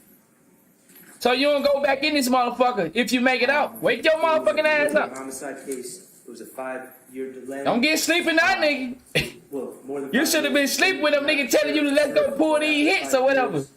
And it was error for the court. Thanks, Armstrong. The holding this case was the trial court erred in denying Armstrong. speedy and dismissing the case. The judge is working for the prosecutor. Well, we already know that, right? Failing to consider mitigating factors such as delay in indictment, and also in that case, which admittedly does not apply here, the failure of the defendant to be appointed an attorney in a timely manner, which may apply to other people in this case. But now I'm not a real street nigga, dog. And I got four daughters. I got 4 daughters that I got 3 that live under my roof. I got a woman, and I got a successful business. Yeah, I'm not a street nigga. I used to do that back in 2000, and I think the last time I was a street nigga was 2022. So I think 2018, 19 was the last time I was a street nigga. Yeah, you right. Of Hester v. State, but I would also. Well, you know, State cites Henderson and they cite Johnson. Johnson is to invoke a right to speedy trial. The accused must assert it to the court, and then Henderson, that's it. Johnson's 291 Georgia, 863. Nigga still out here representing that shit. And then you still out there representing street life, looking at these niggas right here. That don't say, man, it's time to get out this shit. Henderson is 310 Georgia, 231, pinpoint 237. And in all respect to my colleagues at that table, I just Bingo. I'm not saying that this just came up today and they were working hard on it. They gave me their brief today, so I haven't really looked at those cases. But I will say in their brief, they're arguing that, again, an impossibility, and I can't even believe that they're making this argument that I have failed to file a statutory speedy trial demand, which I know we discussed.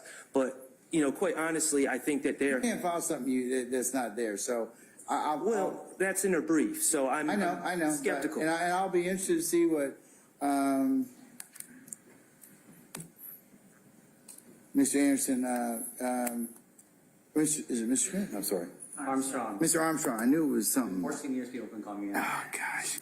Mr. Armstrong, I'll be interested to see what Mr. Armstrong says about that. But we'll, all right, so tell me about your prejudice. That's the, well, you argue oppressive pretrial incarceration and he trying to, death Sky. of a witness. So I'm motherfucking with him, but now pretrial incarceration is presumed to be of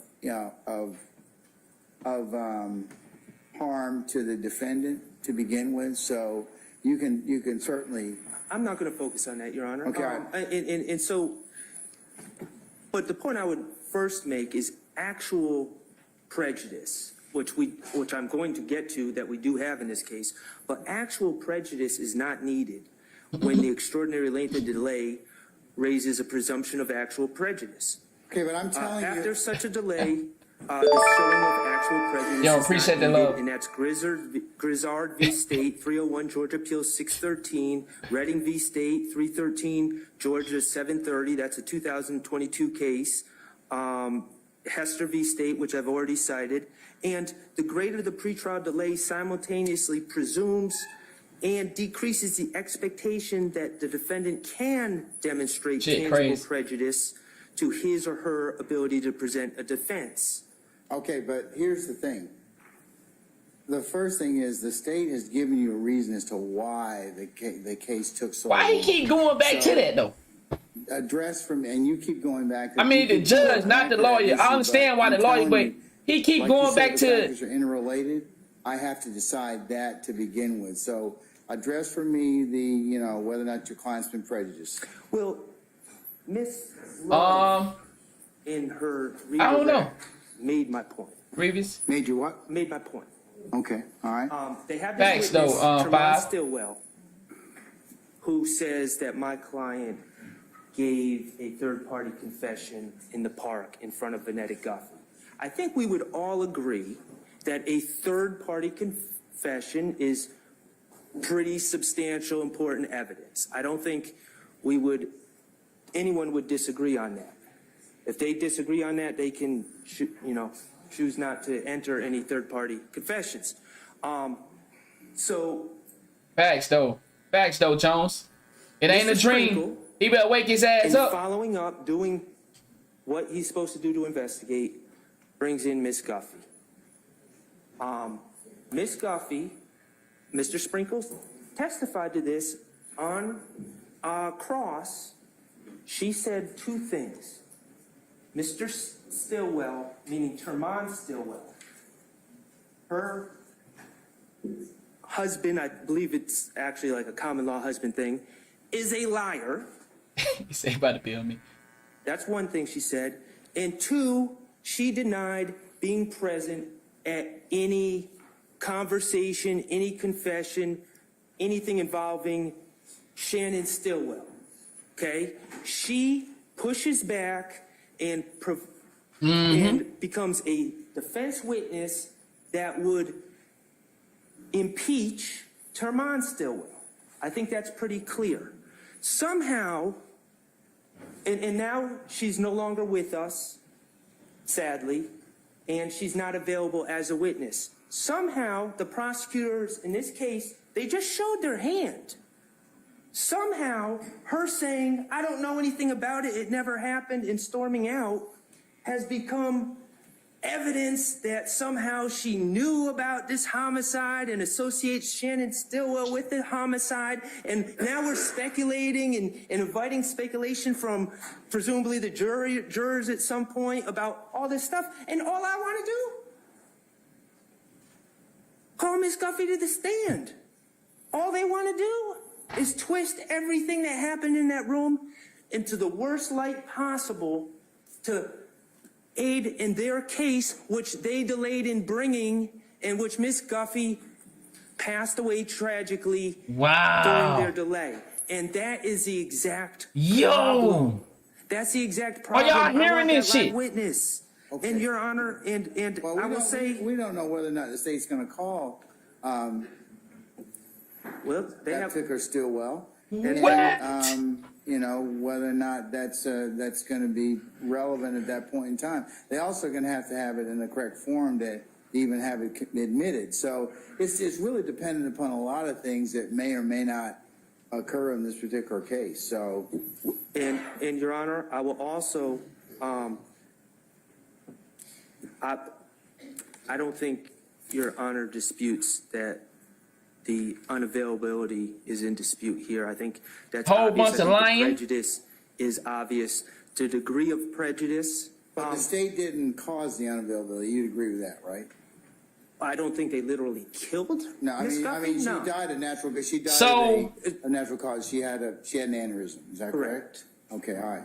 Can you answer one more thing? Going back to the prejudice, was your client jailed for anything during that particular period of time on unrelated charges?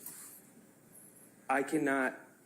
I defer to Department of Correction records on that. Are you speaking to the 254 days that were discussed? Well, I'm talking about the period of time, probably from 2016 to the time of the indictment. Was your client serving any other time in custody for any other offenses? I'm only asking for that because it makes a difference in the analysis. I would defer to the Odyssey jail records on that. I think that there's likely periods of incarceration in all candor to the court. But, Your Honor, I would like to also Man, it's point some out cold shit, that, bro. That Hester case that I cited also makes it clear that the impact of a live witness. So for people that didn't catch when I said what, so as we was watching it earlier, the guy that was the witness for the DA, they went and got, I don't know, was it a relative of his? They got her down there to talk to her on a lie. They lied to her to come down. And then as she, you know, they talking, they switched the subject over to him. And then they started asking her about what, it was a cousin, okay? And she ran out because, you know, she was tricked basically, and I guess she got spooked, or she said she didn't know nothing about that and ran out. No, they are trying to use her as if she was evidence to, you know, framing or convicting him. But the woman died as they, you know, went over time. She passed away. So the other, like, basically the dude that was the witness for the DA, I guess he a lawyer or something like that. So they lied, bro. This like the 4th, 5th time they done got caught in a lie on stand. And the judge seems to be like, it's like the judge is, like my boy said, fighting for the prosecutor. I don't get it. I don't get it, bro. Testifying from the stand with the jury able to determine the witness's demeanor and credibility. That's risking called aneurysm, but she dead. Exactly. So she can't be called to the stand now because she passed away. Recording is not the same thing. We want to have the jurors be able to compare the demeanor and reliability and believability of Termon Stillwell versus Vanetta Guffey. And we have been denied that through this delay. You know, I know Your Honor's... that's his lawyer right here. Going to find out how Your Honor finds. But they all working together, though. I gotta follow the factors, the 4 factors. And I understand, Your Honor, but I just would like to stress, while I'm not saying that they knew she was going to die, what I am saying is they could have brought a very simple murder case against Mr. Stillwell many years ago, and they made the deliberate decision, the deliberate tactical decision to put it on this indictment with all these other individuals, with all these other overt acts, and with distinct right, Jones. evidence right. that applies. So they did get it. Isn't that their choice? I mean, they're the state. Isn't that their choice in terms of prosecution? It is their choice, but it doesn't make it right. It's not the way Max Shard would have prosecuted this case. If you were the district attorney, you would have probably prosecuted just like that, right? I don't know what I would have done. That's why I'm not a DA, but and I never but that's funny. But Your Honor, that nigga said that's say though that they triggered this with the arrest, and he said that's why I'm not a DA. They decided to make this one incident a very complex a part of a I mean, this is what anybody with a logical brain and understand how dirty and crooked some of these DAs are. How does a man sit in jail for 7 years and not go to trial or get some type of, like, come on, bro. It don't make sense. So the DA is using a woman that passed away as a part of their story, and he can't cross-examine the woman because she dead. Like, make it make sense. very complex case, and that was their deliberate decision, and they knew that my client had not only a right to a speedy trial, but had asserted his right to a speedy trial when they made this decision. That nigga said Judge Judy. And that's the problem. The guy right here. Thank you, Your Honor. You're very welcome. All That's right. the case he fighting for Mr. right now. Armstrong, finally got your name right. Sorry, I apologize. Much as we've had contact over the past several years. Absolutely, Your Honor. It's been a long day, but go ahead, sir. One thing I'm going to go in the order of the analysis, but one thing I wanted to begin with, because both the court and Mr. Shard assumed that I conceded a certain thing, but there's a nuance to it that I wanted to draw out for the court.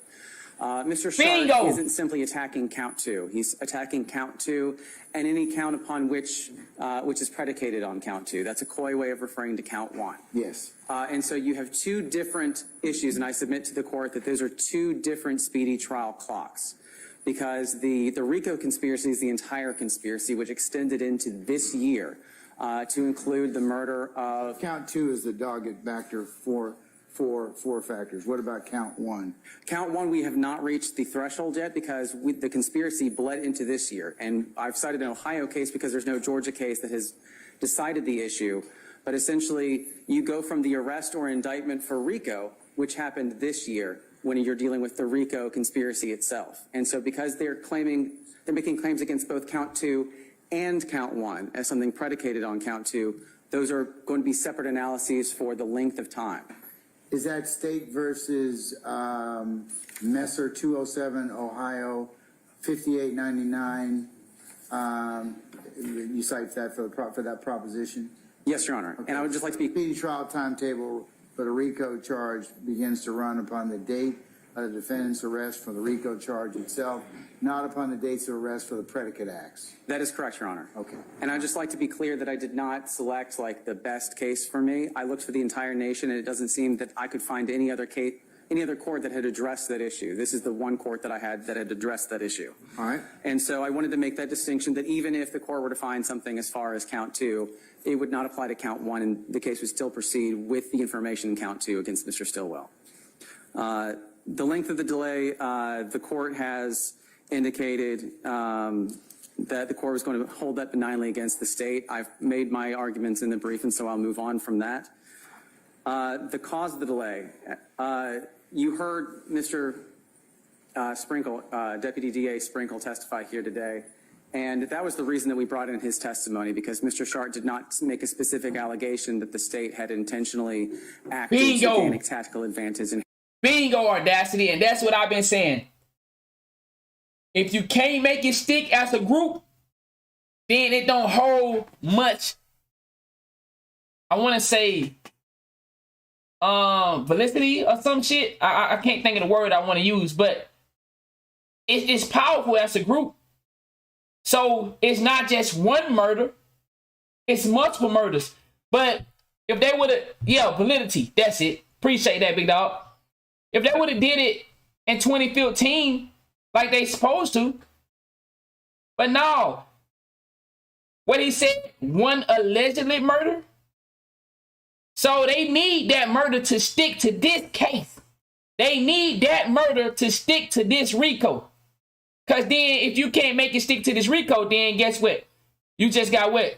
Some drug charges or some wiretaps or what they say they were going to do and stuff like this, but you have no murders to be tied to it. So they need this murder. They need it. The DA need this murder to stick. So to account for them?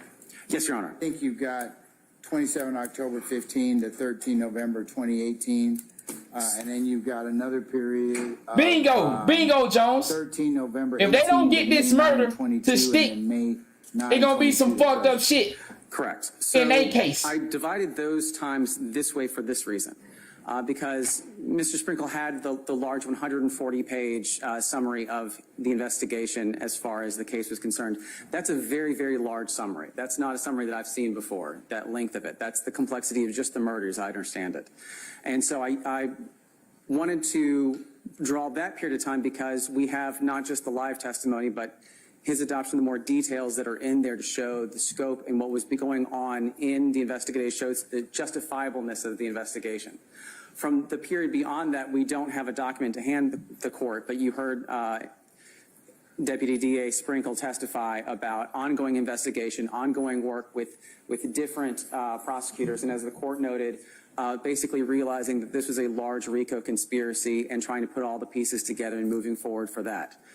I also want to mention that during that period of time was the COVID shutdown, which affected every part of the criminal justice system, and so I didn't want the court to that is true, though. Have not been COVID through so many cases with perfect normal in the times back throughout this entire process.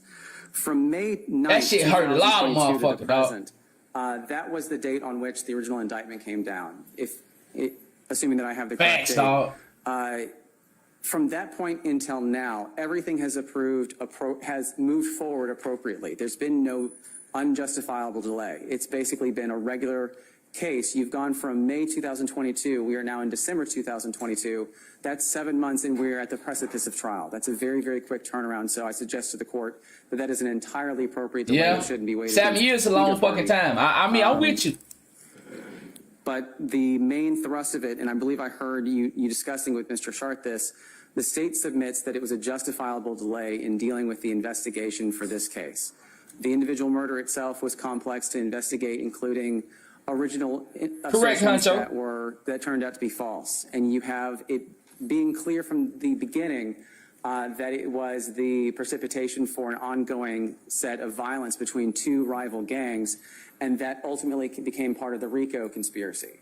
There is a case for the length of delay that I decided I think is also relevant for the cause of the delay, where I discussed there's a Georgia Court of Appeals case that had a 12-defendant RICO case that had a smaller number of predicates, where they said that that's the type of case that justifies a longer investigatory delay than a more simple event that doesn't have that conspiracy going on. Now, this will be. I did want to mention a few things about the third factor, which is the assertion of the right. I'm going to address an issue first that's a little bit more specific. I would normally begin more globally, but you were talking with Mr. Shark about statutory speedy trial demands. That's not what I'm hanging my hat on. However, I interpret the rules, including Judge Brasher's statutorily approved pause of the statutory speedy trial demands, very differently than Mr. Shark does. It is not something you can't file. It simply says the time the state has is paused until the January term of court for 2023. It doesn't say you can't file it. And I don't know who he's referring to who says you're not supposed to file it. I've not heard that. I'm not aware of anything of that. When I read the order, I fully expected the statutory speedy trial demands to keep on coming, just that they would not have their time towards the clock run as far as what the state has to do to meet them. And so Your Honor was interested in hearing what I had to say about those. That is one bit, because he couldn't file. Let me back up for a second. Mr. Shart had made representations in the brief of what he could or could not do. He could have filed it. It just wouldn't have taken effect because the delay, Judge Brasher's order and the Supreme Court of Georgia's order told those until January 1. Correct. So they would go live on January 2nd of 2023. Absolutely. And so the fact that he didn't file a statutory speedy trial demand is something that I just include based on the demands for trial that are made this year. One of the things that the court is going to be looking at is the vigor and the strength with which the assertion was made. And that leads me to the other issue, which is Mr. Shart mentioned in both of his motions to dismiss, the original one and the amended motion, that he could not have filed a former demand for constitutional speedy trial. So you telling me, pick pay attention. Educational purpose. You telling me you got to file for something that you know you don't have evidence to convict a person. So you telling me because he didn't file, nobody filed on his behalf, he had to stay in jail? They know they didn't have the evidence to keep him in jail, but he still had to stay in there because nobody filed. Are y'all paying attention for my young peoples in the chat? Get out the game and get out the game now. Without an indictment. That is absolutely That's false. Crazy, dog. You can do that the first day of your arrest if you That's want to. crazy, man. And in this case, that actually happened. And I submit to the court that since he filed on December 13th the amended motion, and given how it reads, where it asserts that he can't make a formal demand for speedy trial, and where he does not mention the 2019 assertion, I assert that if the defense doesn't even know they've made an assertion, it's not a strong one. The 2019 motion, it was not mentioned in his filings. It was not mentioned in Ms. Rosenwasser's original response to the court. I said in County 4 years behind a RICO I found case. it last night. I had 3 copies to bring it, but it seems that Mr. Sharp has found it in the past week to mention it. The document itself asks the court to look at the certificate of services off. It doesn't seem normal. And so we don't know exactly whether they filed it correct, what they did, because they just say this hypothetical other things. And so I just want to mention that because no one in this case was aware of that demand for speedy trial until this week. There's no one who indicates that they were aware of this.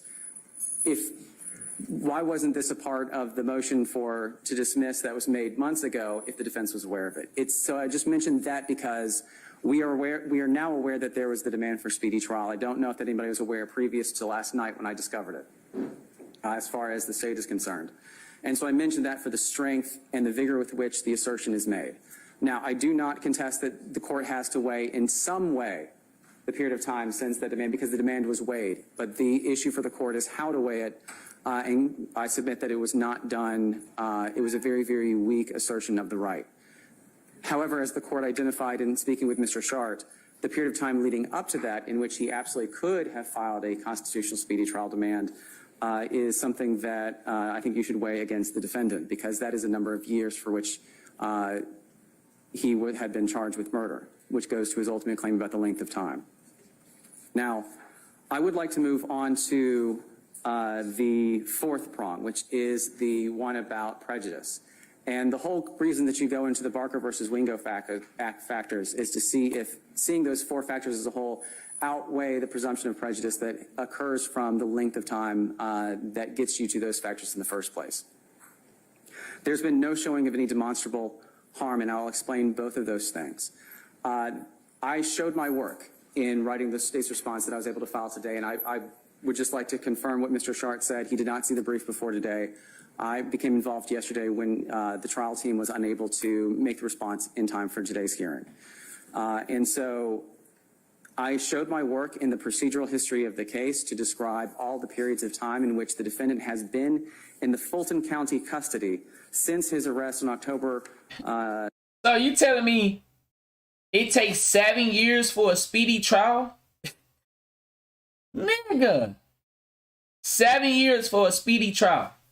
27th of 2015. What the fuck are we talking about? Time that he was originally in the Fulton County Jail through that date to part of 2016. He was also in jail for other charges. And when he pled guilty to those other charges, as cited in the state's brief to both booking numbers and to other case numbers that are within the court's records on Odyssey, every day of that was attributed to something that he got credit for time served for on the 10-3 prison sentence that he received for that other case. He left Fulton County's custody to prison, served out his sentence, and at that point he returned to Fulton County and bonded out the next day. So that one day in October 2018, the full day, so it's from 23rd to 24th. So it might technically be 2 days, but it seems like just one full day. That's the only day that I can identify that the defendant was in the Fulton County Jail for no other reason than the crimes than the incident in which the when they want you, they will get you. There are intervening situations in which the defendant entered our prison under new charges and either resolved them or simply left the jail without them being resolved over that period of time that goes beyond that. And again, I've cited the Fulton County case numbers that apply to them as well as the jail booking records that this court has access to through Odyssey. On March 17th, 2022, the defendant entered the jail once again. That's what he's currently been in there for. And that was for the separate additional murder of Shimel Drinks. When you finish your time, you still got to get bailed out? He's been in custody that entire time. To you served your time, you release. As well as any other charges that he may have. The relevance for which I bring this up is that...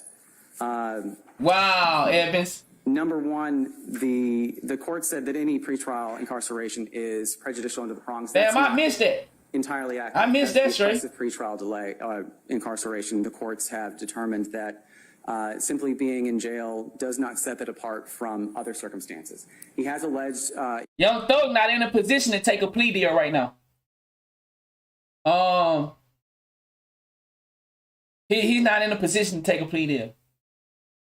He would have been took it by now. Issues about being stabbed in the jail this year, but there was no evidence that was presented to the court about that. I'm not... You can't get a plea deal when everybody's saying YSL is the gang and they trying to tie the RICO and make the RICO stick. So Thug not in a position to take nothing, make no demands. Like I said, now, for those that are higher level thinkers and believe in organizations and stuff like this, we know that this is a play, but for entertainment, for educational purpose, we breaking it down the other way. If you understand what I'm saying. Personally, well, it's all pound of pleas. I'm not saying that it didn't happen. That's organization not the record currently before the court. What's important, however, is I've cited cases. I'm talking a little deeper though. Courts, primarily the Georgia Supreme Court. I don't believe so as well. Which I don't believe it's gonna stick. Treadwell, Dagenbaugh, and I apologize to the court reporter for the spellings of every one of those names. I don't believe he's gonna get the RICO. Where essentially, I believe over time, in custody for it's been a lot of things that have been exposed. For something else, that cannot be oppressive. Wow, have 6 months to start your speedy trial. Of Barker versus Wingo for this case. And other than that one day in October of 2018, I'm not aware of any point in time in which Mr. Stidwell has been in the Fulton County Jail for no other reason than the murder of Donovan Thomas.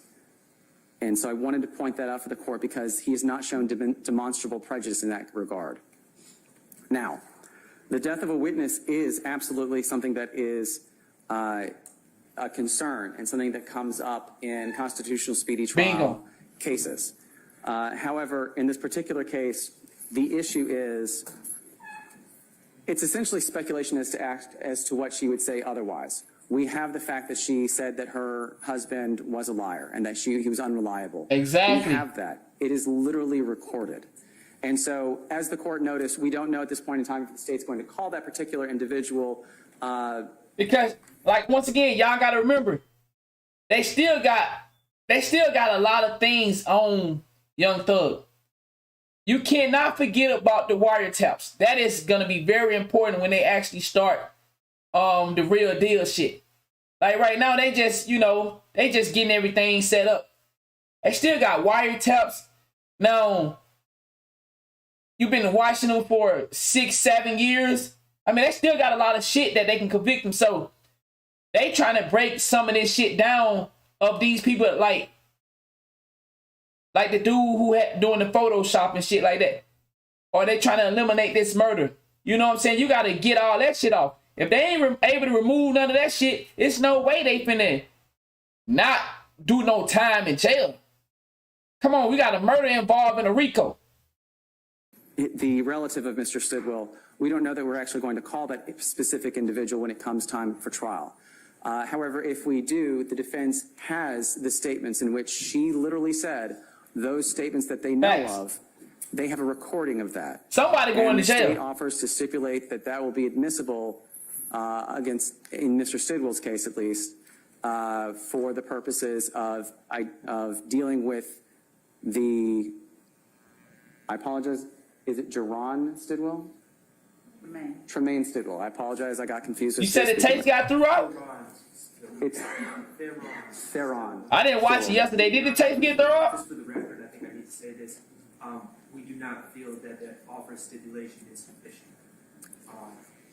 The reasons I stated earlier. Okay. Yeah, I didn't watch it yesterday. I missed yesterday. The trial, they had a trial yesterday Something too. that they would be able to do. It was my understanding from reading their brief that they were saying that they couldn't call her to impeach the relative. If he's called. Pardon? If he's called. If he's called, correct. And so that's why I cited case law that indicated Hold on, that what they just say? if he's impeached, it was my understanding from reading their brief that they were saying that they couldn't call her to impeach the relative. If he's called. Pardon? If he's called. If he's called, correct. And so that's why I cited case law that indicated that the potential prejudice from the death of a witness is alleviated when the state offers to stipulate to the information that they would have been able to get in otherwise. Going beyond the recorded statement that she has would be speculations why she acted that way. One of the reasons that Ms. Love had the cross-examination or the redirect examination that she had showing this evidence that she might not be the best witness for Mr. Stillwell, because she might absolutely have been able to say that that did happen. She just didn't want to talk to the police about that. So one way or the other, it's speculating as to what she would say on the stand. What we do have is the statements in which she called her husband a liar, and those are recorded. And if I believe that they have been turned over in discovery, that is my understanding of it. And so that is something that exists in this case. The state submits that the court should, in weighing these factors, the appropriate outcome would be that this is not some issue in which his constitutional speedy trial rights have been violated in such a way that the court should grant a motion to dismiss. And the state is asking the court to deny the motion. Thank you, sir. Your Honor, may I respond just briefly, very briefly? Your viewpoint of brief is worse. Oh, buddy, trying to get back up there and talk. I swear. Judge, two things. Again, we're speculating. That's my whole point. Speculation is bad. Live testimony, good. That's what the jury needs. That's what we're deprived of. Also, our assertion of constitutional speedy, Mr. Armstrong is calling it weak. I have never seen in any case law in my life some differentiation between a weak and a strong assertion. It's a piece of paper that says a very standard thing, which is we are asserting our constitutional right to a speedy trial. It's fairly boilerplate, and it was entered into Odyssey in this case, so I don't know of any service errors. It is true that things are more difficult for the defense to find because of our lack of access to Odyssey, which is a very uneven playing field, which I will be bringing a motion about later on. But that's just what I wanted to say. Thank you, Judge. All right, you're very welcome. Wait, I have something. Uh-oh. John, if you would just please take additional notice, the state brought it up, we didn't introduce anything about Mr. Stillwell having problems at the jail, and the court's well aware that he is in protective custody and isolation, and therefore that would be the reason for the verdict. They say he in protective custody. Okay. And isolation. Say he having issues in jail. Okay. Let me go ahead and just indicate that the state of Georgia filed a response to in opposition to the defendant's motion to dismiss. And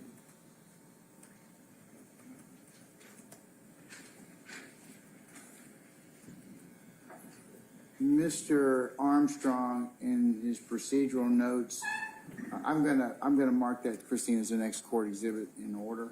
I wonder what made him say that. Just for the simple fact that it gives, it will give some indication about what I considered. It has a really good procedural history of the case, which I will adopt in my order, giving the full of how we got from the arrest of Mr. Stillwell on or about the 27th of October of 2015 to our current posture in this particular case. So I will, without me kind of dropping it out on the record again, the next thing I will indicate is, of course, the constitutional framework for considering a speedy trial demand. It's found in the seminal cases of Barker versus Wingo, 407 U.S. 514, 1972, and Doggett. He said, Judge Uncle Phil making him work. GGETT versus United States, 505 U.S. 647, 1990. All right, so they'll be back tomorrow. We will, like I said, man, I will cover this tomorrow as well, because as long as it's going on, man, some of y'all gonna catch on, some of y'all not. Some of y'all guys gonna catch on, some of you ladies gonna catch on, some of y'all not. This situation that we have right here, man, we have guys that are changing their lives, making money, able to take care of their family, and they still live this lifestyle. And I'm trying to get you guys and girls to see that there is no win in this. There is no win. It's only L's in this situation. Only L's, man. For y'all that's, came into the chat earlier speaking on, the snitching and part and stuff like that. We don't care about the snitching part. We care about the lesson that we can learn in this situation. I'm not here to tell y'all how to maneuver through life. I'm here to show you what can happen to you. I can't tell you nothing. I can't make you do nothing, but I can show you that if you continue to be this, be this thug, be this gangster, then you're going to end up in this situation. And I know for a fact, ain't none of y'all that's in my chat afford no $10 million lawyer, let alone one, multiple lawyers. I know you wouldn't be in here if you was that successful. You wouldn't be in here watching this with me if you can afford a lawyer worth $10 million. You can't get this guy. These celebrities are allowed to tell on each other. But you civilians, you're not allowed that. So what I'm saying is stay out of the way. I'm not trying to judge you and say, what I'm telling you is I got out the game before I was labeled as a snitch. I don't know if I would have became a snitch or not, but I know I never snitched. But I think if I was committing a crime, then I would have done my time. But I can't say for certainly because I got out the game at the right time. I started to see my loved ones turn on each other. I seen people that I couldn't fathom to believe would become a CI. I couldn't believe some of the people I seen work with the police, man. I couldn't believe it. And, man, I'm just trying to show y'all, man, I understand some of y'all guys and girls, you so tough, man. You're so tough and you want to portray this lifestyle for the internet, but behind the scenes, you go to jail and you cry. You suffer. You hope and beg for somebody to come rescue you. You're not going to have this opportunity like Young Thug. Young Thug might beat this case. He might not. What does it matter? What should matter to you is to say, thank you, Young Thug, for teaching me a lesson. Through you, I learn. Through Gunna, I will learn. Through all these celebrities, I'm going to learn to say, okay, I won't get this opportunity that this man is getting or this woman. Come on, man. Let's stick to reality. I cannot make you do nothing, but I can show you what will happen to you. And there's a lot of people out here that can say, hey, bruh, listen. 12-year-old kid snuck out his mother's house to meet his end from the guys that he said was his homie. Think about that. 15-year-old kids killed a 12-year-old boy. He snuck out the house to go hang with people he said were his friends. Y'all don't see nothing wrong with how we living? I'm not saying I'm better than you. I'm not doing this because I'm higher than you. I'm sitting on a high throne. That's not me. I'm a regular dude who have ups and downs just like everybody else. But this is what I chose to do with my life. I chose to paint a picture for us to see that we was tricked into the life we live. I know some of y'all don't want to blame the system. I'm not giving us an excuse. I'm saying we were tricked to fight over bones. You go across the street, they had many restrooms, many bathrooms. But in our neighborhood, there's one. Take turns. And a lot of us don't know how to take turns with each other.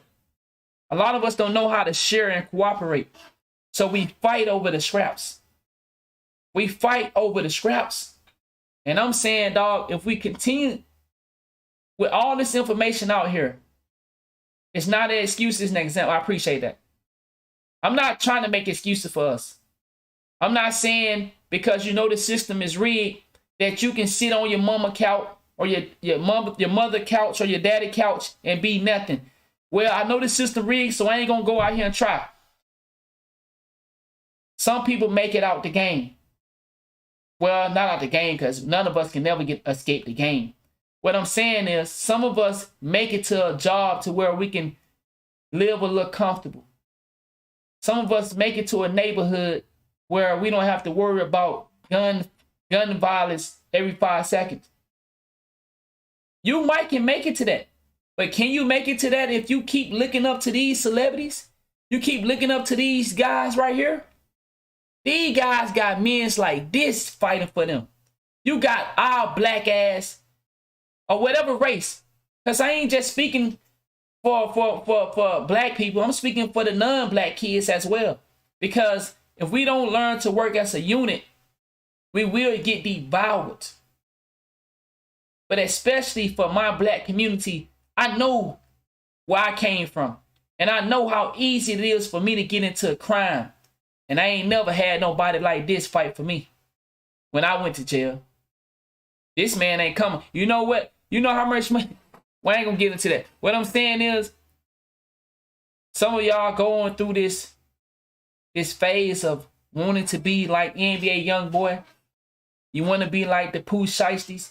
Right now, Pooh Shiesty, I just did a video on Pooh Shiesty. He want to come home. Pooh Shiesty went from a young kid rapping at high school to driving exotic cars, fucking with the baddest of what y'all call the baddest, having money to take care of his family, to now he's in jail talking about he having 8. Meek Mill was telling y'all how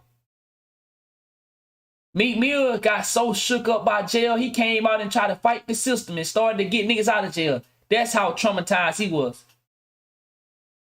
Meek Mill was so traumatized, this nigga got out and instantly went in the fight. Man, we gotta get people up out of there. That's how traumatizing that shit is. Prison is something that all of us should know by now. It's not a place none of us should want to go. So the fact that I seen so many of y'all come in here and you take issue with me because I'm trying to paint a picture, you so caught up in the word snitch that you not even understand what I'm trying to explain to y'all. It's that everybody is a snitch when it comes to that business. You just not allowed to be a snitch. So explain to me how us poor people, you 100,000 motherfuckers, you 20,000, 40,000, 50,000, how come we not allowed to snitch, but these millionaires are allowed to snitch? That's all I'm trying to explain. Make it make sense. So we not allowed to snitch, knowing we can't afford nothing like this, but they are allowed to snitch and get away with it. And this is what you believe in. These are your heroes. These are the people that you will choose them over your family members. I lived in this life as choosing. Look, I used to love Lil Wayne. I was in tune. Wayne is the best and fuck everything, yo. You know, I'm bumping that Wayne and I'm riding to that. You feel me? I used to bump that Boosie, you know. Come on, man. I used to be on that shit. But I realized I'm living a life that these niggas just rap about. I'm really living this life. And that's gonna be hard time for me. Some of us can't even afford bail. These niggas get bails. Listen to what I'm about to say. And then I'm gonna leave y'all. These dudes get a bail set at $5 million, $1 million. Just for a bail, and they go home. Nigga, we held bails for $5,000, $20,000 and can't even go nowhere. We had to sit there. I'm gonna say that one more time. These people get bails set at $1 million, $5 million, $6 million, and then they go home just for a couple days, or a couple weeks, or a couple months. So you telling me you just paid $1 million just to go home? You paid $5 million just to go home, even though you know you guilty. Man, come on, pay attention to what I'm saying. Pay attention to what I'm saying, dog. I listen to hip hop. I listen to rap music. But let me tell you this. When I don't listen to it with my kids. I'm old enough. My brain is developed. I'm 30. I know these niggas selling dreams. So I listen to that shit. But that shit don't go no farther than that. But see, it's different from kids. And let me be honest. It can catch us too. Even us grown people. We can get caught off guard. You got to understand. There is technology in music. Music is not just a... I ain't going to get into that. You know what I'm saying? Appreciate that, Rock. I ain't going to go so deep on that. But music is not just a simple thing. Music music is like hypnotizing. There's frequencies that can alter how you really think about life and how you feel about life. There's a reason that music is the #1 influencer in the world. So, man, we have to be careful how we view these things that we call celebrities. Celebrities are designed for us to fail because we are living lives that we can't afford. We living lives that we trying to put on for the people. When behind closed doors, we go home to rats and roaches. Parents that don't love us. Kids that don't respect us. We go home to reality. These people, we go home to air mattress. We go home to sleeping on pallets. These people go home to a bed that is so big.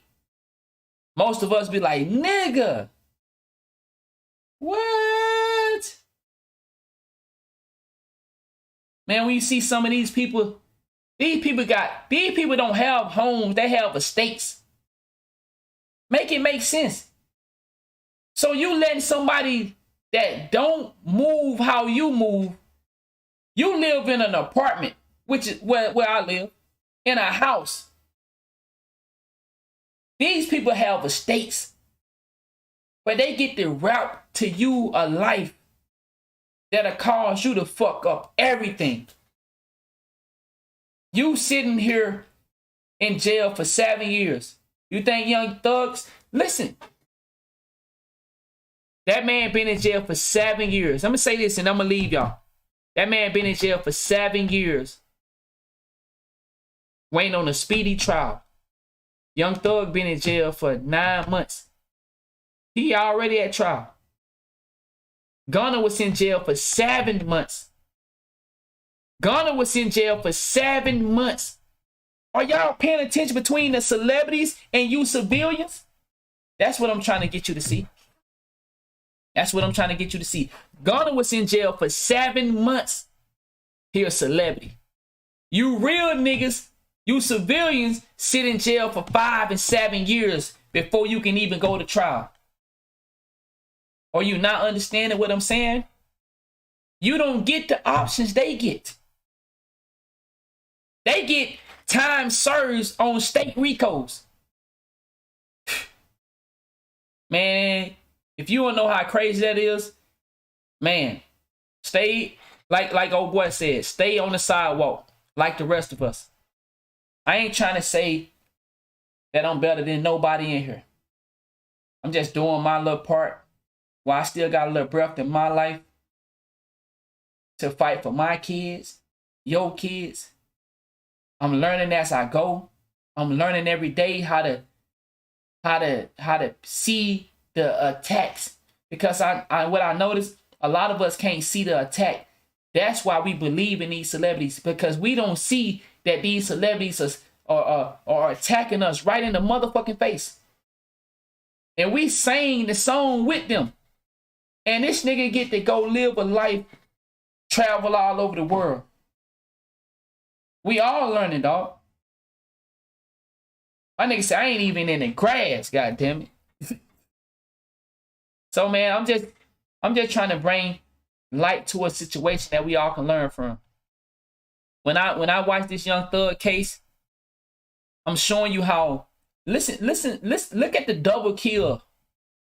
You got a person you got a rapper who's promote violence and it's really about them actions, some of them. Then you got the system that they call court. I want to say that word, but I know I'm about to fuck it up.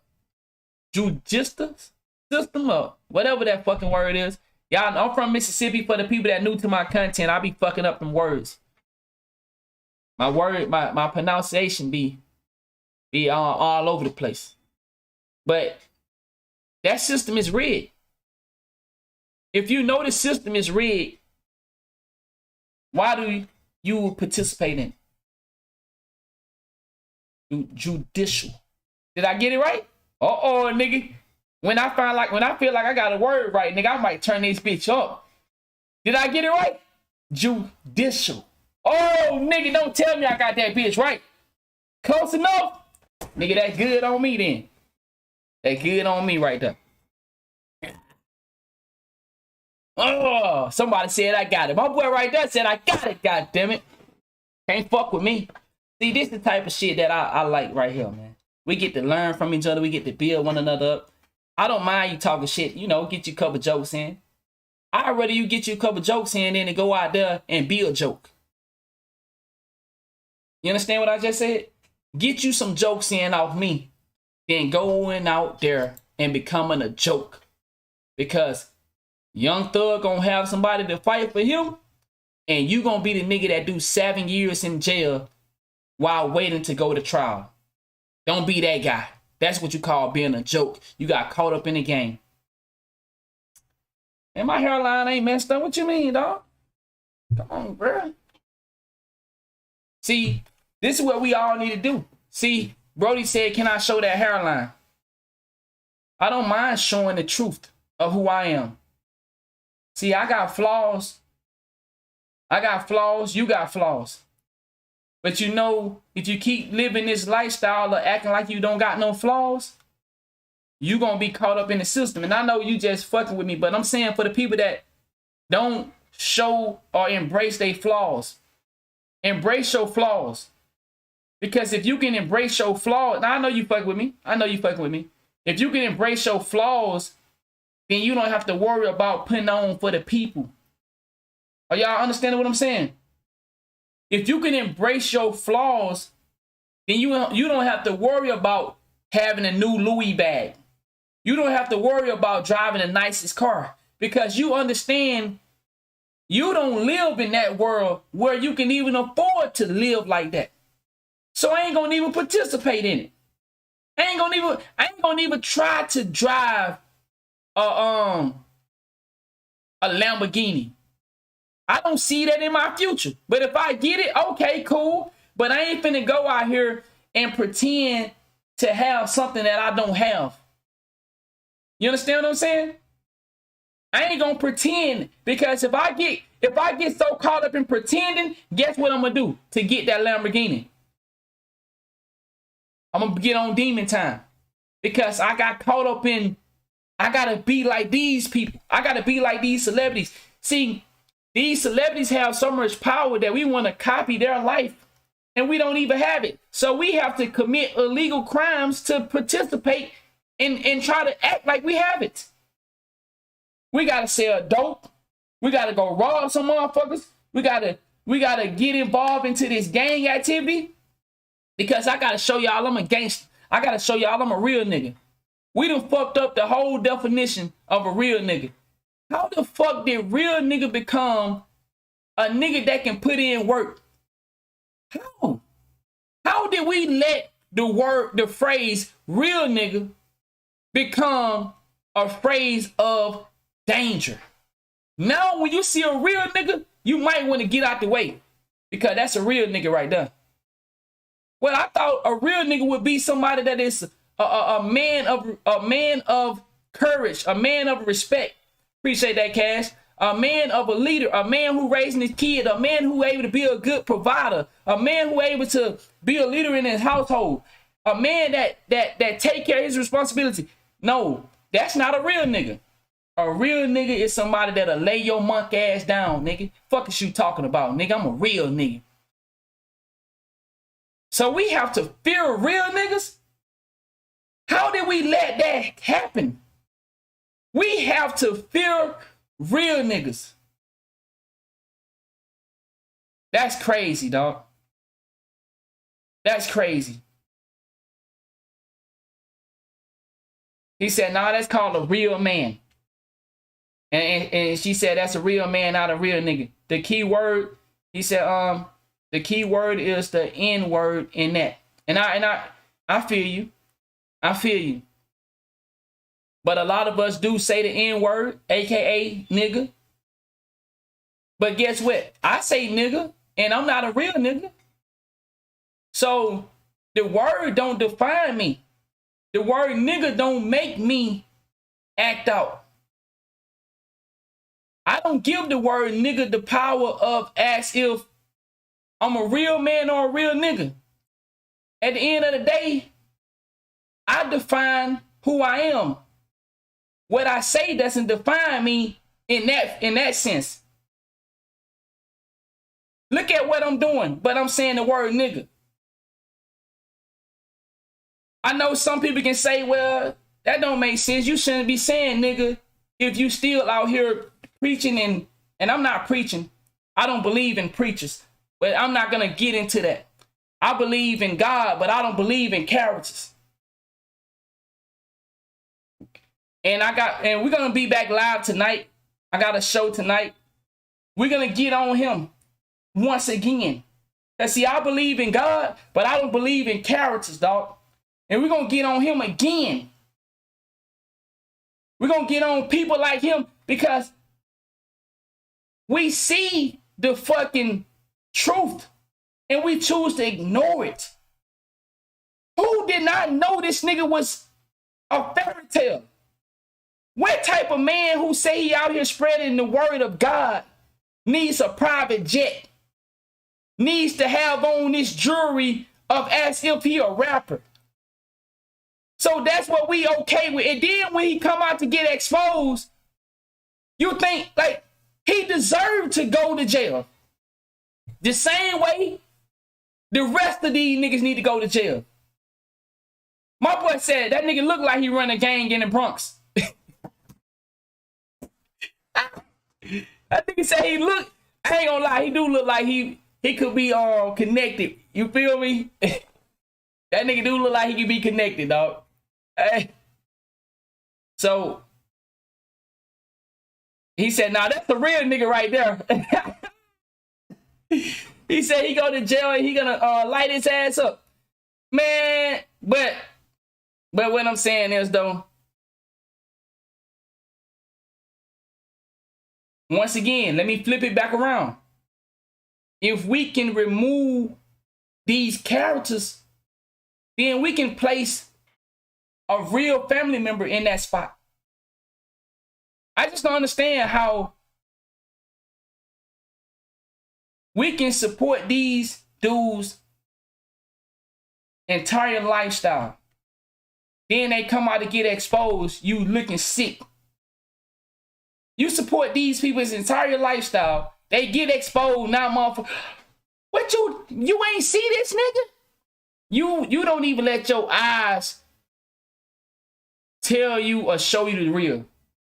Who did not know this nigga was corrupt? What man on this motherfucking planet did not know Mr. Bishop Lamar Whitehead was corrupt? This nigga had on chains bigger than motherfucking rappers. Why would we need our preacher dressing like that, dog? Like I said, the preachers don't just fuck your mother anymore. They get private jets. What about, I keep saying, that preacher that didn't let those men and women that supported his church for all those years, they had a flood in Texas, and that nigga told them people, y'all ain't coming up in here? You telling me the preacher? We've been supporting your church for how long? And nigga, it's a flood out here. And you saying we can't come in here? Man. Now that was some crazy shit. That nigga told them people they ain't coming in here. A fucking flood going on. Man, that nigga. Creflo Dollar. Come on, y'all. Come on, man. We gotta start paying attention. But we got some stories tonight, man. For y'all that don't know, I am a conspiracy theory. I am a guy that believes that there are things going on behind closed doors. For my people that believe in that, let me just say this. Young Thug is a Freemason. I know I have a lot of Masons that support me. So I mean no disrespect, but Young Thug will not get the punishment that y'all black ass would get. You understand what I'm saying? These people are connected. But what I'm trying to show y'all, it's on a lower level. I'm speaking on a lower level situation when it comes to Young Thug case. I'm not speaking on the higher level of, you feel me? He said, I'm just a hater. You should be hating as well. You don't have an issue with, let me ask you this, gripe water. You don't have an issue. He said, Thug the GOAT. Let me ask you this. You don't have an issue that you as a civilian can go to jail and sit in that bitch for 7 years before you go to trial. But these celebrities that promote this lifestyle, you go sit in there for 7 months and get time served. You don't have an issue with that? Well, let me get you on up out of here. See, not because you don't have an issue with it, because I see you still typing some bullshit. Yeah. But, man. Balenciaga was able to come out showing how they fucking our kids. And like for you non-black people, I keep trying to explain to you, it's bigger than just black people. See, I'm speaking on a lower level right now. I'm not even talking on a higher level, behind closed door level, which we're going to do that tonight. We're going to get in, you know, I got some stuff coming up. I got some conspiracy stories coming up. For y'all that think conspiracy is something that is fake, I got some conspiracy that came out to be real. Since you think everything is a conspiracy and man, that's a conspiracy. Well, I got some stories that was proven to be real, but at one point in time, there was a conspiracy. We're going to get into all that stuff tonight. It's bigger. It's a bigger picture. But a lot of people just want to see the surface of it. So I see y'all later tonight, man. We'll be back probably like 9 or 10 o'clock. Appreciate y'all for the support. Once again, use the Young Thug situation as a lesson. Young Thug, I'm going to repeat this and I'm going to go. I know I keep saying I'm going to go, but I'm going to repeat this one more time. Young Thug took guys from the hood, turned them into celebrities, and they told on them. Just think about that. He said that's the Dreamcast catchphrase. The Democrat catchphrase. Once again, I'm gonna repeat this. Young Thug took guys in his community, turned them into celebrities, millionaires, people that are able to feed their family, and they told on them. They are working against him. That don't make you say, man, I keep hearing these people that's supposed to be so hood and so gangster, I keep hearing they snitching. I keep hearing them sell each other out. That don't make you say, okay, man, goddamn, enough is enough, dog. Is this shit really real or not? Well, you shouldn't even need to ask that question, dog. You shouldn't need to ask that question. It's not real. It's not real.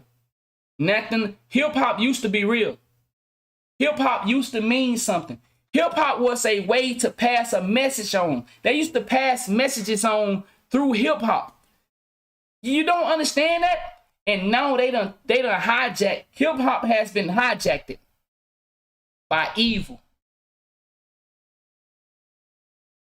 Why is rap music the only music that promotes killing at the rate that it does? Why rock and roll don't promote killing? Why country don't promote killing? Why gospel don't promote killing? Why R&B don't promote killing? Why has hip hop switched over to nothing good about it? What is good about hip hop? What is positive from hip hop? Can anybody tell me what does we? Okay, I told y'all I'm gonna let y'all go. I ain't gonna keep holding y'all up. It just baffled me. What good come out of hip hop? The beat is the frequency. The beat is what gets you in there so they can play the words to you. So the beat is a setup. So it's not even a beat. There's nothing good. Because if you fall in love with the beat, then you fall in love with the frequency. If you fall in love with the beat, you fall in love with the frequency, which now I can read the words to you.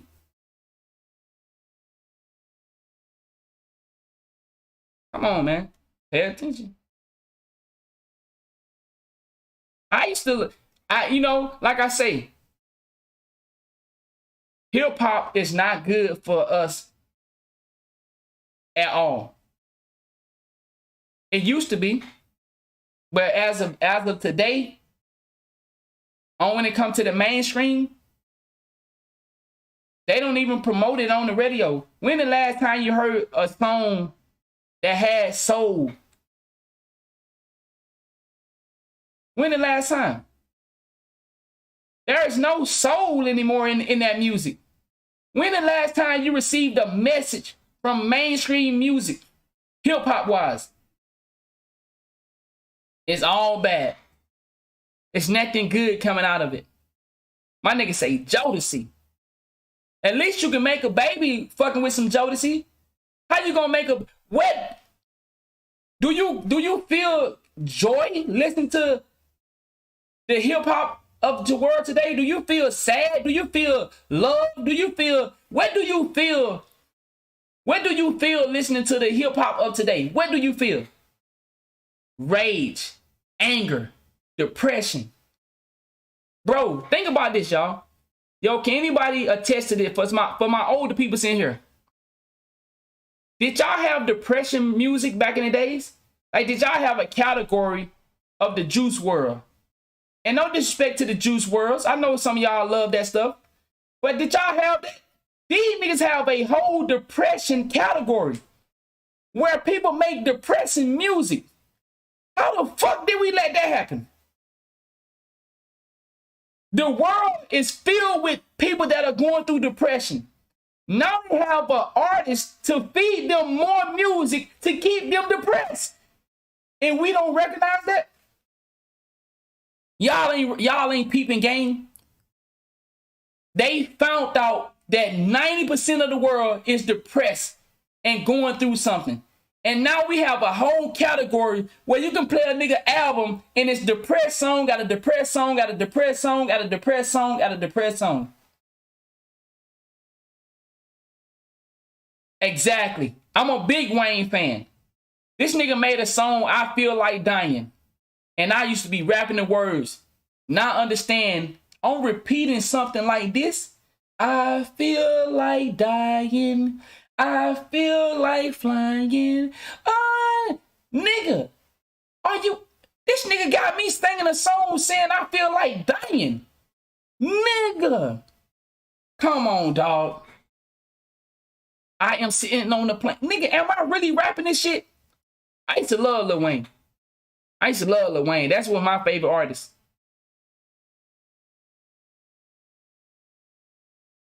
You right about that, Smooth. I can't believe I used to rap that shit, dog. I never really noticed that until I got a little older. This nigga really got a song called I Feel Like Dying. And it's a big song. It's not a small song.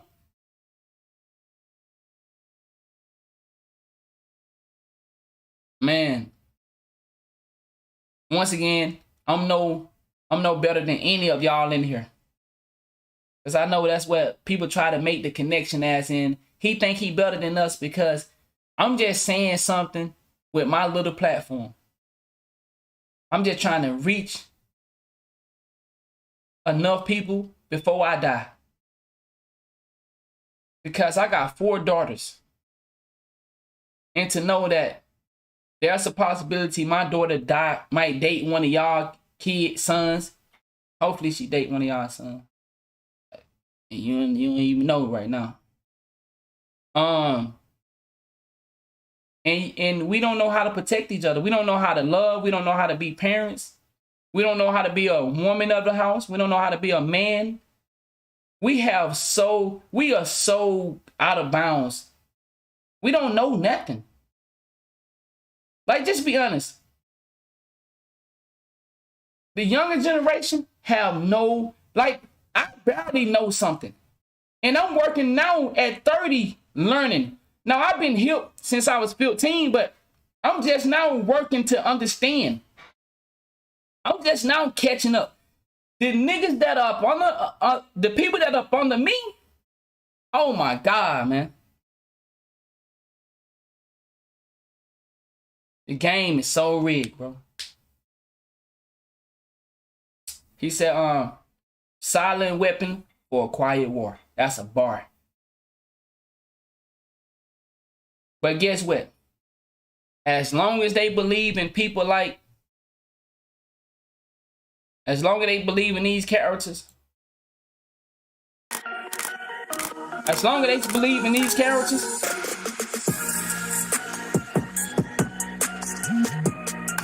if we can't separate these guys and these characters and these females, rappers, R&B singers, or whatever, I don't care who it is. If we can't separate them from our kids, then we can never teach our kids. Who has more influence in your household?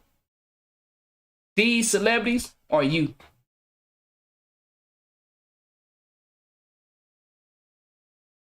These people have more influence than we could ever have on our own kids. Our own kids will fucking put us down if they had a chance to go on tour. You know what I'm saying? And that's amazing that some of us can actually have that effect and be the dominant influencer. And you're right, though. But when our kids leave our sight, in the house with us, we have the influence. But once they leave our house, who do they belong to? Come on, y'all. Let's be honest. We all like to think we great parents. But let's be honest. When our kids leave our sight, remember when we left our parents' sight? But it's worse now, though. When we left our parents' sight, we did shit. But now our kids sneaking out the house at 12 years old and coming back. Hold on, my bad. Not coming home. You got to wake up to a phone call. Is your son at home? Yeah, he in this room asleep. Could you go check? Hey, where you at? Huh? You in here? He done put the pillow in the bed. She said, no, he not home with. Oh, excuse me. Who are you again? I'm sorry, ma'am. I'm here to report that your son was killed about 30 minutes ago, and we just now finding out who the mother is. Man, come on, y'all. Y'all don't see what's going on? These kids are different now. Yes, in our presence, they are the best kids in the world. But when they leave our sight, these people have more of an influence than us. We have to break this as a whole. We have to break it as a community. When they in our sight, they respectful. They mind. They pay attention. They tell us, yes, ma'am, no, sir. Come on, man. Every black show on TV is hood, gang banging, killing. Why we don't get no positive TV shows? Why all our favorite shows, Power, Empire, Ghost, 50 Cent? 50 Cent can't make a show for us that inspire us? 50 Cent can't give us a good show? All he can get, girls twerking. Females are known, it's popular for females to drug guys and rob them. Dudes don't want to, like, we can't get no positive shows from these celebrities. They can't give us nothing good anymore. I know I said I was going to let y'all go, but I'm going to let y'all go. We'll be back tonight. I'm going to go find me something to eat. Man, that shit is crazy. But like I said, a lot of people might, we said, some people say you wasting your time. Well, I have talked to my lady and I have gave her all that I can give her and continue to grow and try to give her more knowledge. But I'd rather spend the rest of my life doing this. Like I said, once again, I left my job, good job, making a lot of money, making 6 figures a year. I told my coworkers, man, I love y'all. I love my job, but it's going to be my last day. They said, huh? Where you going? I said, man, ain't no kids in here. I got a gift to talk to people. I know what I'm meant for. I had to wait 2 months to tell my dad I quit my job because I was scared of what people would say to me. But I knew where I belonged. I belonged talking to people, trying to get people to see the different options of life. I have a background that says that I've been through some things, so I can share. I used to build helicopters for the military.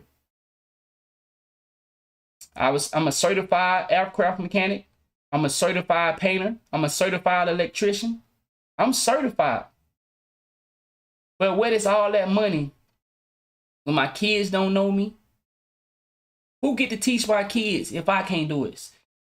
I don't want my dad giving my kid his knowledge. I want my kids to learn my knowledge.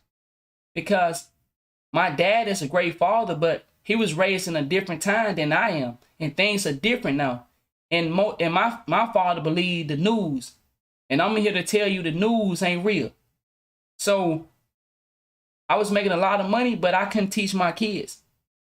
And I made a decision to leave that alone. You know? I'm here doing this because this is what I want to do. Do I make 6 figures doing this? No. But, light bill get paid. Sometimes it get paid on time. Sometimes it don't. But I'm happy. You see, I learned something when I used to be in the work field. I had my own business. I still got my own business now. But I remember when I used to be a janitor. I used to be off on Fridays. I didn't have a lot of money, but I was always able to go out and do stuff with my daughter. When I started to make real money, nigga, I could never be at home. I was never able to be at home. When I started to make real money, when I started to touch money, you know what I had to do? Work 7 days a week. And my daughter had to stay with my dad until I get off work. And I didn't get off work till 6 o'clock. Then I had to drive 30 minutes to pick my daughter up, 30 minutes back to my house. So when we get to my house, it's 7:30. We're going to play for 30 minutes. Then I got to feed her. Then I got to put her to bed. So what's our father or what's our somebody that just provide for her? I'm making all this money, but I can't do nothing with it. My daddy is raising my kid. I'm never able to do nothing with her like I was when I was a janitor. Because when I was a janitor, we used to go out every day. And I wasn't making no motherfucking money, but we'd be out. But as soon as I started to touch real money, I knew the game was rigged. I knew the game was rigged. I said, okay, I see it now. I see how they got us. In order to touch real money for most of us, not all, but most of us, you're never going to be able to raise your kids. You never can influence them. So who's going to influence them? If you got to work to provide, who's going to influence them? The system. I figured it out. I'd rather make no money or a little bit than to make a lot of money and can't influence my kids. And now they get caught up in this web. But that's just my choice. That's the route I took. TVs, phones, and you feel me? It just is. So I appreciate y'all, man, for taking time out y'all day to let me try to educate. Now, I'm not the best speller. I don't pronounce words the best. I'm a country boy. I'm from Mississippi. I got my GED. I don't, you know what I'm saying? But I'm very intelligent. I know what I'm talking about. I done seen a lot of life to be 30. I done been in a lot of experience. And I'm just trying to share what little knowledge I have and I'm learning. As my dudes say, we learning together. You feel me? So I appreciate y'all, man. And everybody ain't gonna understand. Some people gonna think it's for entertainment, but it's not an entertainment for me. But we can laugh. I love to laugh. I go to comedy shows. I love to laugh. But it's not a laughing matter, though. You know what I'm saying? I'm not here for clout. I'm not here for money. It's amazing. Some people say, man, you doing this for attention. You doing this for clout. Man, if you knew my life, you would know I done had all the attention I can have, and I done had all the money I can have. I'm not asking nobody to donate to me. I don't do that. I don't ask nobody to sub. We've been live over 5 hours. Have I asked anybody to sub or hit the like button? Think about that. Have I asked anybody to sub up or hit the like button? You do it genuinely. You do it genuinely. Because if you understand and you feel what I'm saying, then you're going to fuck with me. And you're going to understand that why I'm doing what I'm doing. I don't need you to be here for me to be famous. Oh, man, he needs some. Nah, I ain't doing it for that. Because if you notice, when we got all those people in here, you seen how everybody coming in just to come in with anger? Man, you over here telling people to snitch, woo this. I don't watch Charleston White. You just like Charleston White. I don't watch Charleston White. But when Charleston White make a viral video and I see the title, guess what? I tune in to get that knowledge. But when Charleston White is doing his troll stuff, I stay away. That's not my lane. But when we have to stop canceling out people. Kanye West is playing a dirty game. But guess what? Is he not saying some real stuff in between there? Kanye West is playing both sides of the game. But while he playing both sides of the game, the shit, when he dropping the gems, I'm taking it and I'm bringing it to my audience. Bro, y'all better pay attention. What Kanye said right here is real. Now, when Kanye West say, they took my wife from me, now I'm exposing them, that let me know Kanye West was playing both sides of the game. Kanye West only chose to attack them people when they started attacking his family. When they started to attack his kid. But any other day, Kanye West wasn't caring this much. Now, Kanye West has spoke out many a time and told us some real shit. Kanye West told y'all that he was drugged and forced. He was forced. They forced him to take drugs and admitted into these psych wards.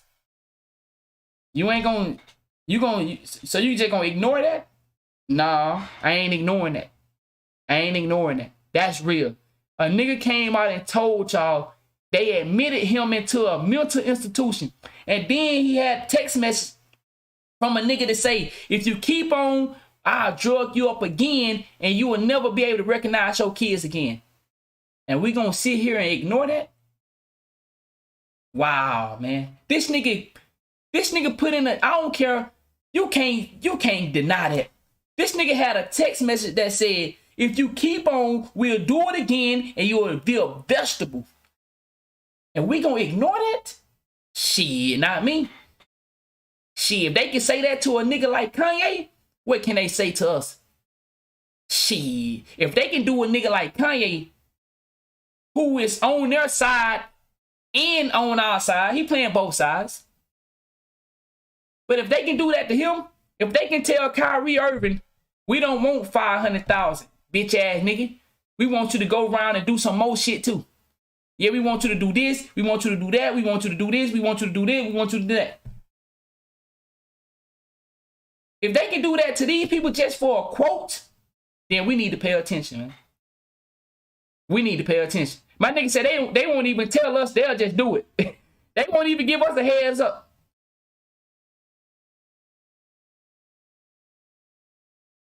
So, man, we have good peoples out here.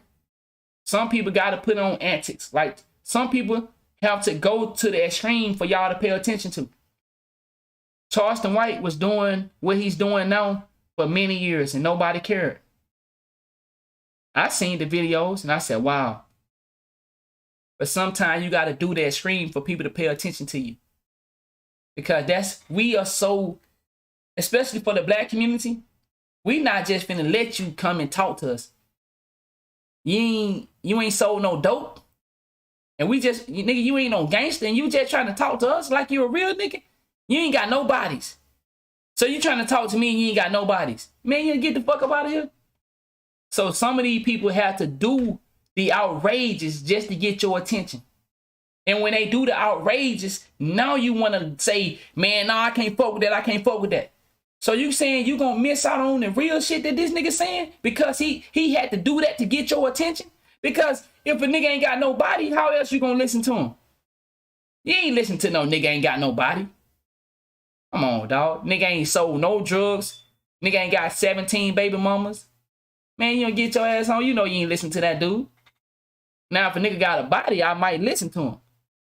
He done sold a little dope. Got a nice rap career. I can listen to him. So some of these people, man, they have to do the extreme to get your attention. That's just what it is. All right, man. I see y'all tonight at 9:30, 10 o'clock. We'll be back, man. We got another show. And then we'll be back on the Young Thug case tomorrow. Once again, for educational purpose only. Y'all have a great night, and I appreciate each and every one of y'all. Thank y'all for the support, man. No rice. This nigga here. I don't know what I'm gonna eat tonight. I ate me some chicken patties last night.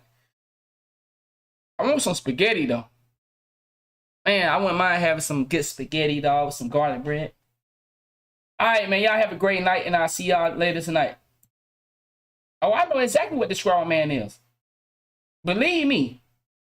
I made a video on the straw man before. You feel me? I'm on that. You feel me? I'm on that. Recommend a video talking about the Kanye shit, can you? I got some videos on my channel.